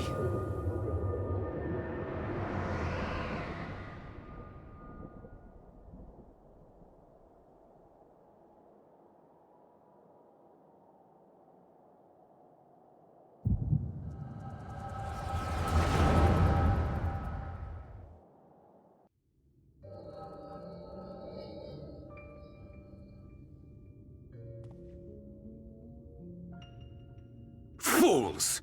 Were it not for my decisive action, the whole city would have been overrun, razed to the ground. Yet they dare to complain about casualties? Spare me. I'll wager they were put up to it by those wretches who seek to usurp me. They're stirring up the citizenry. But if they think I will yield to the likes of them, they are gravely mistaken. To be subjected to such deplorable treatment, such ingratitude. You have my sympathies, sir. You do so much good for this city, and you could do so much more were you not surrounded by fools.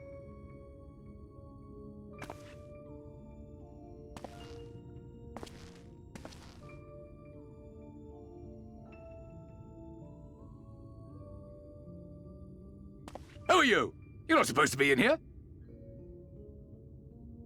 My apologies for the intrusion, but I come bearing a proposal. One that will ensure the longevity of your reign.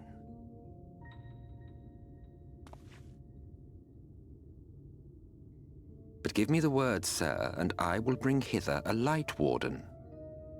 By giving its power to the babe within your lady wife's womb, we shall create a transcendent being, a king to rule over all. And as sire to the king, your authority will never again be in question.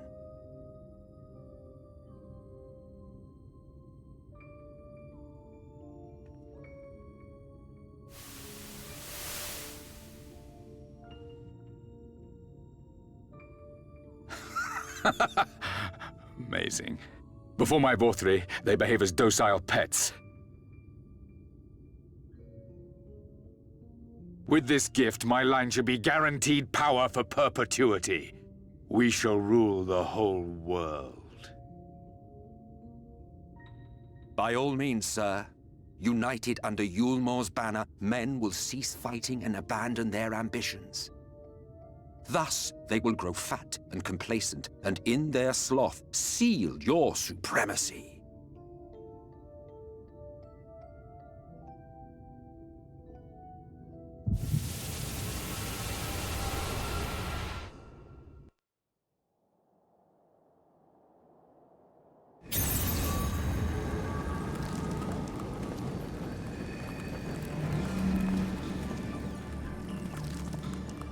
Are you all right? Say something!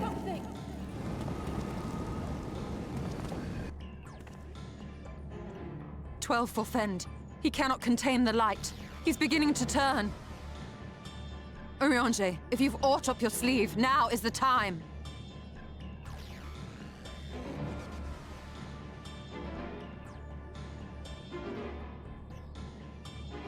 It's changing back.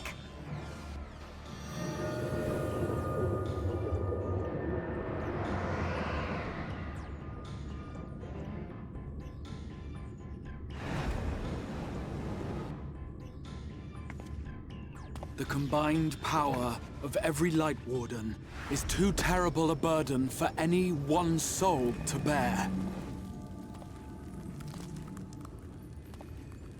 And so I shall relieve you of it.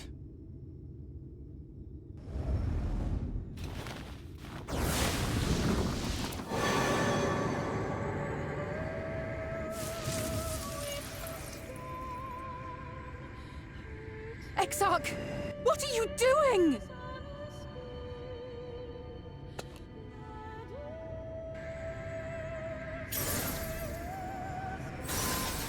I will channel this profusion of power to the Crystal Tower and use it to travel to other worlds. As I have dreamed of doing ever since I first learned of their existence. Who would choose to remain here in this dying realm when they might go elsewhere and begin anew? Not I. And thus did I use you. No, I don't believe you. It doesn't make sense. Damn you! We won't let you do with him as you please. Do not interfere! Please, I beseech you all, let him go!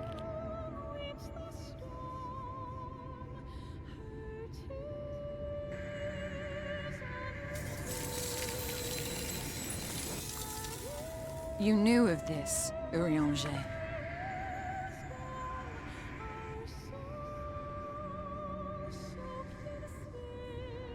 "'Tis all a fiction. Such vaguely defined acts of teleportation stand no chance of success. The Exarch will never live to see another world, as he knows only too well." Then, what does he mean to do?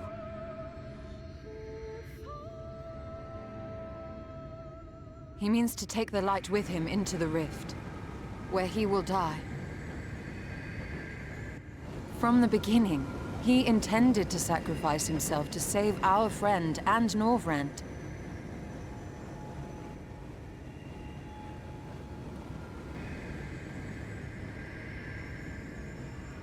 At journey's end, an opportunistic thief makes off with the hero's prize. A paltry way to end a chapter, I concede. Yet your tale will continue, and my role in it will scarcely be remembered.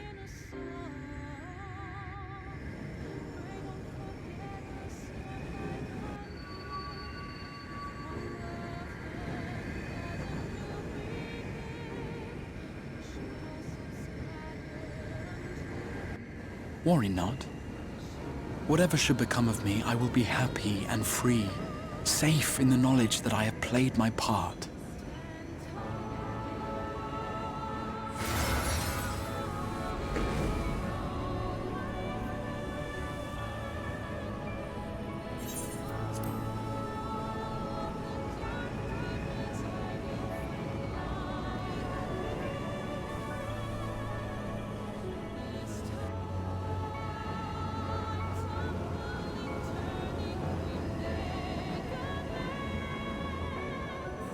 Thank you for fighting for this world, for believing.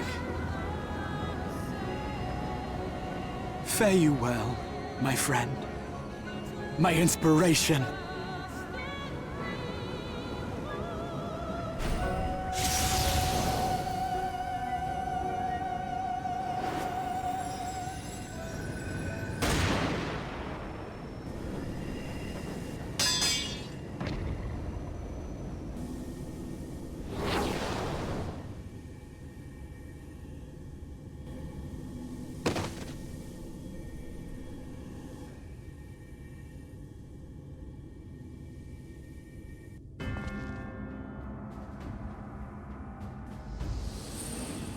Only those who possess the royal eye of the Allagan Imperial line are capable of controlling the Crystal Tower. Such individuals do not exist in the First.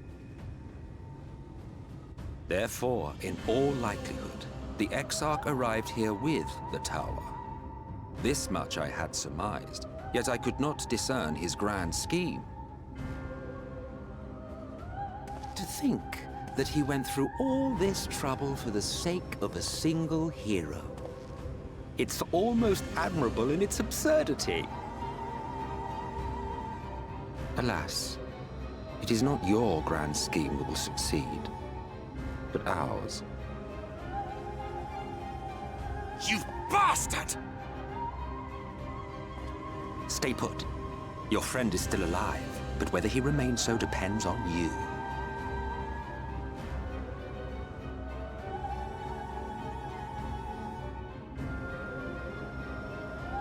What a disappointment you turned out to be. I placed my faith in you, let myself believe that you could contain the light. But look at you now, halfway to becoming a monster.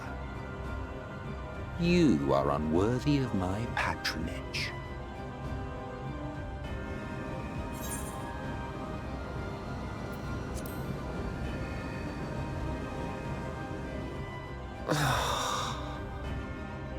I am an Ascian.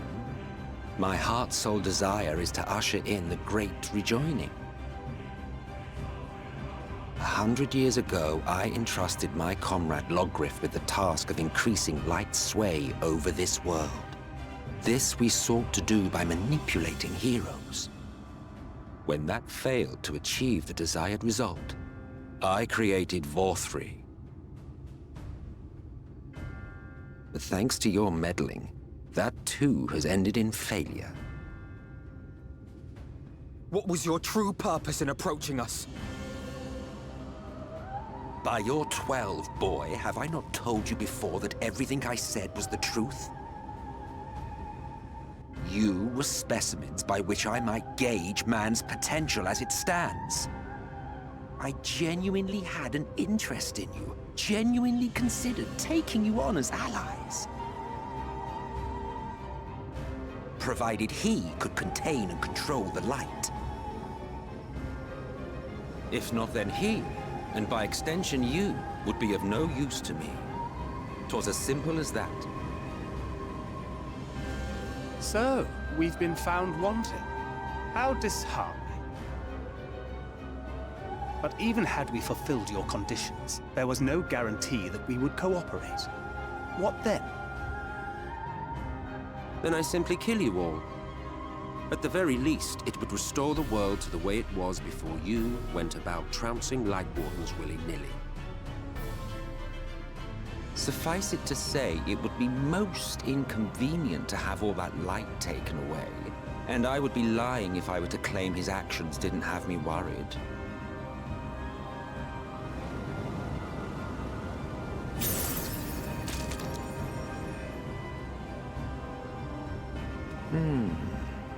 You still retain your form and your senses, but you have all but become a Sin Eater.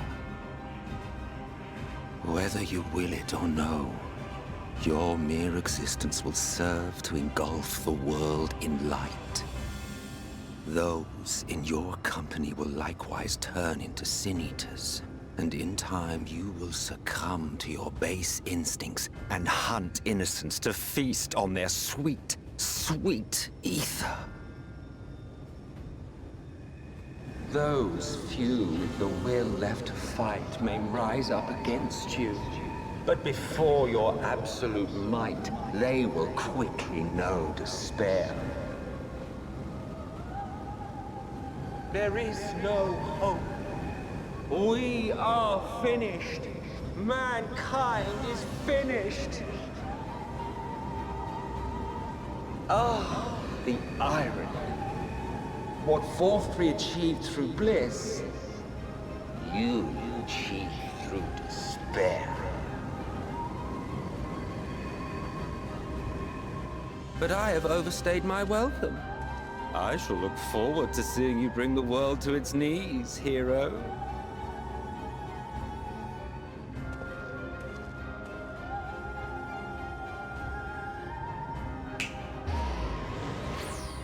Exarch!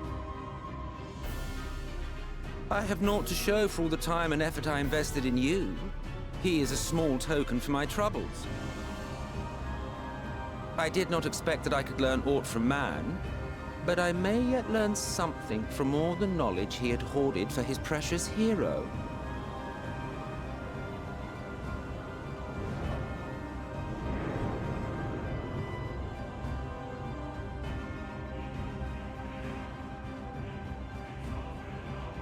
I pity you, I do. Your friends are now your foes. If you do not kill them, they will kill you. When it all becomes too much to bear, seek me out at my abode in the dark depths of the Tempest. There, you may complete your descent into madness, with some dignity, far from prying eyes.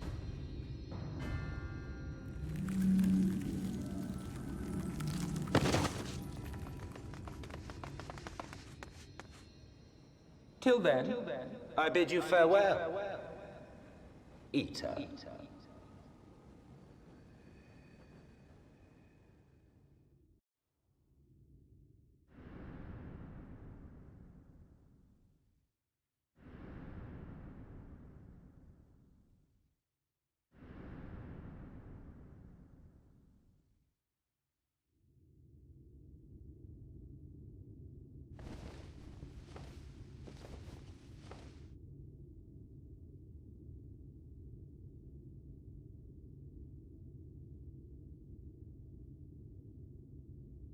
Ah, Finally.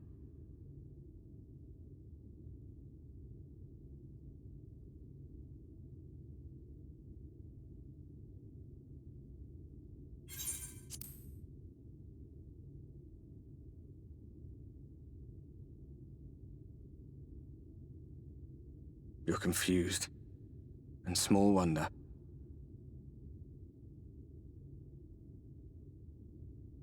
After you collapsed, Emmet's self vanished.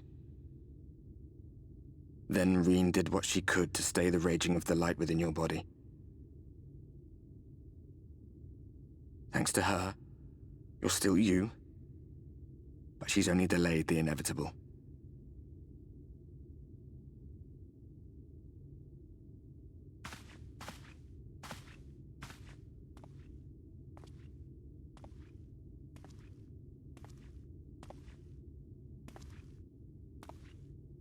You're not going to like what you see, but you still need to see it.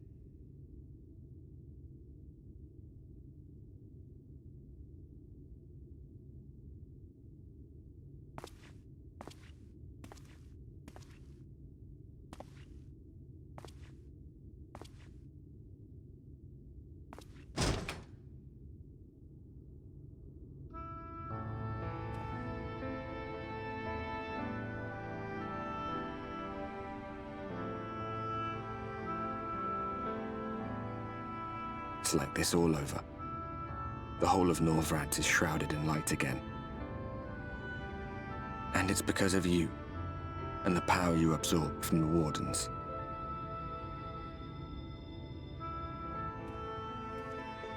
No one knows but your friends. When they carried you down from the mountain, they told everyone waiting below that they didn't understand why the light had returned. Now they're out there trying to allay the people's fears, while searching for a way to save you.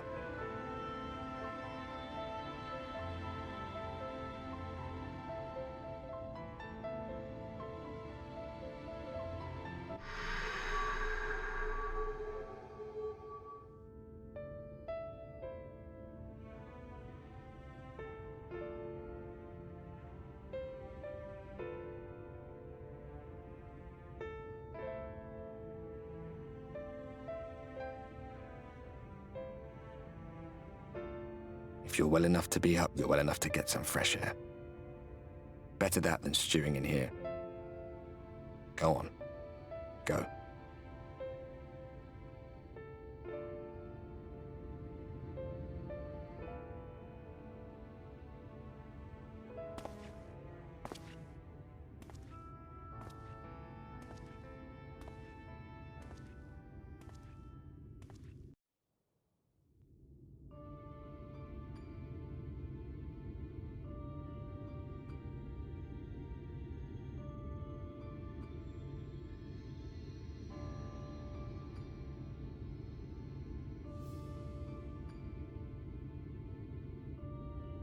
The people of this city have spirit, I'll give them that.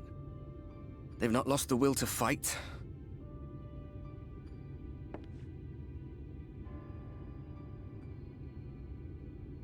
I can imagine how torn you must feel, looking at that sky. Knowing what it means to everyone. And that you're responsible.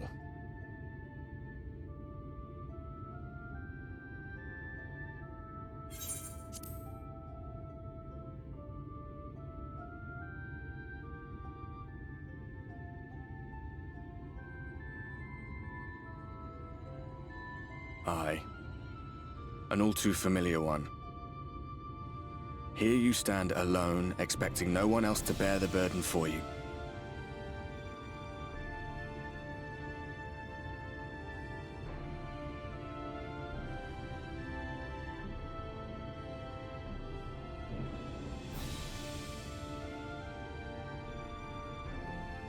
You're in a corner, and there doesn't seem to be any obvious way out. But that doesn't mean it's over. However hopeless it seems, you haven't lost yet.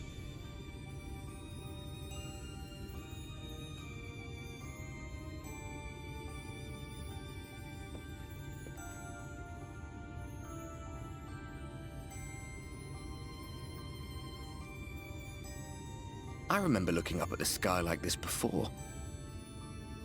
Being caught up in a strange kind of calm.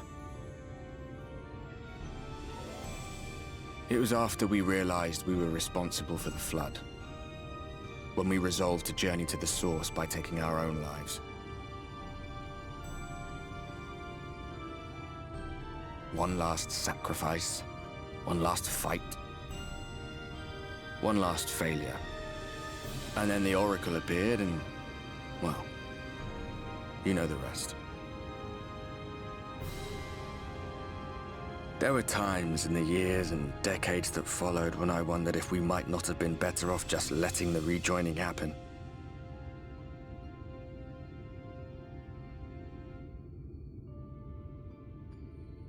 That we'd made one last mistake. But seeing that giant Talos stir to life cured me of any doubts I still had. Always we took the burden of fighting upon ourselves. That's what heroes do, isn't it? So we never had the chance to see anything like that.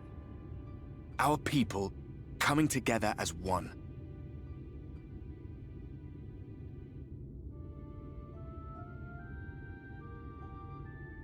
To think that their hope still burned so bright. That they were still so eager to live, they would lift up their fellows, one on top of the other, till they reached the sky. No. We made the right decision. And I can finally feel proud of the part we played in helping this world survive.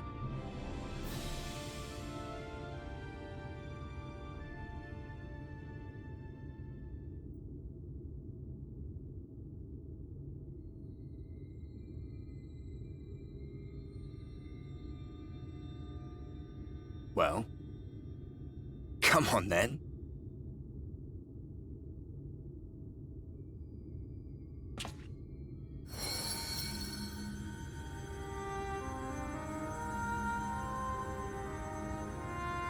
As I thought, what happened between us was no coincidence. My story may be finished, but the fates have gifted me a minor role in yours.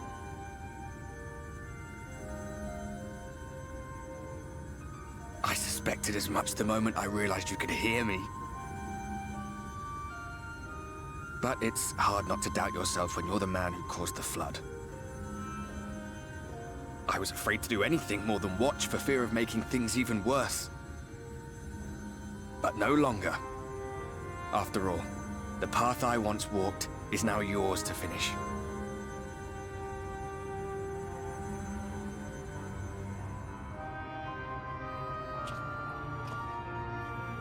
For what it's worth, I cast my lot with yours.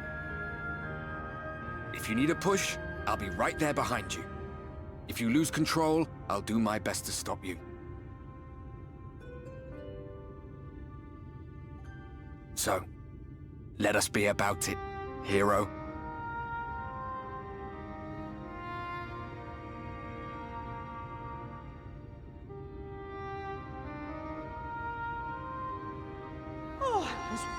You were up here all alone, brooding and fretting and wallowing in your woes. But look at you, grinning at nothing like a pollen-drunk pixie.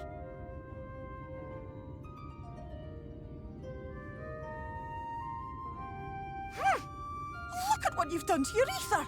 It's a mess. And you have cracks running all through that pretty soul of yours. My poor little sapling. Whatever am I to do with you?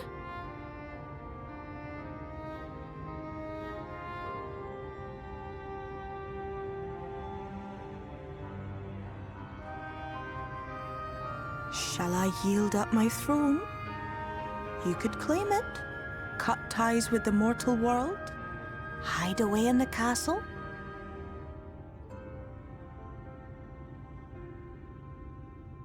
It won't fix the problem, but would it really matter? If any pesky heroes come calling with steel and magic, all of Eorzea will rise up in your defense. My crown and scepter are yours, if you want them.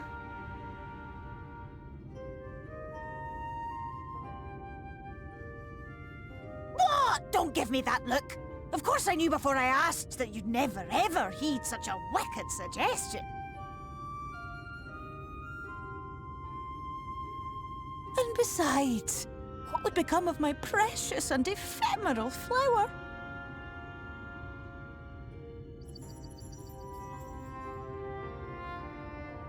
Oh, my dear beloved sapling. You are lost, confused, and have precious little time to gather your wits. Your kind is always so preoccupied with what lies ahead, and so we muddle your vision with fog and glamour. But such trickery is easy to see through. Stand very, very still.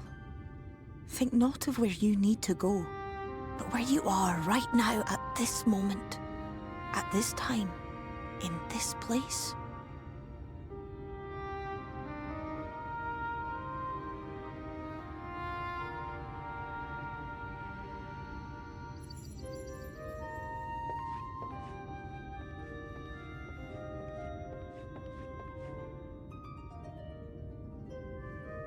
Our cairn of crystal. From shadowed hood he watched you go, his ruby eyes with warmth aglow. See yourself as he saw you, and that shall be the clearest clue.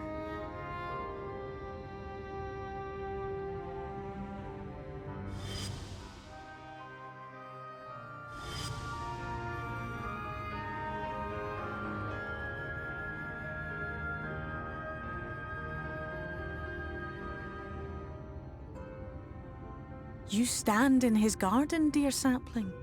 Ask his flowers what they know, and you will surely find an answer.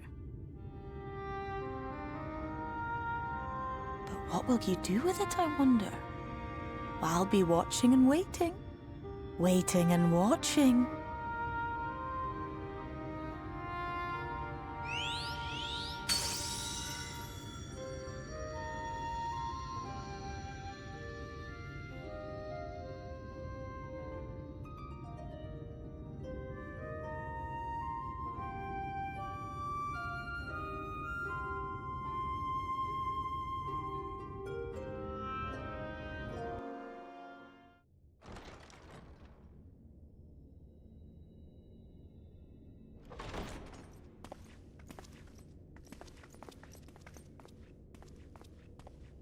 I have unlocked the door to the umbilicus. You are free to enter.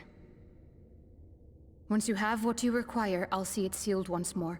Until then, I will remain without.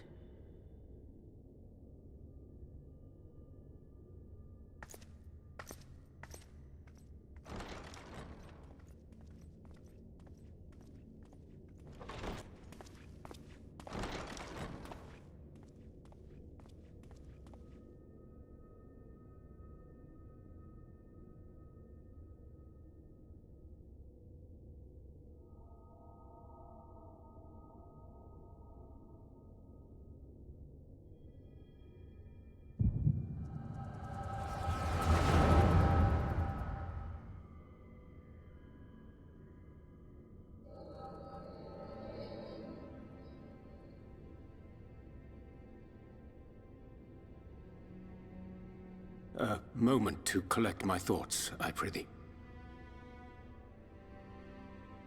Thy true name is Grahartia, then? By thy claims, thou too art a native of the Source, though from an age beyond our own, when the 8th umbral calamity hath visited devastation upon our star. Thou hast, by subtle means, reached across the boundaries of time and space to unsow the seeds of catastrophe, ere its creeping vines drag our champion unto an early grave. In essence, yes. A difficult story to swallow, I am sure.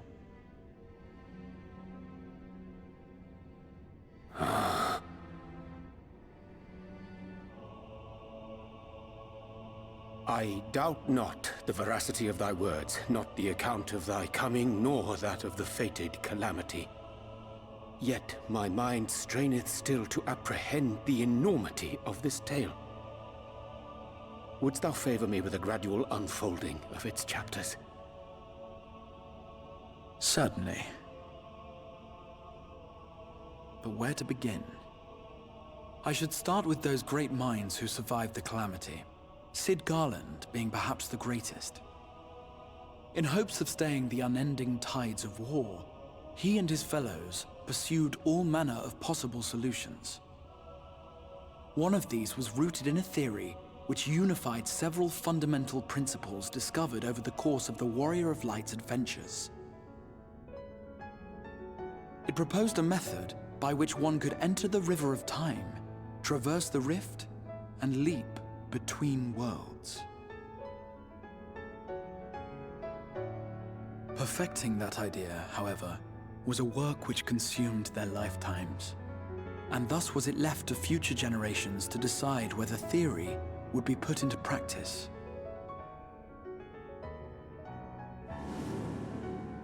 But all the while, the world continued to burn.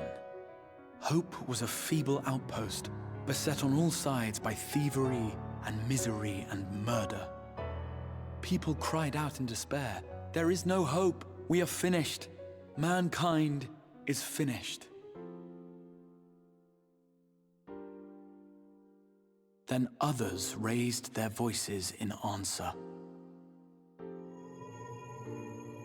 Though we be beyond salvation, those who came before may yet be saved. We will forge a crossroads and pave the way for a different future. By the wisdom of our forebears, we will prevent this calamity from ever having come to pass.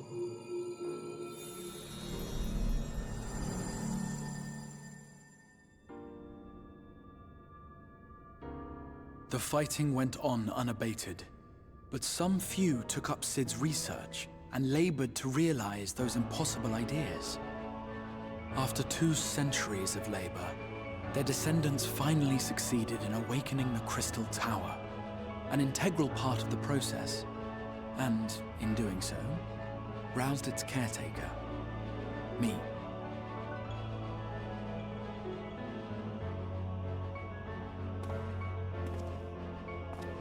By this stage, scholars had largely established the phenomena underpinning the rejoining, and identified the first as the shard which precipitated the 8th Umbral Calamity. This grand structure was already capable of storing the energies required to attempt the translocation. All that remained was to augment some few of its functions based upon the theoretical models of Cid and his compeers.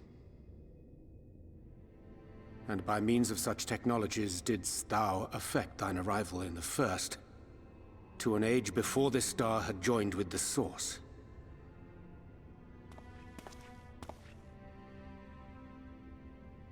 Some while before, as it turned out. 'Tis all but impossible to predict how time will flow between one world and the next, and we missed our mark by almost an entire century. But this only worked in our favor. The Sin Eaters could not be defeated without the blessing of light, and summoning the only man who might stand a chance against them would require decades of preparation.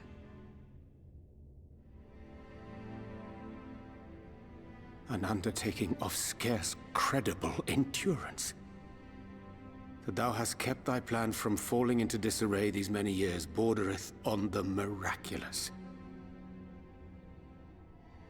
Yet howsoever history be rewritten, thy present self was shaped by events which followed the calamity.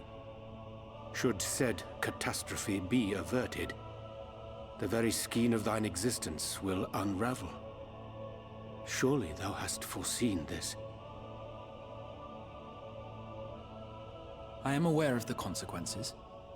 'Tis for that very reason Cid and his colleagues bequeathed their legacy as an offering, and not an edict. To give all of oneself for the happiness of others, and with no promise of reward. 'Tis a hard thing to ask. Harder still for those condemned to survive in a world which pitted brother against brother. Indeed, you are right to call the execution of this plan miraculous, though the force which held it together was nothing so inexplicable. It was him. The Warrior of Light has been our unbroken thread.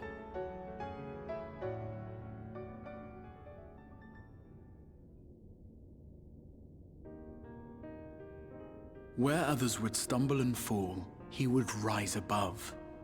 Where others would break and run, he would carry on. The Warrior of Light's tale is one of unyielding bravery. To tell it was to feel courage. To hear it was to feel hope. It was a breath of inspiration in an age of suffocating shadow. In the histories of a fallen nation was our hero hailed as its greatest ally. In the time-worn pages of a noble's memoirs were his deeds joyously retold. For many, these stories were the flame which warmed them through the coldest of nights.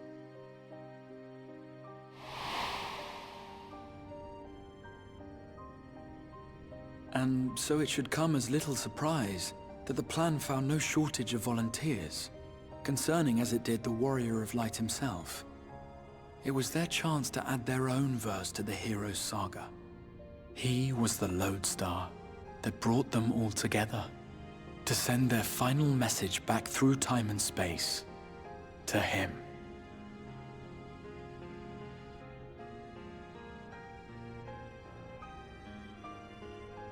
The light of your legacy was our torch in the darkness. Burn bright again and live.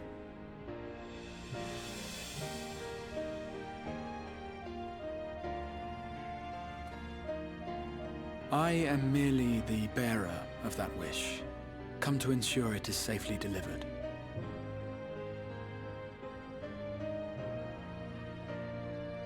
Wherefore sharest thou this burden with me and no other?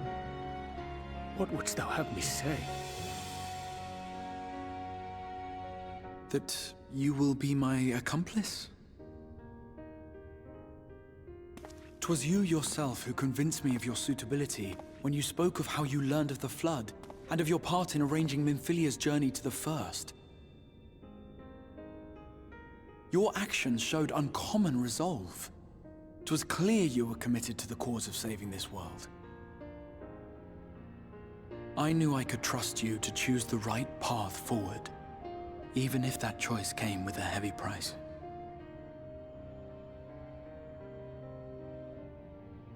What price?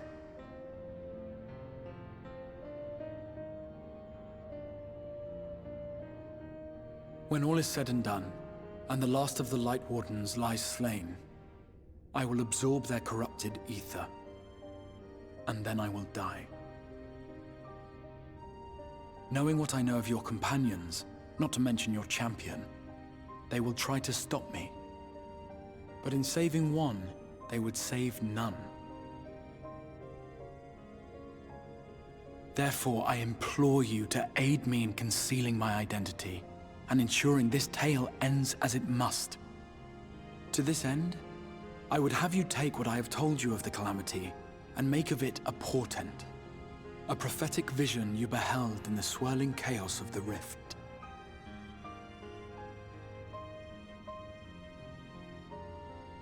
Is this truly thy wish?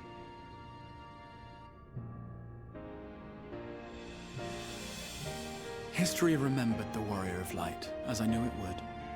And I will suffer no other to rescue the champion whose star has charted my course.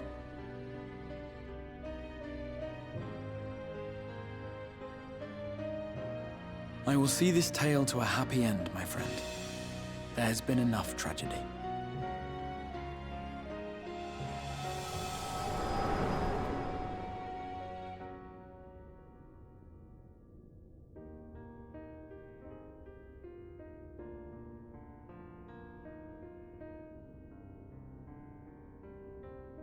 Careful now.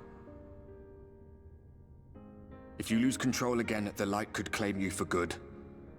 Although it's probably only a matter of time before you succumb to the change in any case.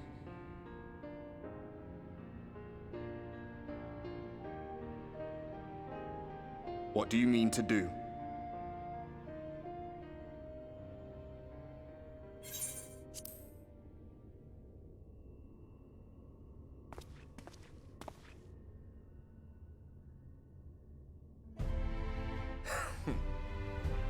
Then we should be on our way.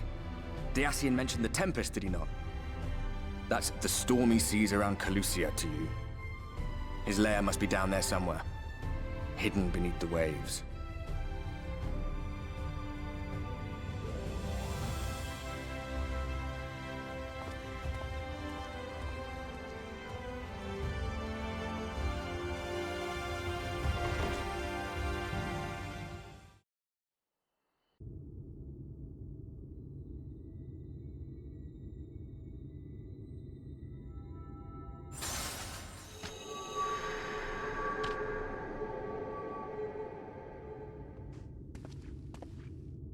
Ah, we have found thee.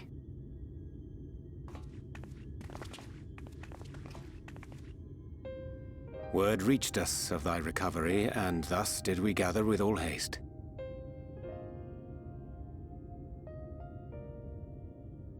Ah. By thy looks I gather thou hast gleaned that which I came to tell thee.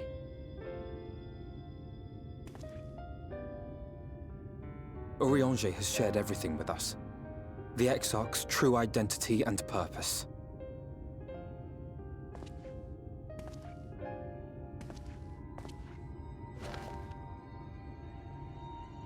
I offer no excuses. When I agreed to aid the Exarch with his plans, 'twas in full acceptance of the condemnation I would face when my duplicity was laid bare. Yet it is not rancor, but resolve that I sense in thee. Thou art fully intent upon walking thy path to its end, art thou not? If thou canst forgive my deception, or, failing that, set aside thy displeasure for a time, I do beg leave to follow thee. What strength and wisdom I possess are thine to command.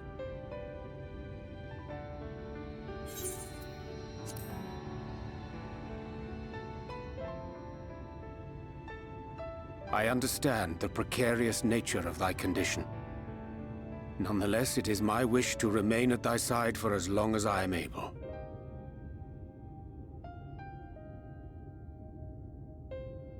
I'm sorry, but I don't think this is a good idea.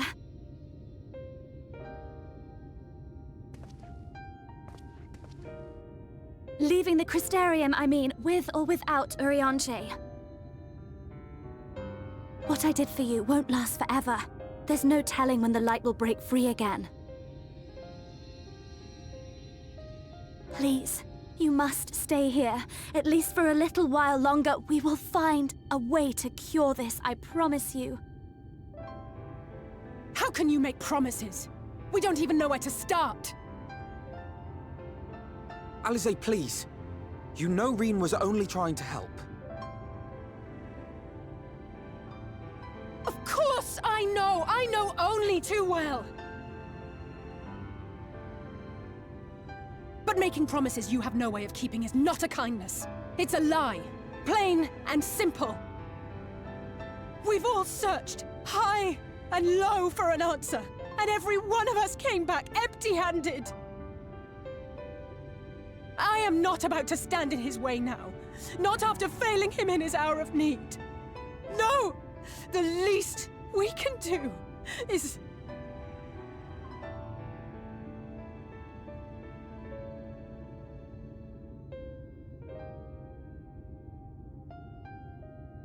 We will go with you as well. There is naught to be gained by standing still. Indeed, we have exhausted every other avenue. Lead, and we shall follow. If there is any hope to be found, then we will surely find it at your side. Are we all in agreement, then?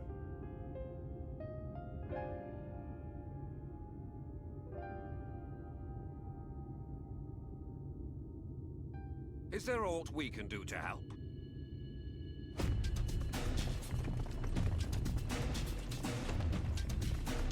Though we may not know the whole story, we do know you're in for a fight.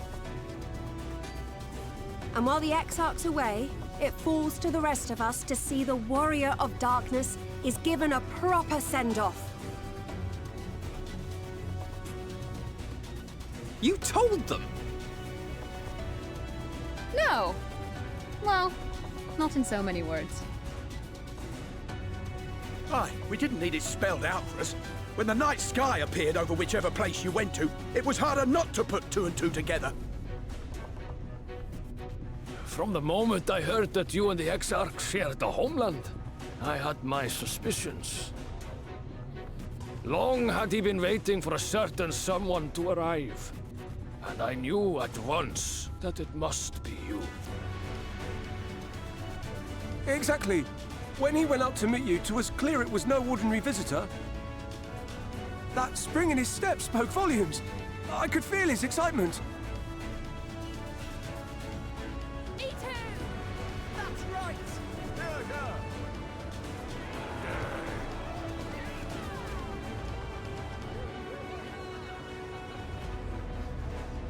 We do not fully understand where you or the Exarch hail from, or why you've all done so much to protect us. But we are deeply grateful nonetheless. So, if there is anything at all we might do to aid your journey, you need only name it. What would you have of us?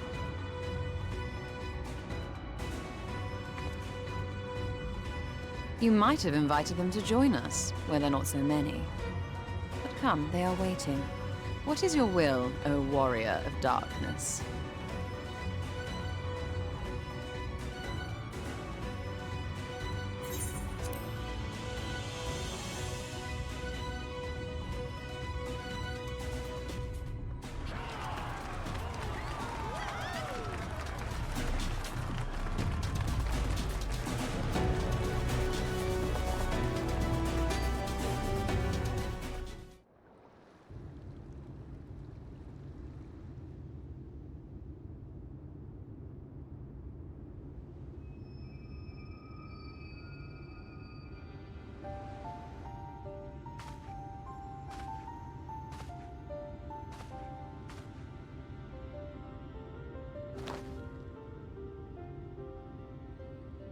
Wir Sach, Bilan Bismail.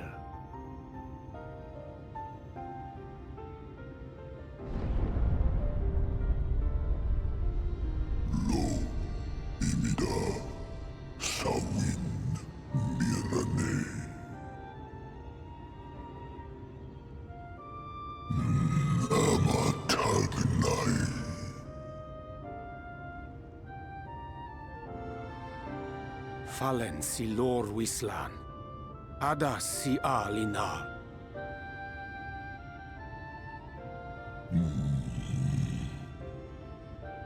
Van urs atslir. Olfod thim. Iri guath.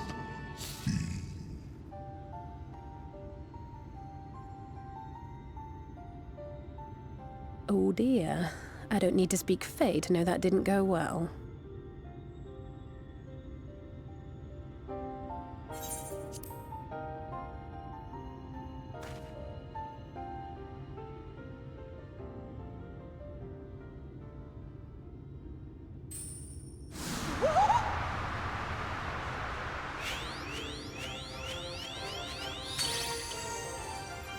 Oh, my snee yak!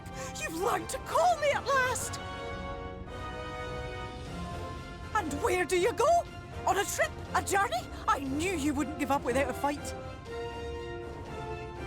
Oh, my precious mortal, I shall help you in any way I can.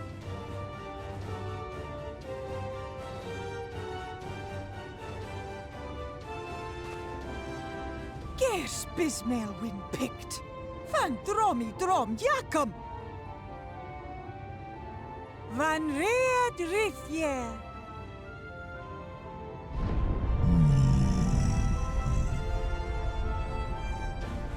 Ahai una. sa hawin usk.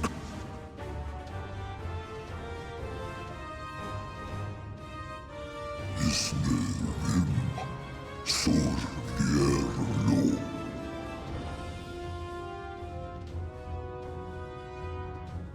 Be sure to scrub this one's teeth for him upon your return. He's only got manners. It will be done, Your Majesty. Our deepest thanks for your timely intervention. An agreement is reached and your departure is at hand. You wingless ones best hold on tight. May the blessings of the Fae keep you safe, Inba.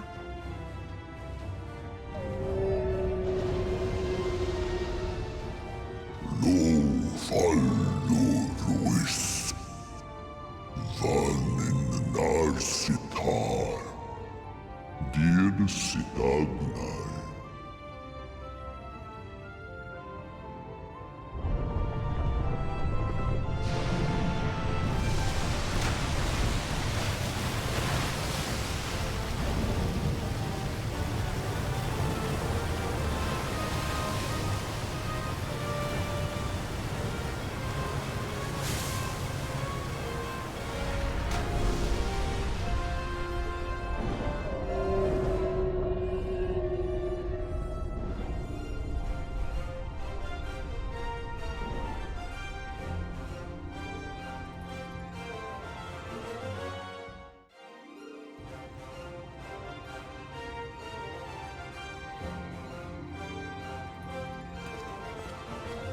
And just like that, it's all gone back to the way it was. What was you expecting? 100 years of honey and rainbows? Seeing them Yulmore types wake up and smell the ashes was miracle enough for me. Ah, but the magic in the air when that ladder started moving. And when that great hulking Talos rose up. Gods. I could live 1,000 years and never behold anything so amazing.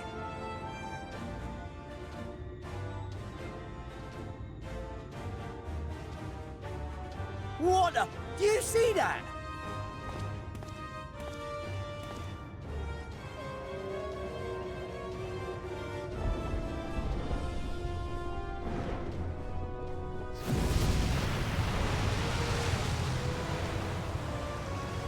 What a monster! Where did it even come from?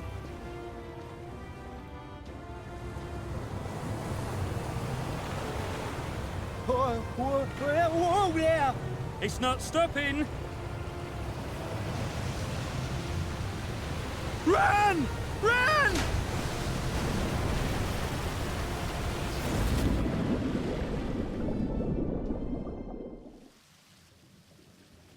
Lo vanana alla. Tilden sito. Iri halmsi. Funne. Aktva von jasni. Tagnai.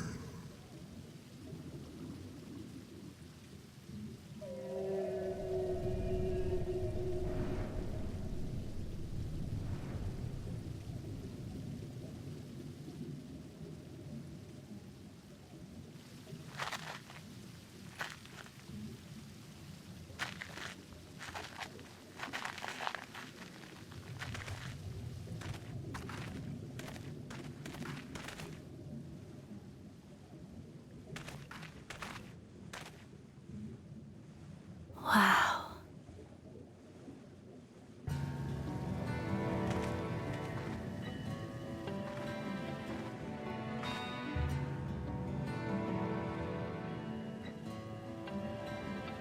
The breath of Bismarck. See how it swells to form a dome beneath the waves? The waters recede. The tempest's floor is laid bare. In defiance of the blinding sky, this place holds fast to its gloom. The last refuge of he who denies the light with every fiber of his being.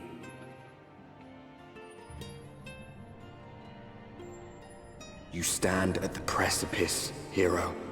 Journey unto the heart of darkness. Finish it.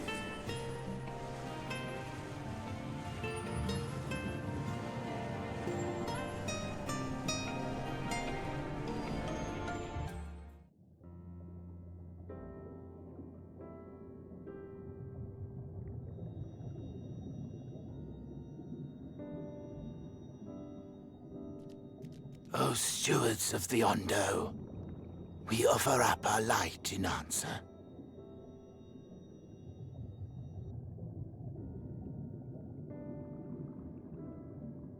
That crystal you showed the artisan.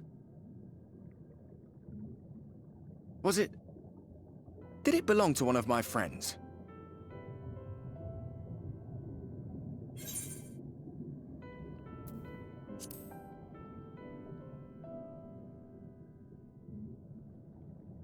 I tried to give you a measure of privacy.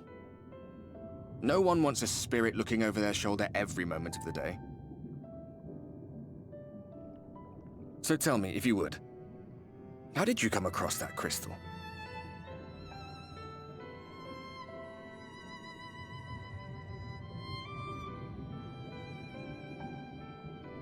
I was right then.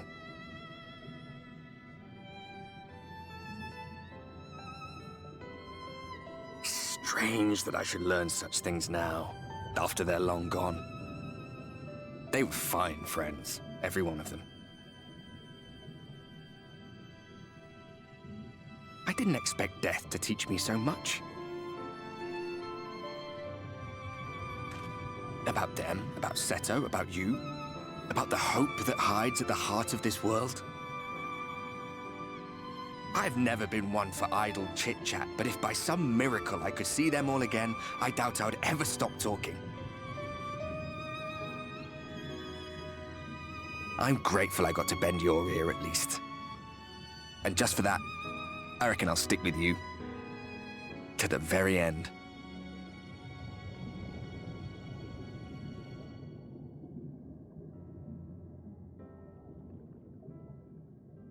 Apologies, we were a little late to the gathering.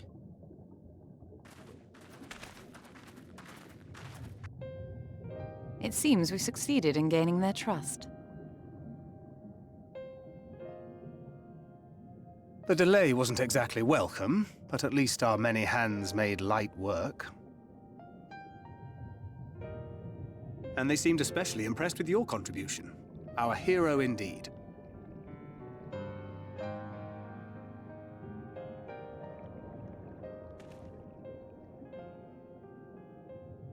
Y'shtola was telling us those structures may date back to the age of the Ascians.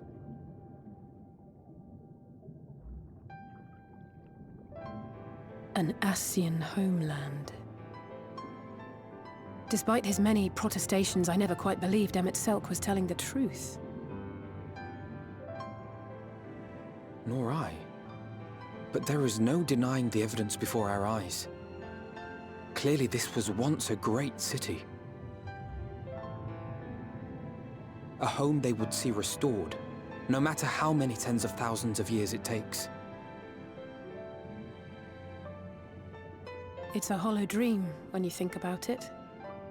Even if they manage to rejoin all the worlds, they'll never bring back the ones who were lost. But would I have done any different?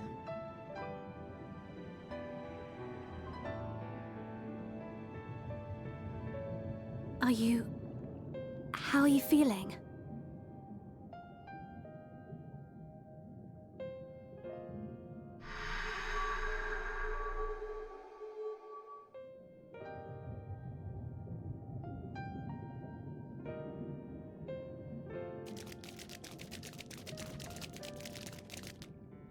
You have completed your devotions?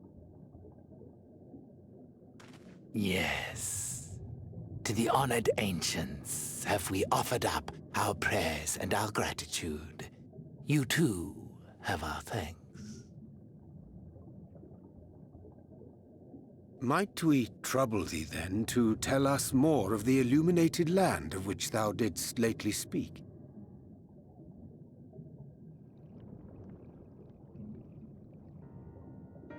To the west of here lies a great trench.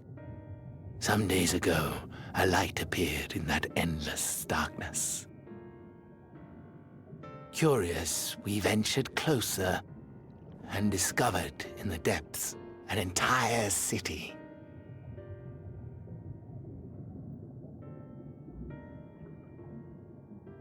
The buildings we spied were akin to our own everlasting abodes. Impossibly so. We understood at once the ancients had risen. There could be no doubt. Taken with terror, we retreated to the cups, and I decreed that none should enter the trench until such time as we received a sign.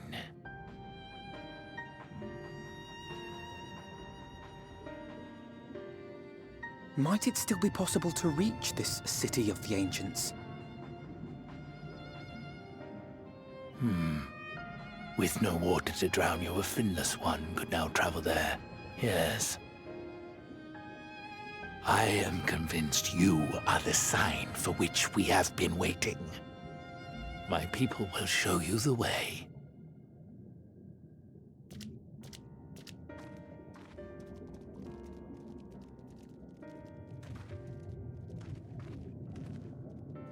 Shall we?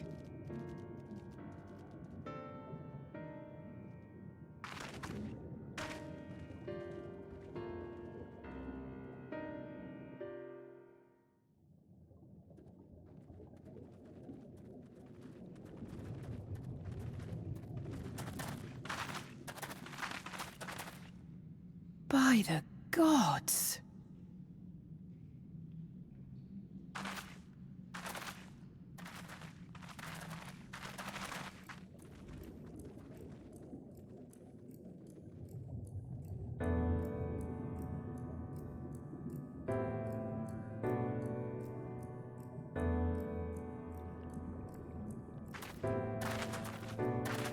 When the Ondo spoke of a city, I did not think they meant an actual city.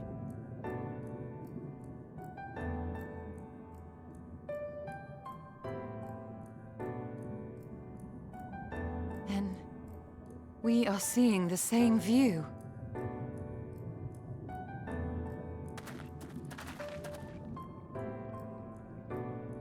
The remnants in the Ondo settlement were solid, material structures. But these...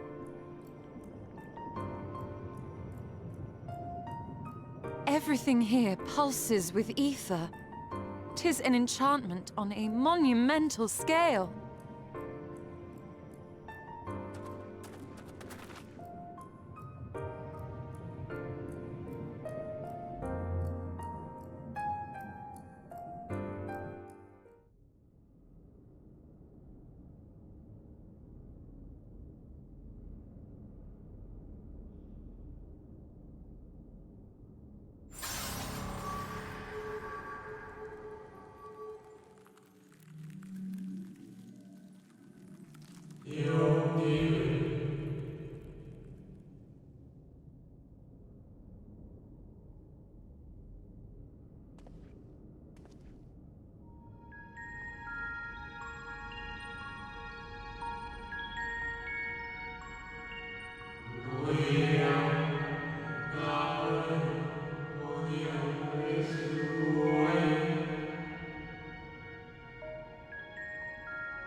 This really is unacceptable.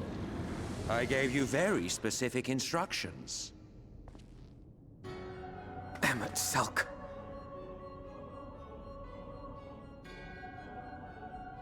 My invitation was for an abomination, ripe with the power to bring about the world's annihilation.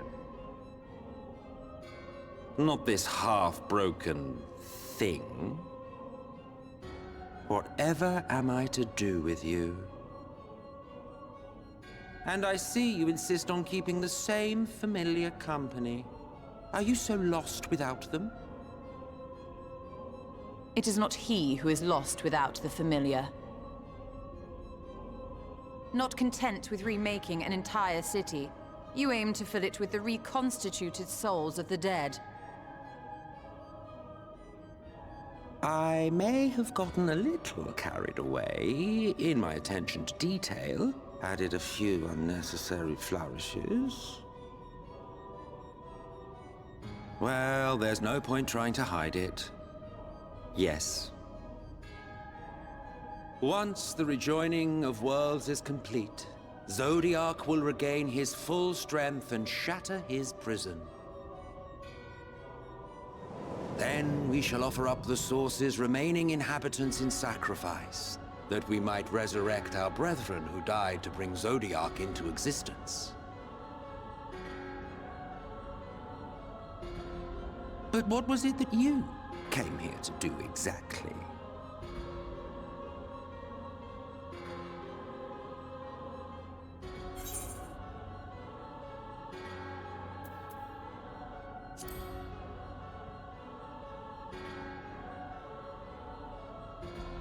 Did you now?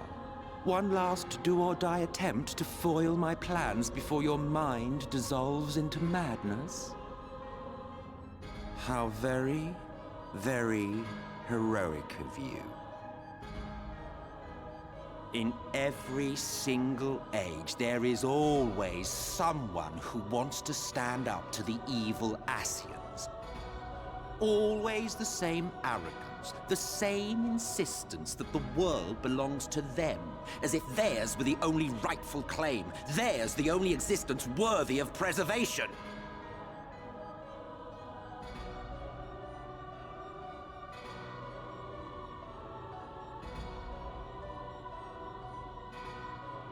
Even now, after everything, you refuse to see reason.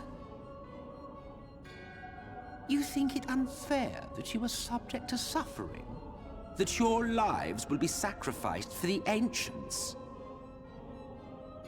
Look at me! I have lived 1,000 of your lives. I have broken bread with you, fought with you, grown ill, grown old, sired children, and yes, welcomed death's sweet embrace. For eons have I measured your worth and found you wanting. Too weak and feeble-minded to serve as stewards of any star.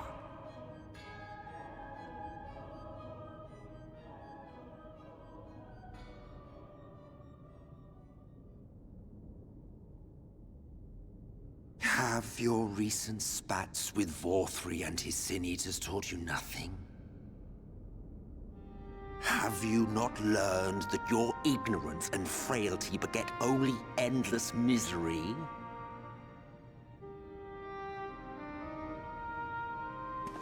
How long do you mean to perpetuate this farce? How much more must I endure your bumbling interference? Let us imagine that the laws of reality are again undone and the world faces true annihilation. Do you honestly believe that half your number would sacrifice themselves to save the other? Of course they wouldn't! And if you had witnessed history unfold as I have, you would reach the same conclusion.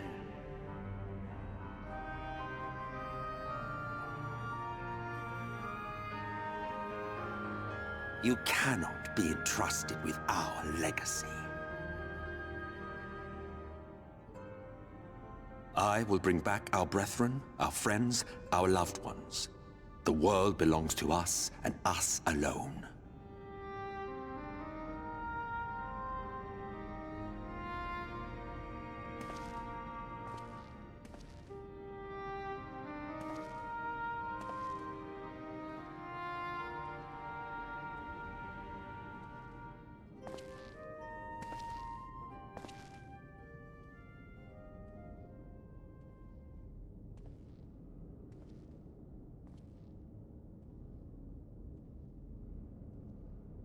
Emmet Selk!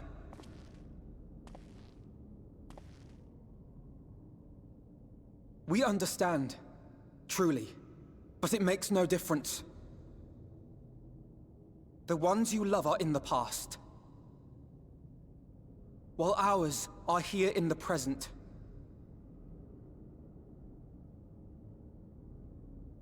One day, we too will be ashes and dust, but not today.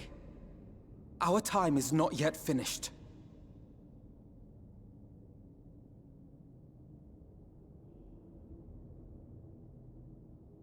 We share your conviction, and that is why we will not abandon our course.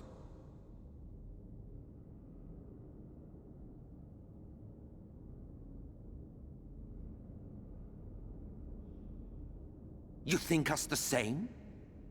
You think your tattered soul of equal worth to those I lost?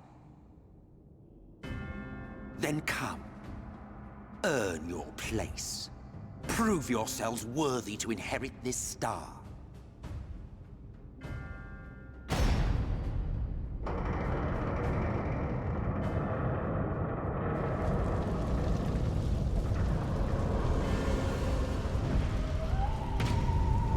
Behold. Oblivion.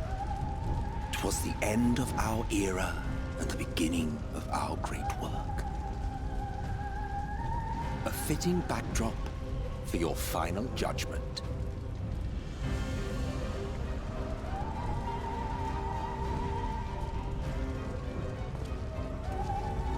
I shall wait within, but do not spend too much time on your preparations. There's no telling how much longer the guest of honor will last.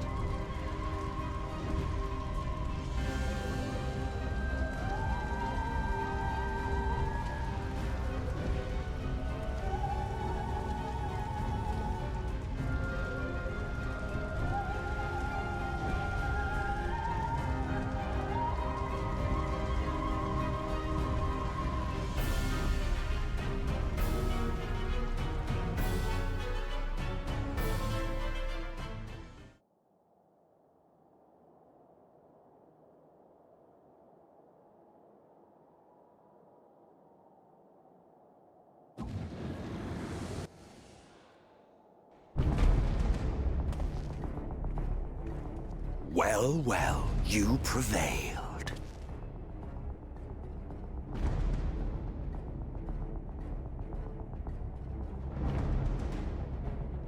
Nevertheless...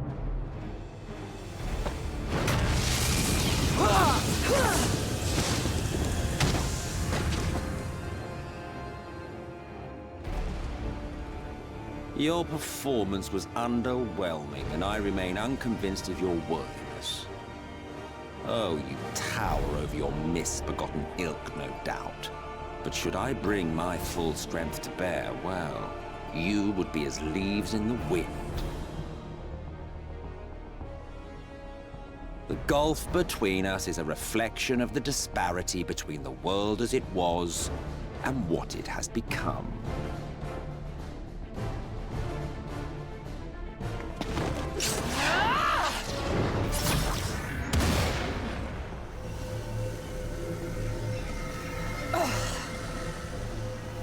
Our worlds may not live up to your lofty standards,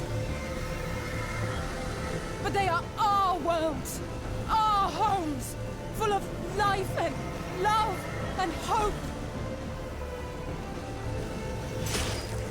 And we won't stand by and let you destroy them!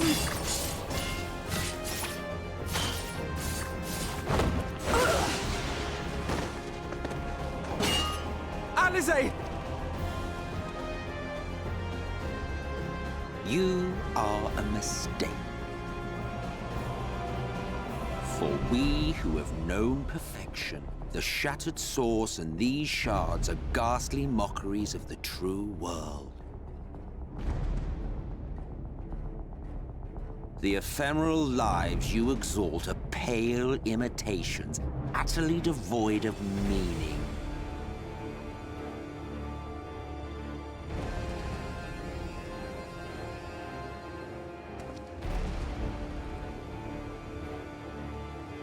Belittle us all you like, but we will rise again and again, and give the lie to your insults through word and deed. We define our worth, not the circumstances of our creation. More prattle.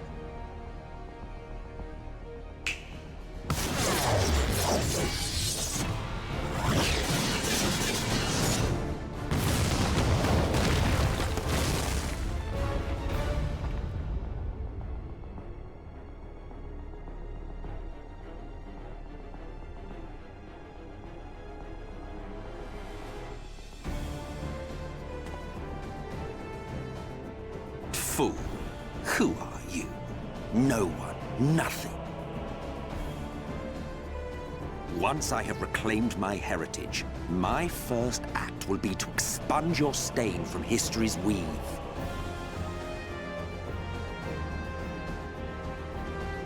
My world will have no need for heroes.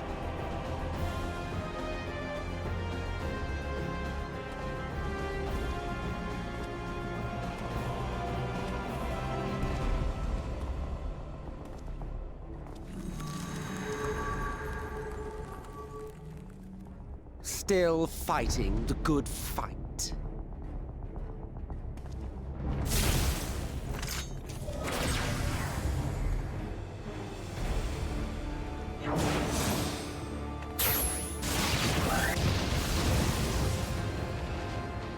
It is true that all we hold dear is fated to fade away.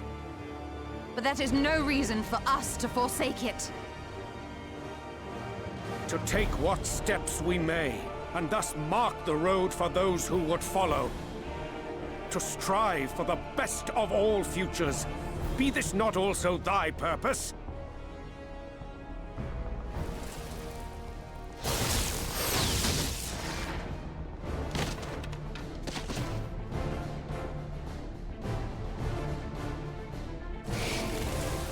Do not presume to speak of my future.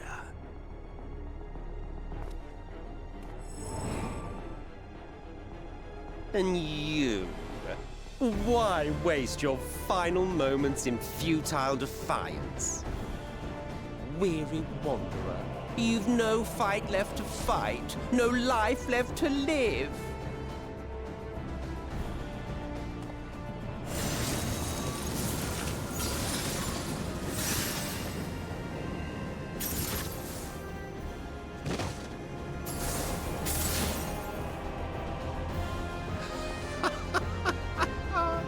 You see, the light will not be denied. Surrender to your fate, and let the transformation take you. Rise up in madness and fury. Devour the vermin infesting the land which is rightfully ours.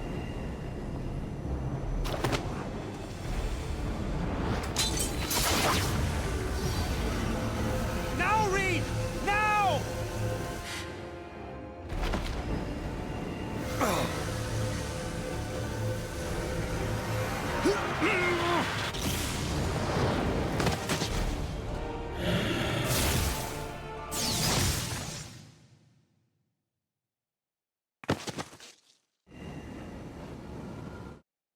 Fight it. You have to hold on.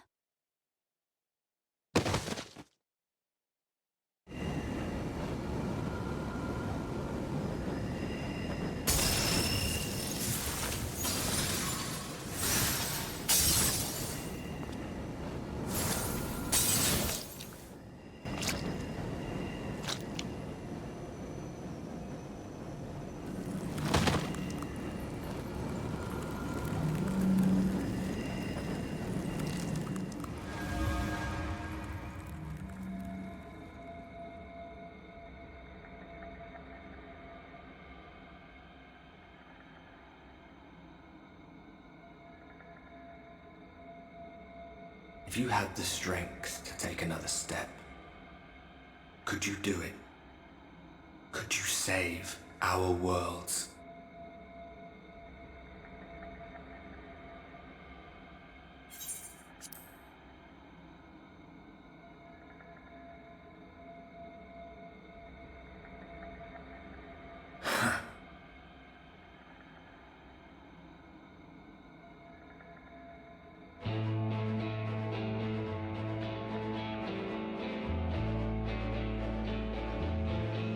Take it. We fight as one.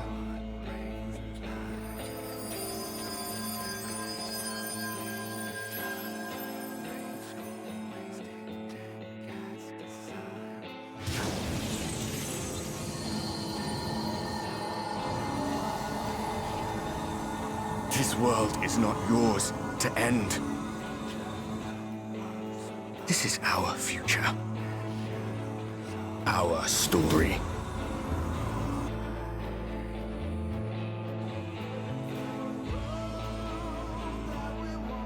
No, it can't be.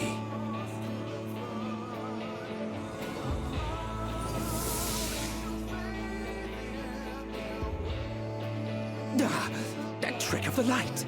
You are a broken husk, nothing more. How can you hope to stand against me alone? We stand together!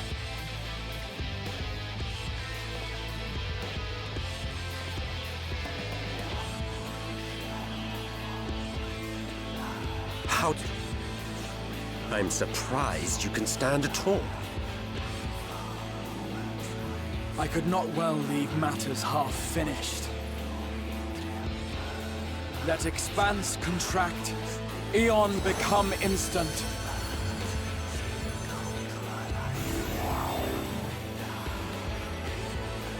Champions from beyond the rift, heed my call!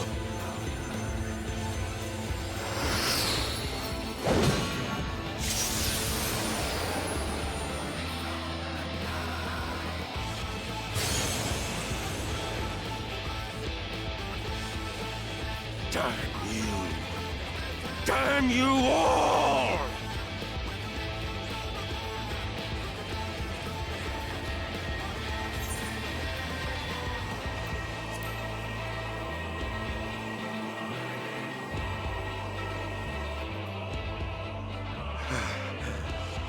Very well.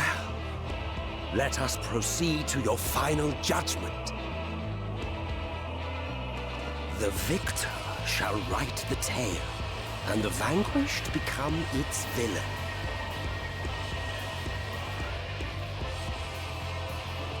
But come, let us cast aside titles and pretense, and reveal our true faces to one another.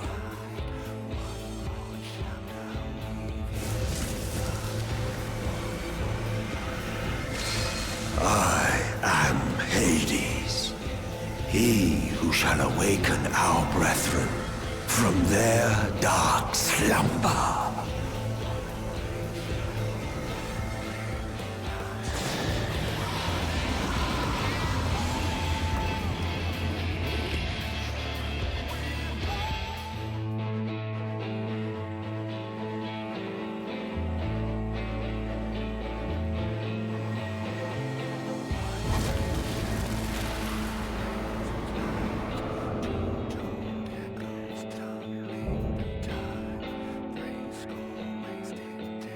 Show me your vaunted strength, and I shall expose the lie of your fragmented existence.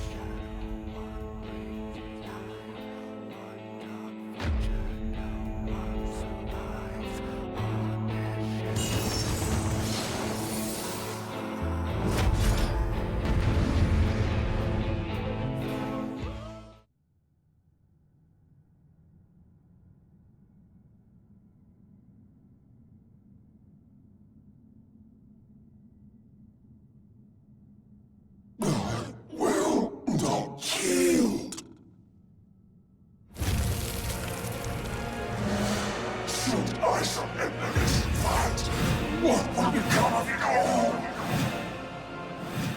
What will become of our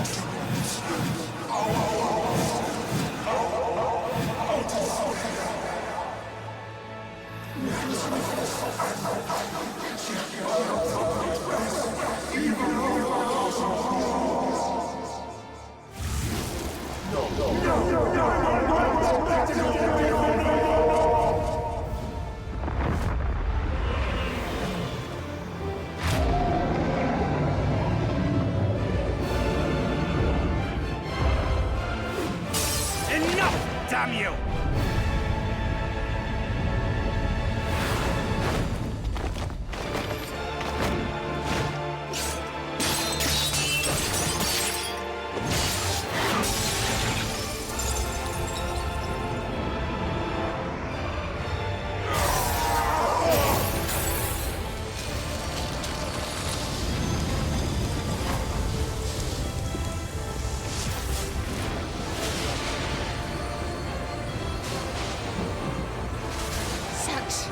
Infernal strength!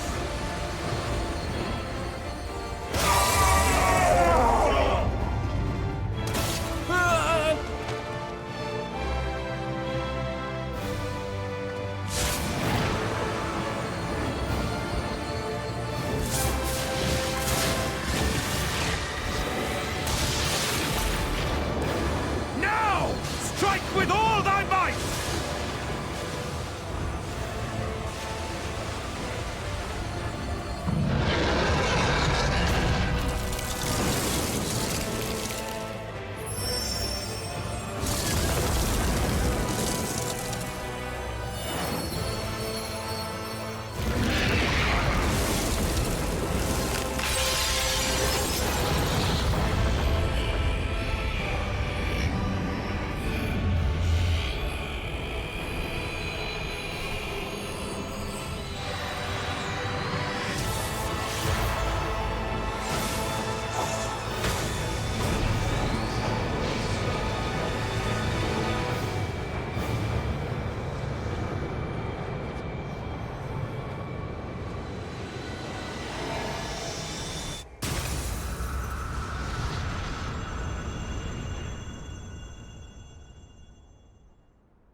Remember. Remember us.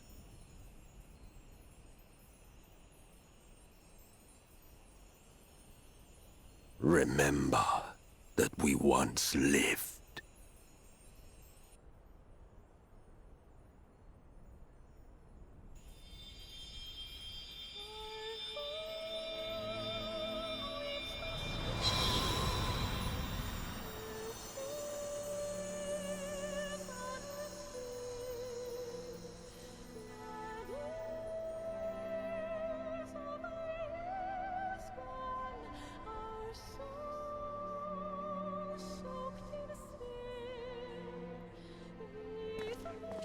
It's over. Emet-Selch is no more. More importantly, how do you fare?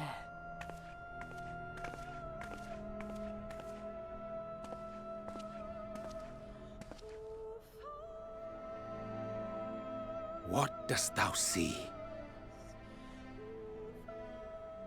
His ether. It is as it used to be. As a disciple of Zodiark, the Ascian was the darkness to your light.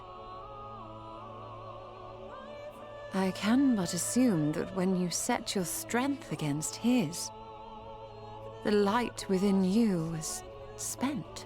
No. It's more than that. Under the strain of that incredible flood of ether, your soul had begun to break apart, yet now it seems somehow restored.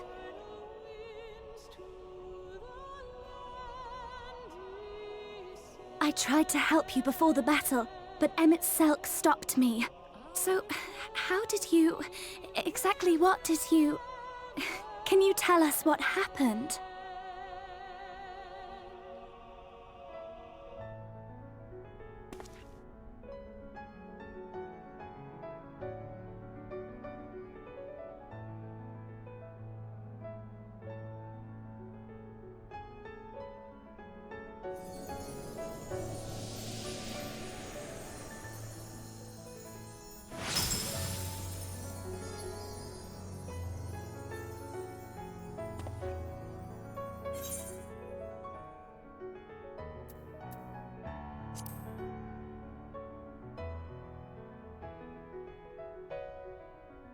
I see.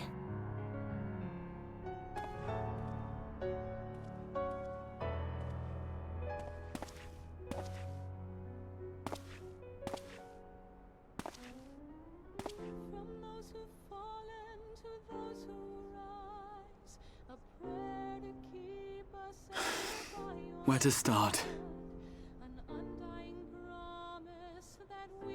I believe I owe you all an apology.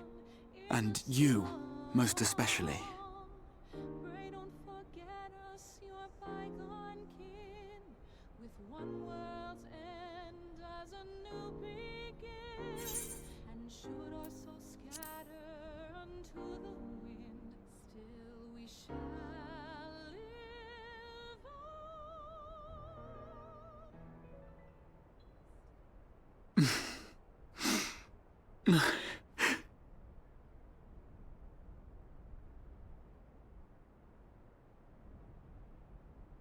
Well, 'tis good to be awake.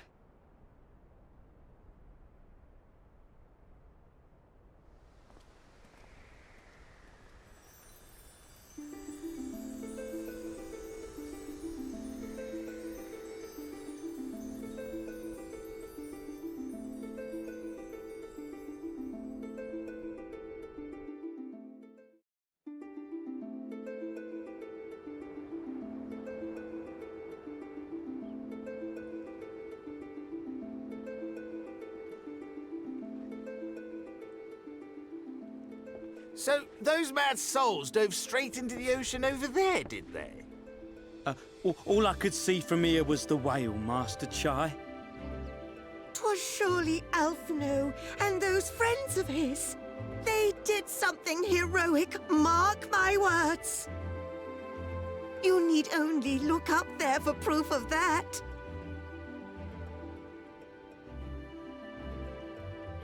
As you say, my love. They're sure to be back any moment now. Any moment.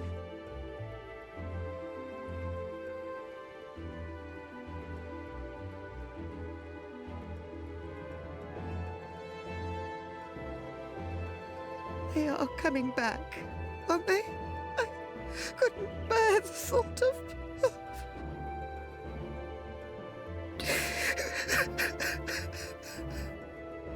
There, dear. Everything will be all right.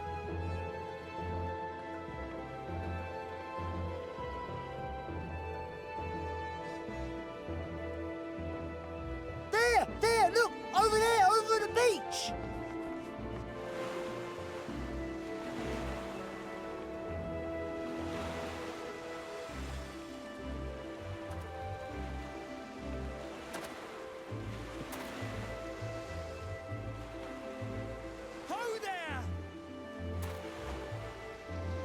Greetings! You all right? Welcome back!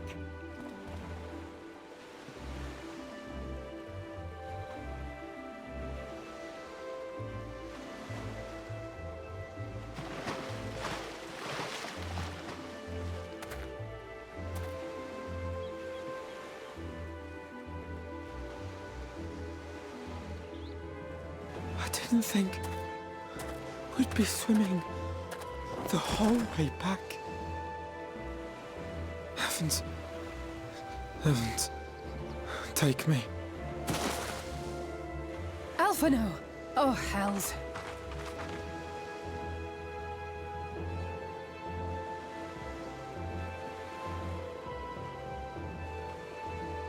Wait! Where's Eorzea? He must have fallen behind.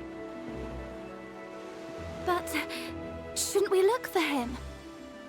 He'll wash up, sooner or later. For the love of... Alphino!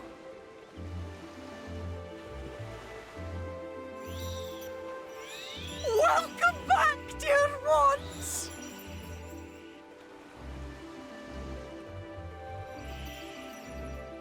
And thus did salvation come to the first.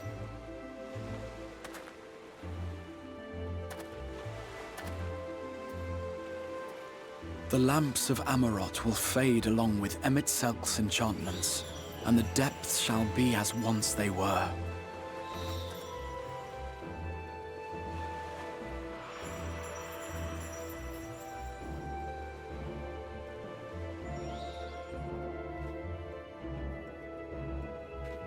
Mount Gulg will one day fall, and the Talos below yield to wind and rain.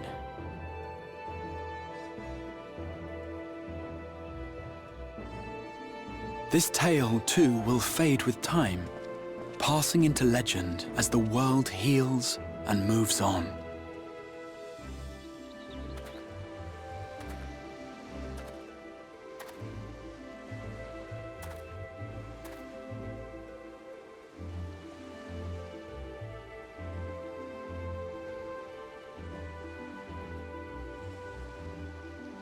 Nevertheless,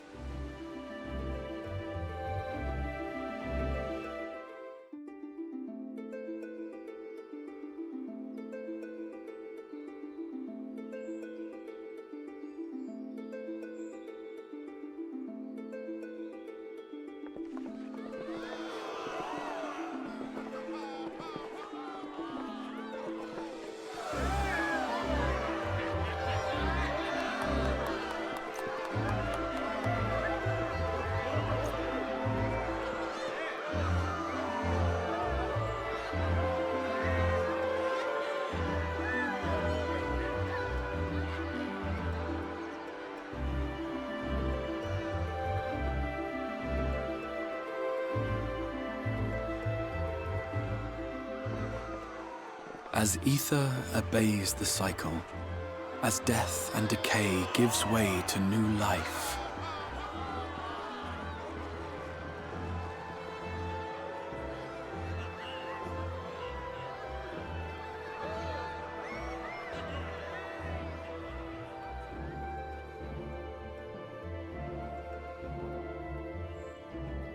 so too do the memories we share inspire others to rise to greatness. For we who walk before may lead those who walk after.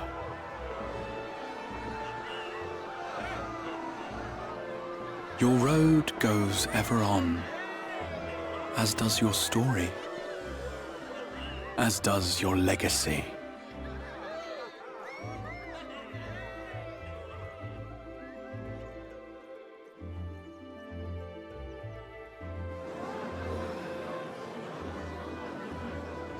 Such is the hero's lot, to touch the lives of countless others.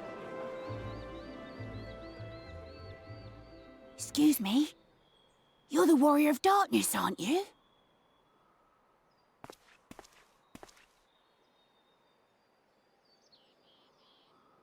Where are you from, really? And how did you get to be so strong?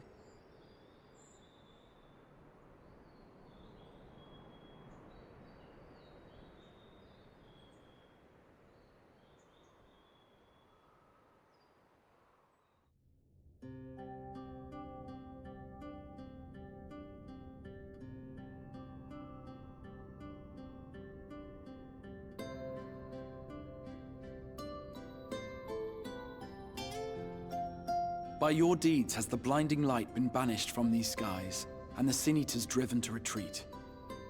Although our many hurts will be years in the mending, I have faith that this world and her people will one day be whole once more. With no rejoining in prospect, the Source need no longer fear the coming of an 8th umbral calamity.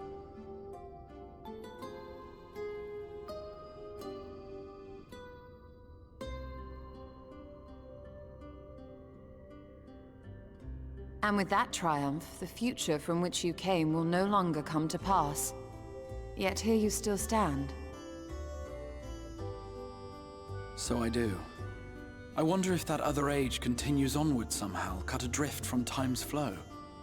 Or have I simply etched myself a place upon this new block of history? Either way, this is an unexpected development. As the summoner of your souls, my death was meant to release you back to your world. Yet I am very much alive, and you are still stuck here in the First.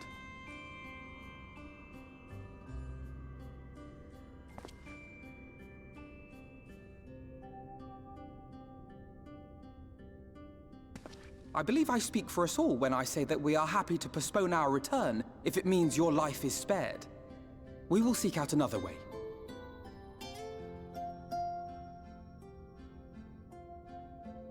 Besides, I never had any intention of rushing home.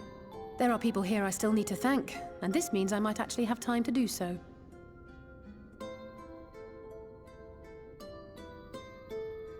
Yet we dare not neglect our comrades in the Source. Mistress Tataru, to name but one, will be most anxious to know how things stand with us. So, you'll just have to make the journey alone for the moment. Be sure and give a full report to our fellow scions, would you? Oh, and we'd also appreciate any news you can bring us from back home.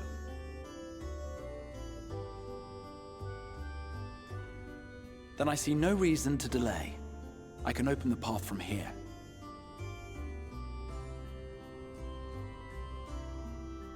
I imagine we each have matters demanding our attention, so let this be a farewell for us all.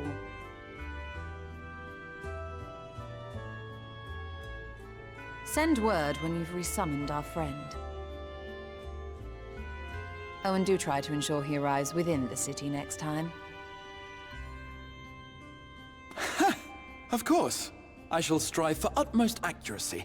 No strange forests or unplanned passengers, I promise.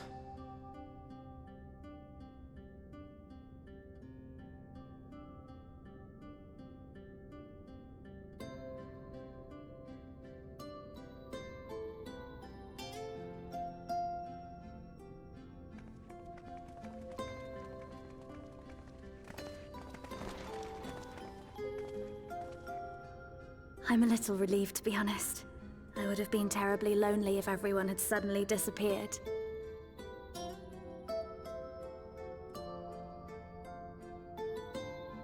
But I understand that you have to go. Safe journey, warrior of darkness. I hope to see you again soon.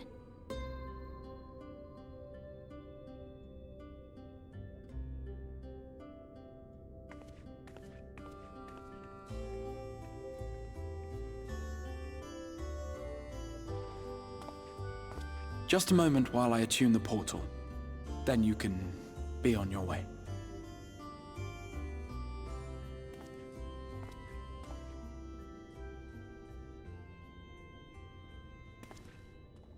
When I was a boy, many long years ago, I yearned to stand tall as the heroes of Eld. But like a fool seeking to pluck the stars from the heavens, my every attempt to reprise their deeds fell short. And then one day, an all but forgotten dream from my youth stood before me in the flesh.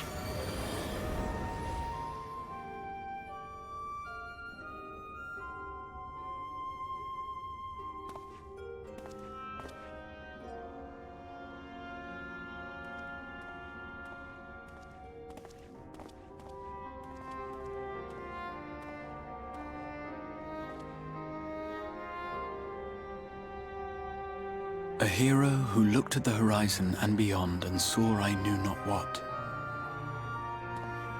All I knew was that I would give anything to stand at that hero's side.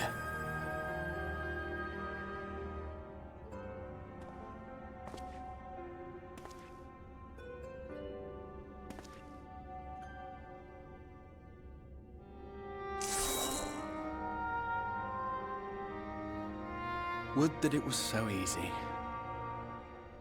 The glory of the heavens was ever beyond the grasp of those who never thought to reach for it. But if I have gained anything from all of this, it is the courage to stretch out my hand.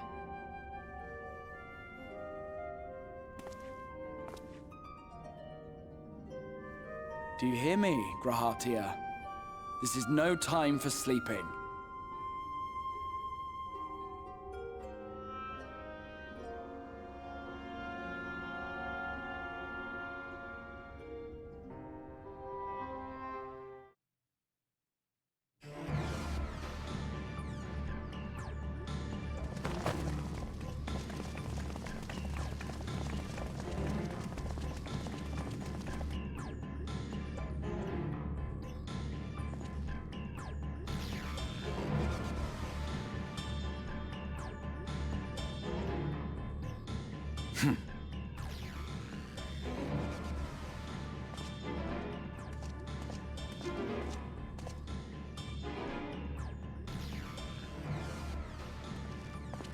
To the west gate.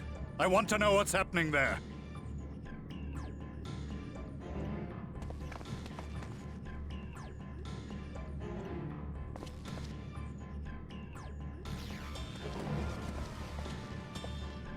Same as the others. Struck down with a single blow. An unfortunate day to draw guard duty.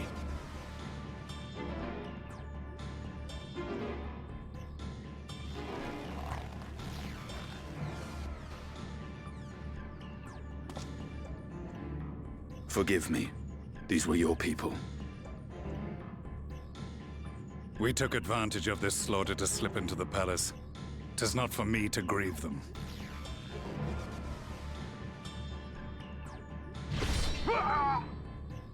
That was the Emperor! Wait! Ugh!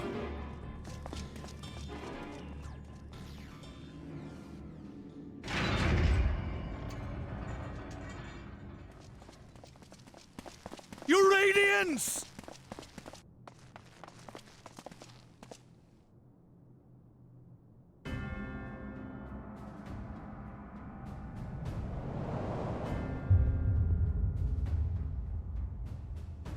Gaius, you've missed your part in this, I'm afraid.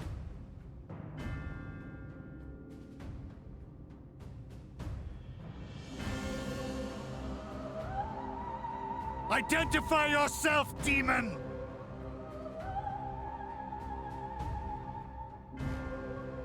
You were hoping for the Ascian?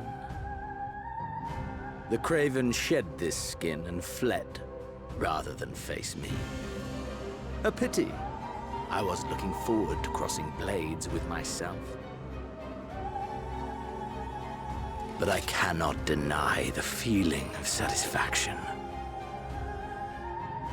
Body and soul reunited at last. What now? The game continues, but the pieces have changed. Only if we trust in a paragon's words. A mistake I do not intend to repeat. Gaius! He speaks the truth. Elidibus is gone. Tore a hole into the rift.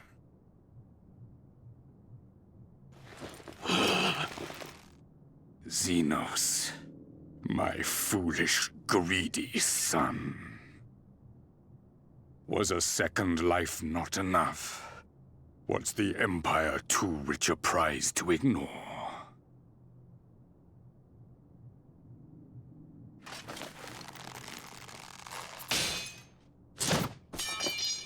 true freedom for our nation, our people, will never be won by a spoiled princeling. The burden of this throne is beyond you.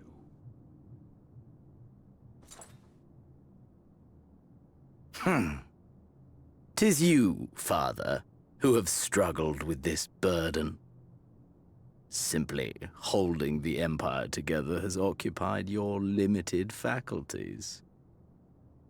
But you may take comfort in knowing that I have no intention of pursuing your tedious agenda. Nor am I interested in ruling over the Empire's lands. I came only to remove that which ruins my sport. I will not have my prey stolen by your petty wars and cowardly weapons.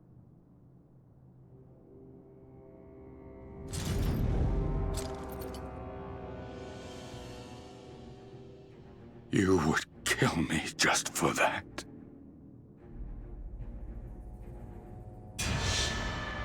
I need no other reason. Any and all who interfere with my hunt Will not do so twice!